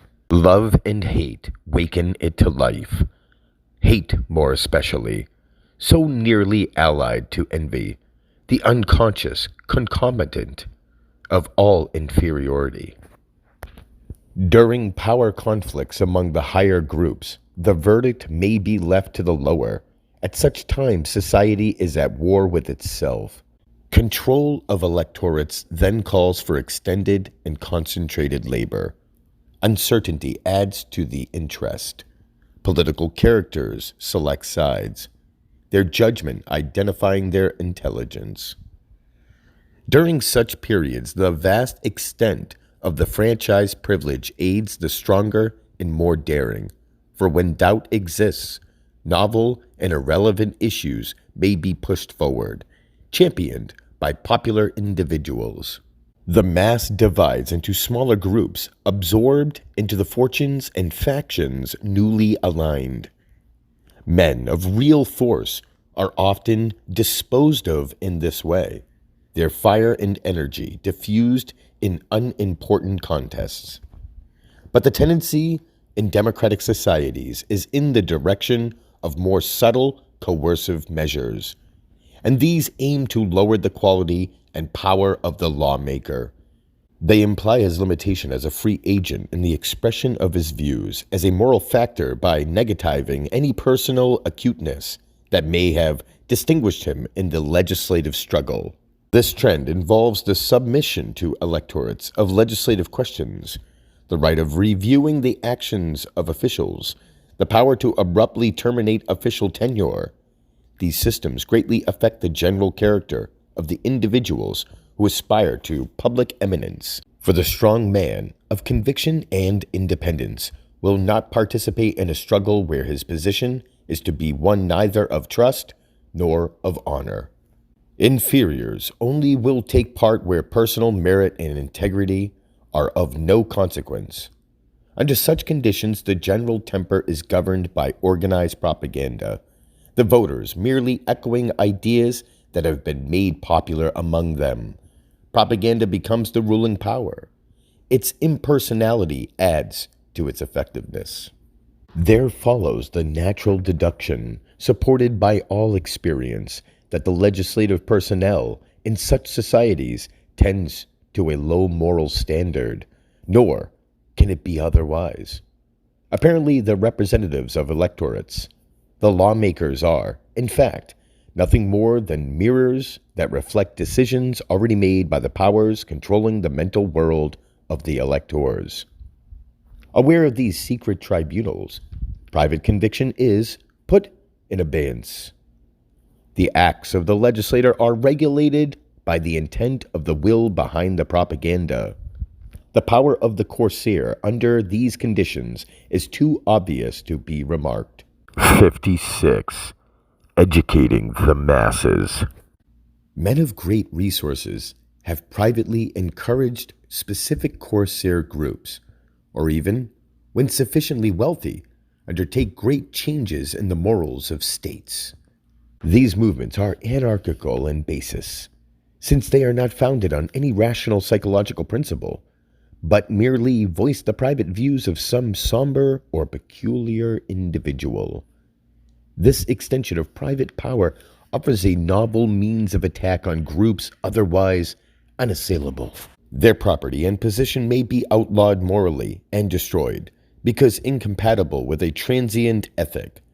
Public expenditure, the source of all exchange, becomes subject to unforeseen regulation. Commercial groups are enabled to prey on each other in a novel and insidious way. The income of some may be extinguished or diverted to channels controlled by rivals. Economic war thus evokes moral propaganda and finds in it a potent ally. The character of the individuals composing the dominant groups in commercial societies and the nature of the means by which they have risen to power encourage all the tendencies described. The commercial mind cannot get away from the principle of expediency. It surveys man and the world merely as producing engines. The individual is regarded as an object of value only insofar as he participates in social labor, and on the most economical basis. The very abstemiousness of some individuals of the superior type often develops in them an unconscious aversion to any act that does not relate itself to the material details of existence. They dream of labor made into a perfect producing agent, and capable of no motion foreign to that end. The diminution of such labor's wants must, over a period of time, lead to a lowering of the expense of maintenance. The withdrawal of temptations to extravagance is thus desirable, since a cheapening of the labor product will ultimately follow. Although usually unexpressed, such reasons are constant concepts in the purely commercial mind and play a part in the philanthropical diversions of great individuals. There enters, also, the profound effect of sadism, reflecting an innate hatred of pleasure. There is yet another phase of this subject, and one more relevant in cases of genuine benevolence of intention. As he rises abruptly to wealth from narrow origins, the will to power impels the recipient to apply his means along channels that, to him, seem abstract and therefore altruistic. With no conception of the beautiful, beyond an apprehension of it as something infinitely dangerous, he seeks a moral course through which to express his power. The habits of inferiors are sufficiently diverse to supply a range of such essays. He also, by this process, controls equals who find solace in the form of pleasure upon which he has centered his indignation. His reward, in the event of triumph, is double. There is the satisfaction inspired by the consciousness that he can arbitrarily modify the conduct of his inferiors, and a colder and deeper joy attends the moral mastering of his equals. These tendencies are elementary outreachings towards an expression of the philanthropist's inner nature and reveal his soul in its grim nakedness. The social machinery necessary to the success of these demonstrations of individual power also lends itself to other purposes. The inauguration of specific inhibitions compels the simultaneous creation of involved systems of espionage, the powers of which may be later diverted to any other enterprise. Distrust and suspicion become universal phenomena, and the mass man cringes before a force that follows his every movement and inflicts its penalties with pitiless inflexibility. The creation in this manner of artificial crimes and legal recognition of grave public offenses and acts of personal immorality, when combined with a developed system of espionage, may serve as a weapon against individuals whom it would be difficult to reach otherwise. Such a system may furnish a pretext for abrupt and unexpected access to private records, otherwise protected by the fundamental principles of law. Or it may affect a sudden detention of the person. So thorough has been the development of the public attitude towards certain offenses, particularly where they relate to sex, that when a charge is made it overwhelms the accused. His private character may never recover from the taint, and at the moment of accusation all his social rights may automatically cease. It is for this reason that murderers so often attack the reputations of those whom they have slain, public sentiment applauding an act the basis of which it accepts as sound. Only individuals of great power can withstand such attacks. They thus favor the ascendancy of the higher sort of man, for the inferior, recognizing his own helplessness, seldom offers resistance. But psychologically, the use of espionage is a system of weakness, for it indicates apprehension, another word for fear. History marks the phenomena as an unfailing sign of approaching disaster. The reason for this so simple that it should be obvious. Power, fixed and sustained by cognate individuals, is always bold, confident, and daring. The truly superior recognize the perpetual imminence of danger, but are certain of their ability to master it, to accept as essential The risk of circumstance is the candor of the strong. It is from this spirit that magnanimity is derived, a moral quality only possible to the great. Transitory though these, quote, moral tendencies may be in the United States, they are worthy of note, for they convey an idea of underlying social conditions and define clearly the extent of will decline in the nation. With the appearance of stronger intellectual groups, greater tolerance and frankness are to be expected. Their influence always brings in cultural epochs, during which natural impulses have a rational sway. Art awakens a true concept of nature and the world, and the gap between the upper and lower classes leaves each freer to follow its own impulses. The slave overseer has always been a harsh master. 57. The decline of legislators. In the political world, the gradual submergence of individualistic representation and its replacement by organized propaganda has led to the disappearance of the fundamental traditional rights of the lower groups. Each principle involved has passed in turn under a moral ban. There is now little oppression to this, a result of the persistent decline of will, due to the constant pressure.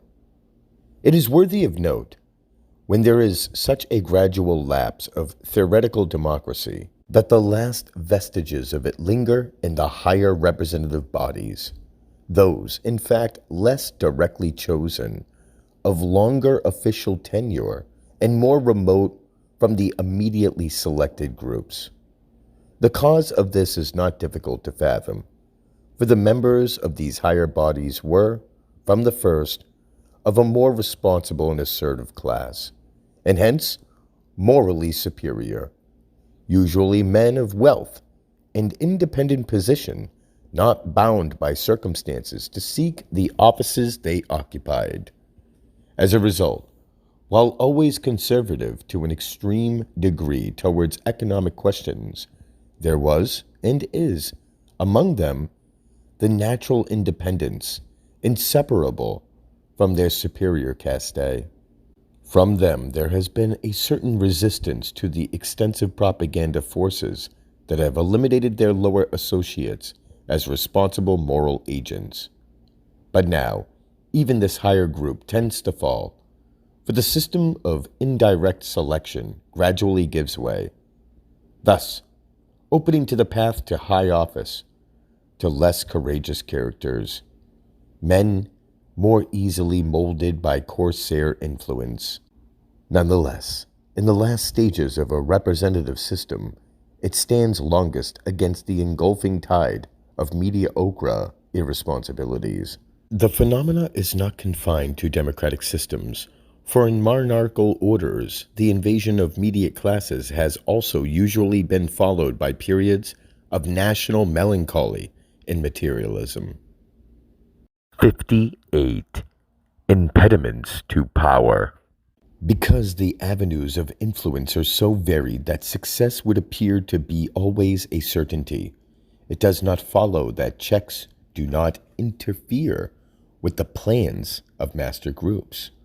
The complexity of the modern state, the numerous minor castes that are constantly struggling to play some part in the general exercise of authority, the unexpected appearance of rare individuals obstructed of plans in contemplation are elements that affect the situation.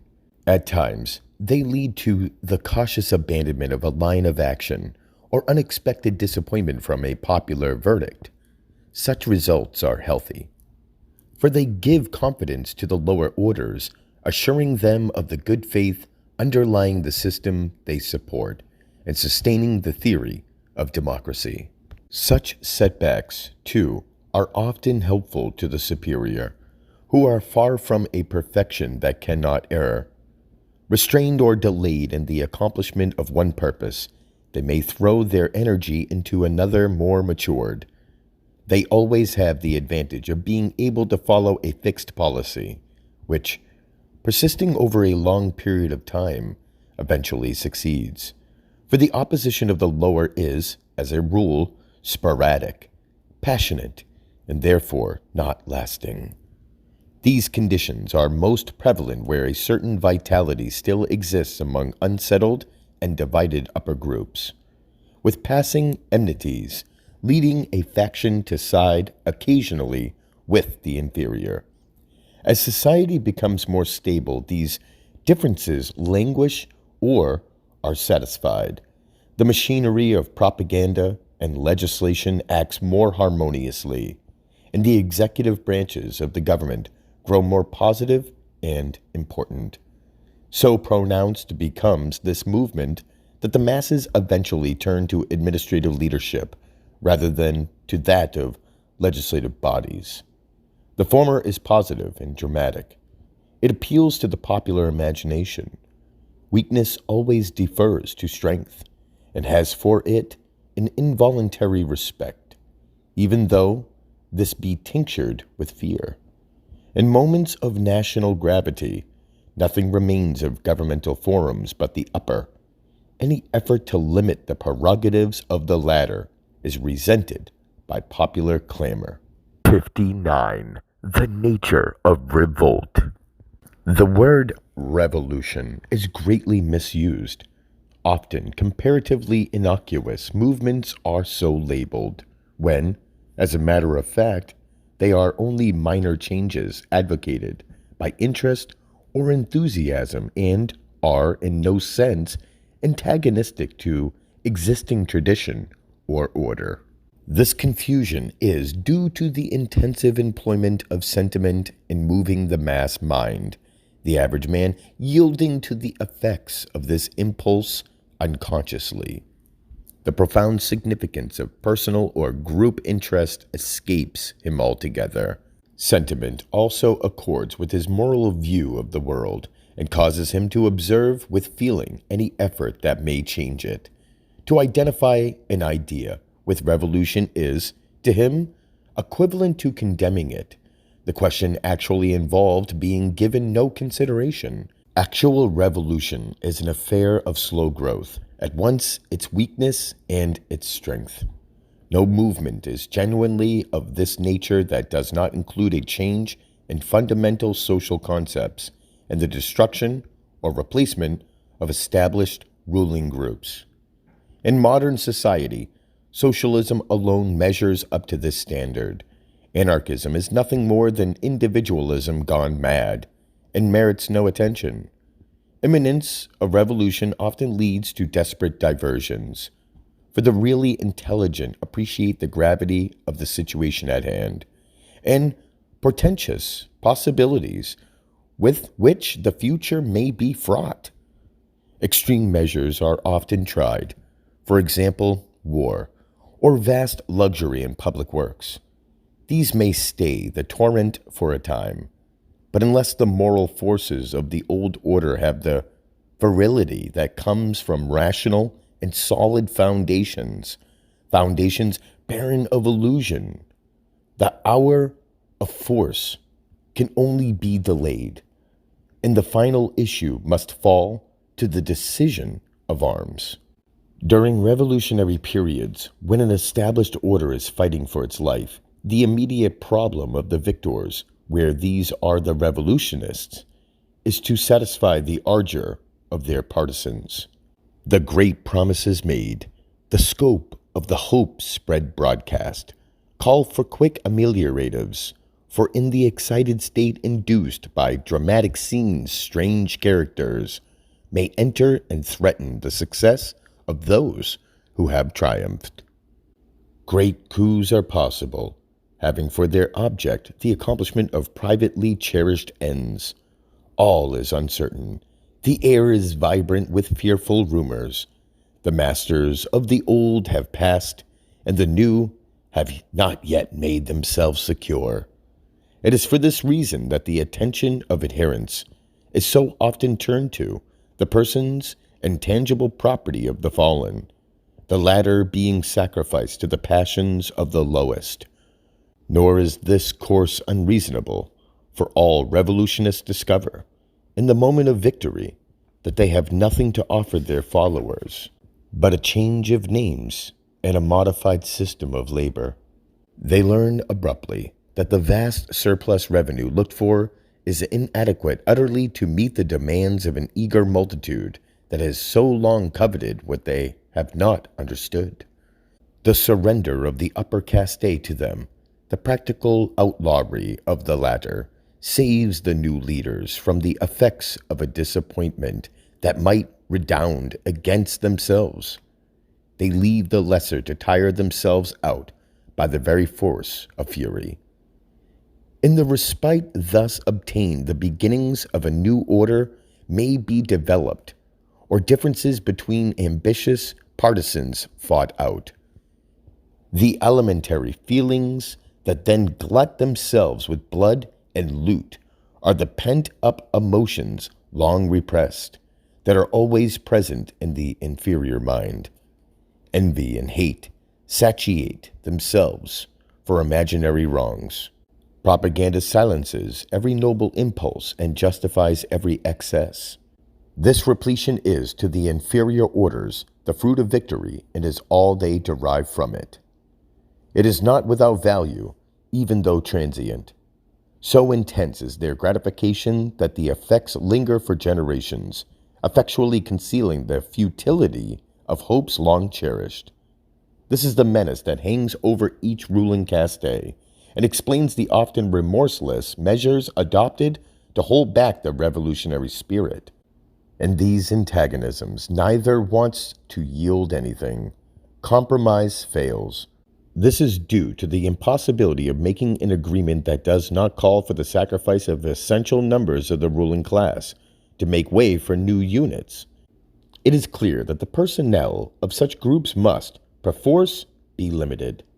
Revolutions, once at the apex of success, undergo swift alteration in purpose and idea. The group of propagandists to whose labors the conclusion is due find themselves facing characters that had lurked in the background, awaiting the critical and opportune moment when their own plans might be pushed forward. With revolution as a watchword, they attack the ordinary men who still cherish the illusion that they are, at last, on the threshold of great achievement. The new group boldly essays to dominate the seething mass about it, laboring to recast society along lines favorable to its ends. This is the reason that such struggles always result in disappointment to those immediately concerned. The temporary excitement gives them their own solace. The enthusiasm characteristic of revolutionary epochs is a sovereign force in compelling the lower to accept new, and often more relentless masters. To question the integrity of the revolution becomes a supreme crime, and the inferior is bound again in the very bonds he has dreamed of seeing on others. That physical force must be appealed to at last does not imply the necessary fall of an older ruling caste. It may prove equal to the crisis by which it is faced and beat down the assailing forces. These struggles are of unmatched fury and bitterness, the effects sometimes enduring for centuries and changing the entire future of races. 60. Democracy and Revolution. In democratic societies, it is difficult for such a catastrophe to take place. So far-reaching are the means that interest finds to guide the popular mind, and so diverse the political forms that grant satisfaction to the masses. In these societies, as they develop, there is a constant augmentation of interest in purely political contests, elections multiplying, and novel questions coming forward. These movements constitute a sportive phase of life, and popular interest becomes absorbed in the fortunes of parties and individuals. Issues excite little attention. The concept of success, so important in life, appears again in another world, where each longs to be with the victor. All democracies are autocracies in embryo. The change ensues upon their moral collapse. It does not follow, however, that superficially any alteration takes place in the actual form of organization, for democratic forms may persist for an indefinite period, even flaring up into transient importance, and always furnishing channels for the expression of the ambitions of inferior men. 61. On greatness. The changes in states that mark the steps of what is termed progress are nothing more than intervals of transition, the descent of an old power group, the ascent of a new. Greatness and commonwealths is distinguished by the character of those who compose such groups. The brilliance or pusillanimity of nations is simply a reflection of brilliant or pusillanimous personalities. The state does not create greatness in individuals, but greatness in individuals creates greatness in states. Civilization itself is only a manifestation of the effect of powerful spirits on the primary human relations. The quality of an epoch, morally and intellectually, can be no higher than those qualities among its superior groups. This becomes transparent after serious national disasters, in which an older caste either disappears or becomes impotent. An immediate change is apparent in the ideas and actions of the masses. The spell of the great mind is gone. Mediocrity is ascendant. It is as if a new nation had been born. Nothing of the old remains but a name and a tradition. It is certain from this that every state will, at intervals, undergo mental decline, rising again as stronger characters appear and achieve their will. The war that forever maintains among men is this struggle, and nothing else. In it, there will be periods when real eminence will be possible, and at such times, and in such nations, long lapses of vacillation and weakness must ensue. In modern times, the diverse agencies that control public thought make it possible for combinations of mediocrities to balance or surpass actual superior types. Intellectually, this fact limits all real greatness, and even ordinary thought is hampered. It is only in commonwealths dominated by powerful minds that a free expression of opinion is tolerated. The mediocre man takes no risk that can be avoided and harshly confines the range of permissible ideas to those that favor his cringing path. He is beset by fear, the guerdon of the weak. But the strong, swayed by no such weakness, remain indifferent to sentiments that, to them, are casual and puerile. They feel superior to them at all times. It has been under the protection of the great that the world's periods of apex cultural have been attained. This is a universal principle, and one confirmed by every record. Chapter 8. Reflections. 62. The struggle for self-expression. The eternal struggle of the superior man for independence, such is the history of society, rightly understood. It is apparent that his aim is never achieved. He can, at best, become the part of a dominant caste, and even here his path is lined with difficulties. Obstacles face him at every step. The lives of the truly great are therefore always tragical. Mediocrity, even when exalted by a transient fire, eventually turns upon and destroys them. The man of genius alone attains some approach to freedom, but this is due to the peculiar, even unique expression that the will to power assumes in such personalities. Disdainful of environment, they treat the world more as idea than as reality, and act upon it as they would act upon other ideas. Genius may be regarded as an essay of nature to produce a master type, the so-called Superman, but if so, the effort so far has failed. It is curious, also, that such men rarely perpetuate themselves, or, if they do, their offspring evince few of their gifts. Nor is their low fecundity due to any neglect of sex, for their singular characteristics and brilliant personalities prove irresistible attractions to women. In the will, war women always appear as a weakening factor. This position is logical, for nature ever impels her to war upon the male. The study of her status is important, for from it is to be inferred the degree of masculinity or will in man. Woman does not, quote, rise, the world to the contrary notwithstanding. Her relation to society is constant. She is sex, and cannot escape her inborn limitation. Nor should this, in any sense, be held derogatory. The mere fact that such a view may be entertained confirms the falseness of her present position, that the consequences must be fruitful of evil in their effects on breeding is to be deplored, but cannot be avoided. Under the conditions existing, the masculine will must experience further deterioration, but that eventually a balancing counter-tendency will appear is reasonably certain, since this has always been the case in the past. The ascendant woman is not new to history. 63. Happiness. Happiness and pleasure are often confounded. The latter is really a form of pain, and gives satisfaction because it offers a variation in sensation. To that degree, it may be termed happiness, but it is a transitory nature. Such as it is accessible to all, and particularly to the weak.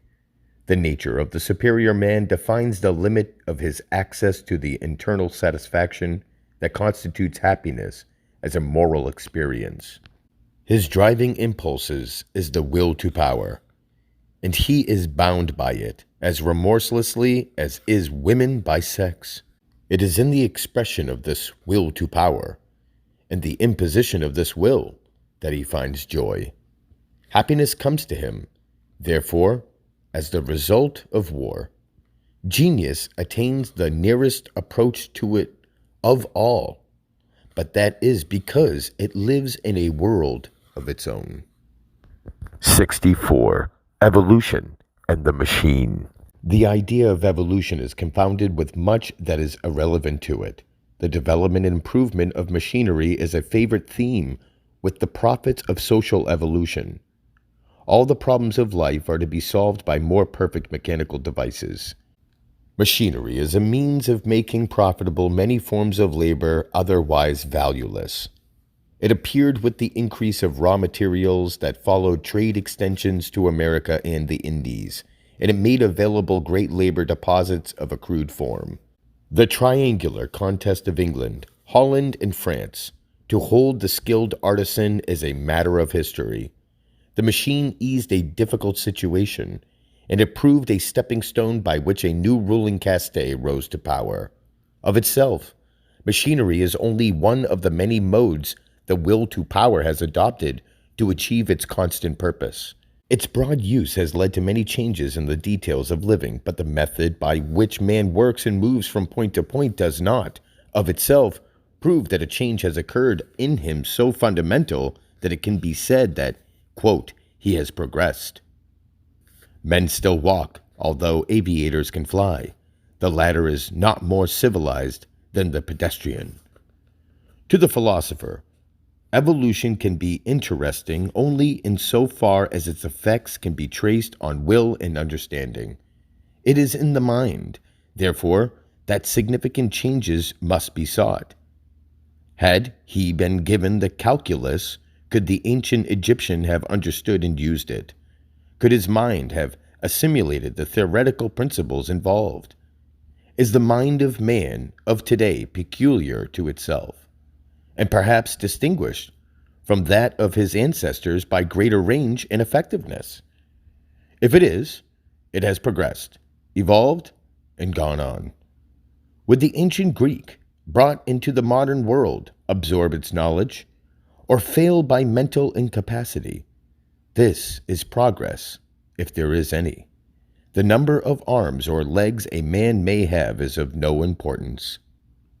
65.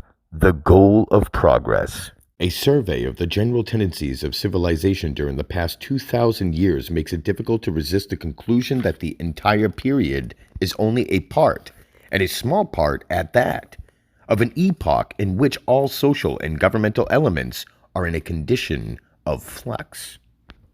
That these may crystallize into a fixed form eventually does not seem an unreasonable conjecture.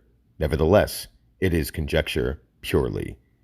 If the latter be true, however, the point of destination is still too obscured by distance to enable its being reached by even mental vision. and what is transpiring no phenomena is revealed from which the probable nature of the future may be inferred. Broadly, the world has been in chaos ever since the decline of Greco-Roman civilization. The extent of that disaster has never been thoroughly grasped, and the rise of machine civilization has helped to conceal it. 66. Will deterioration. The weakening of the will of the lower mass may be carried to a point where it becomes a source of weakness to the controlling group. A condition of such lassitude may ensue that it destroys the activity of worker groups. Their efficiency departs. Anything that tends to produce negative qualities weakens will. A solitary man on a desert island is not necessarily a saint, although the corsair would have it that he is one. Oriental races have shown admirably the effects of extreme will deterioration. Can it be possible that the, quote, vices of the Occident are renewing their place in the world? Chapter 9. Ancient and Modern, a Study in Contrasts. 67. The Ancient Historians. Between ancient and modern historians, there is a marked difference in method. Among the former, a singular broadness prevails. In such writers as Herodotus, Thucydides, and Tacitus, names taken at random, the fact is very evident. The first of these, the so-called father of history, has been reproached with many things, but his lucid survey of a world that he looked at in the living flesh remains a triumph of descriptive work that baffles imitation. This is particularly significant when it is borne in mind that to the Greek the world beyond Helena was barbarous. Notwithstanding a limitation so fundamental, wars and institutions are described without prejudice, the aim being to elucidate the bald fact, truth as it was conceived to be. Such candor is not to be found among moderns, where bias marks every inspection of circumstance. The delightful feature of the old writers is their superb simplicity, their singleness of purpose, their childish intentness towards act as act. Apparently, they had no idea of the psychological or the apologetic. The absence of the deductive or prophetic also distinguishes them. The consequences of a series of movements were left to the reader, if, for that matter, he ever exercised such a faculty, or was expected to. Certainly, it may be said that stories and legends interspersed the narrative, but what of it?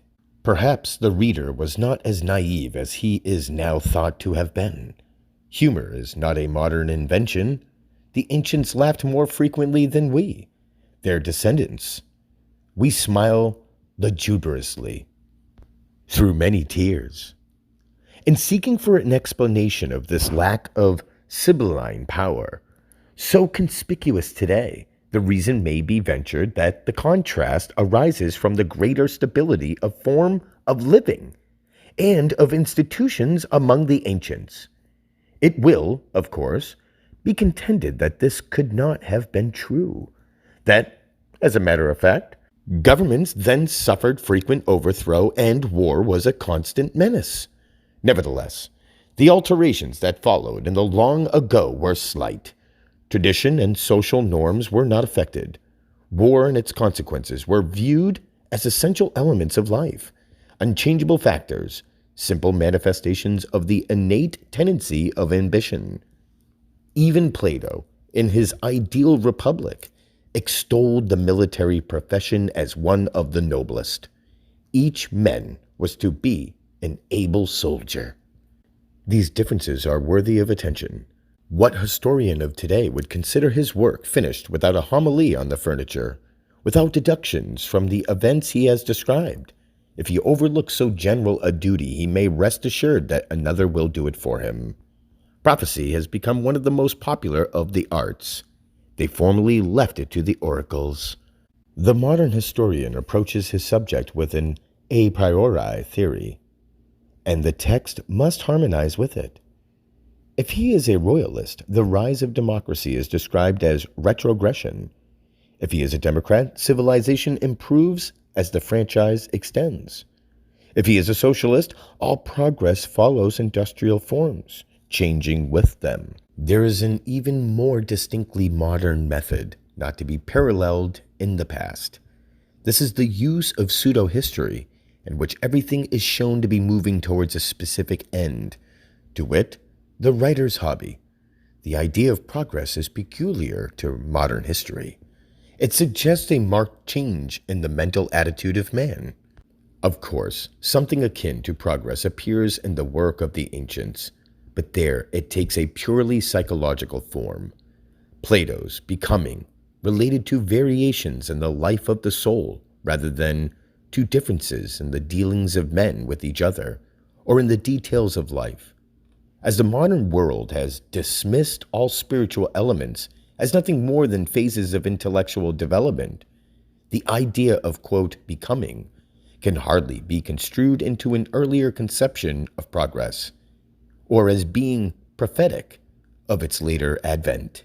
68. Nietzsche, the Greek. It is at least an interesting coincidence that, of modern times, Nietzsche alone confines progress to the change that takes place in man himself. That is, he makes it a psychological matter rather than a progress depending on alterations in an environment. Yet he views man from a purely materialistic standpoint.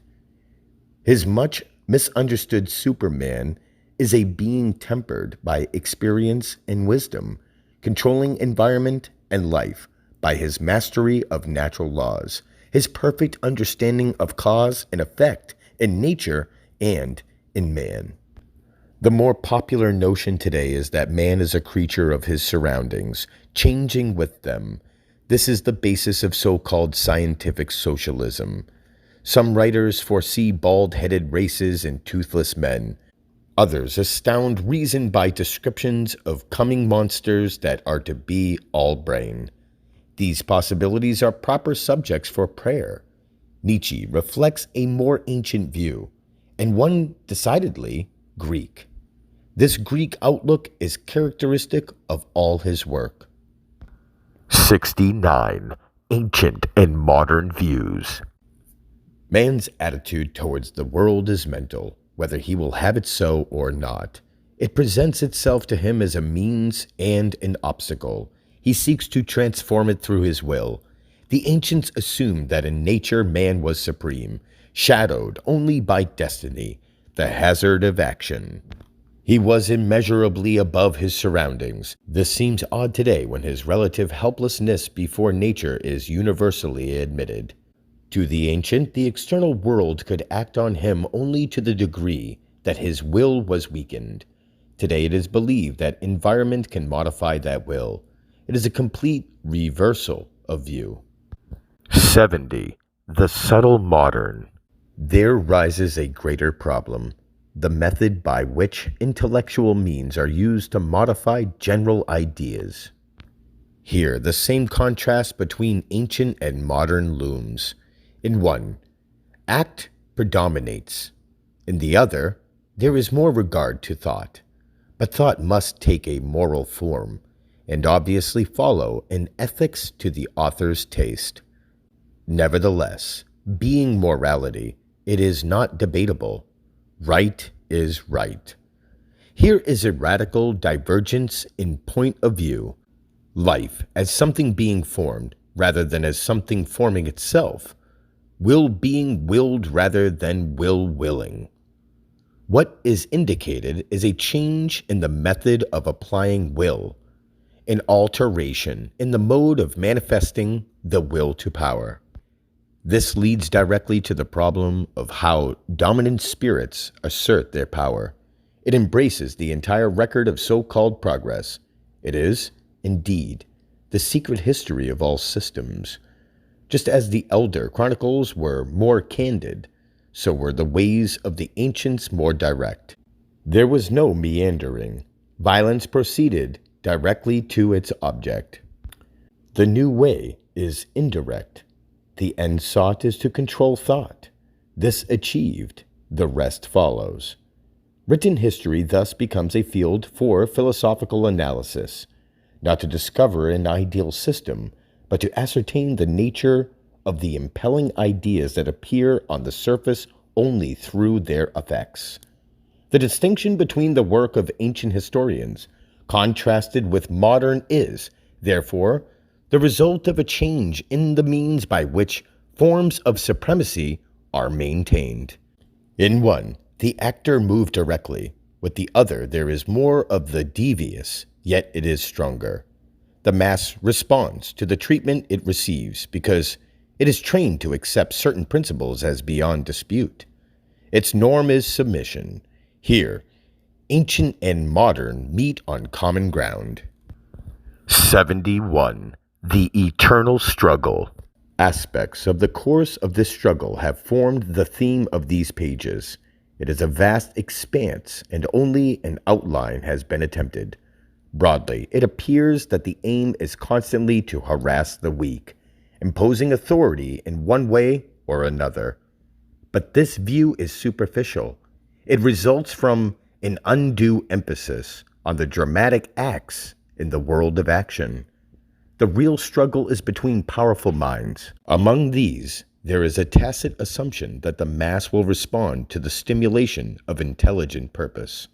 The question at issue is merely that of primacy between the contending spirits. It is a struggle that never ends, although its forms alter. Mediocrity ever at bay, ever essays to rise, but intellect and will achieve their object, even though great personalities go down. More cogent masters peer from the future. Intervals of lassitude interlap.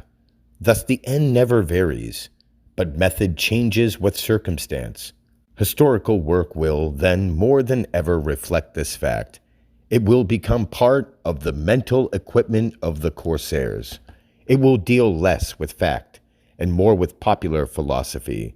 It will not be a record of events, purely as such, but of a moral point of view, that of the will which is imposed on the minds of majorities. The end.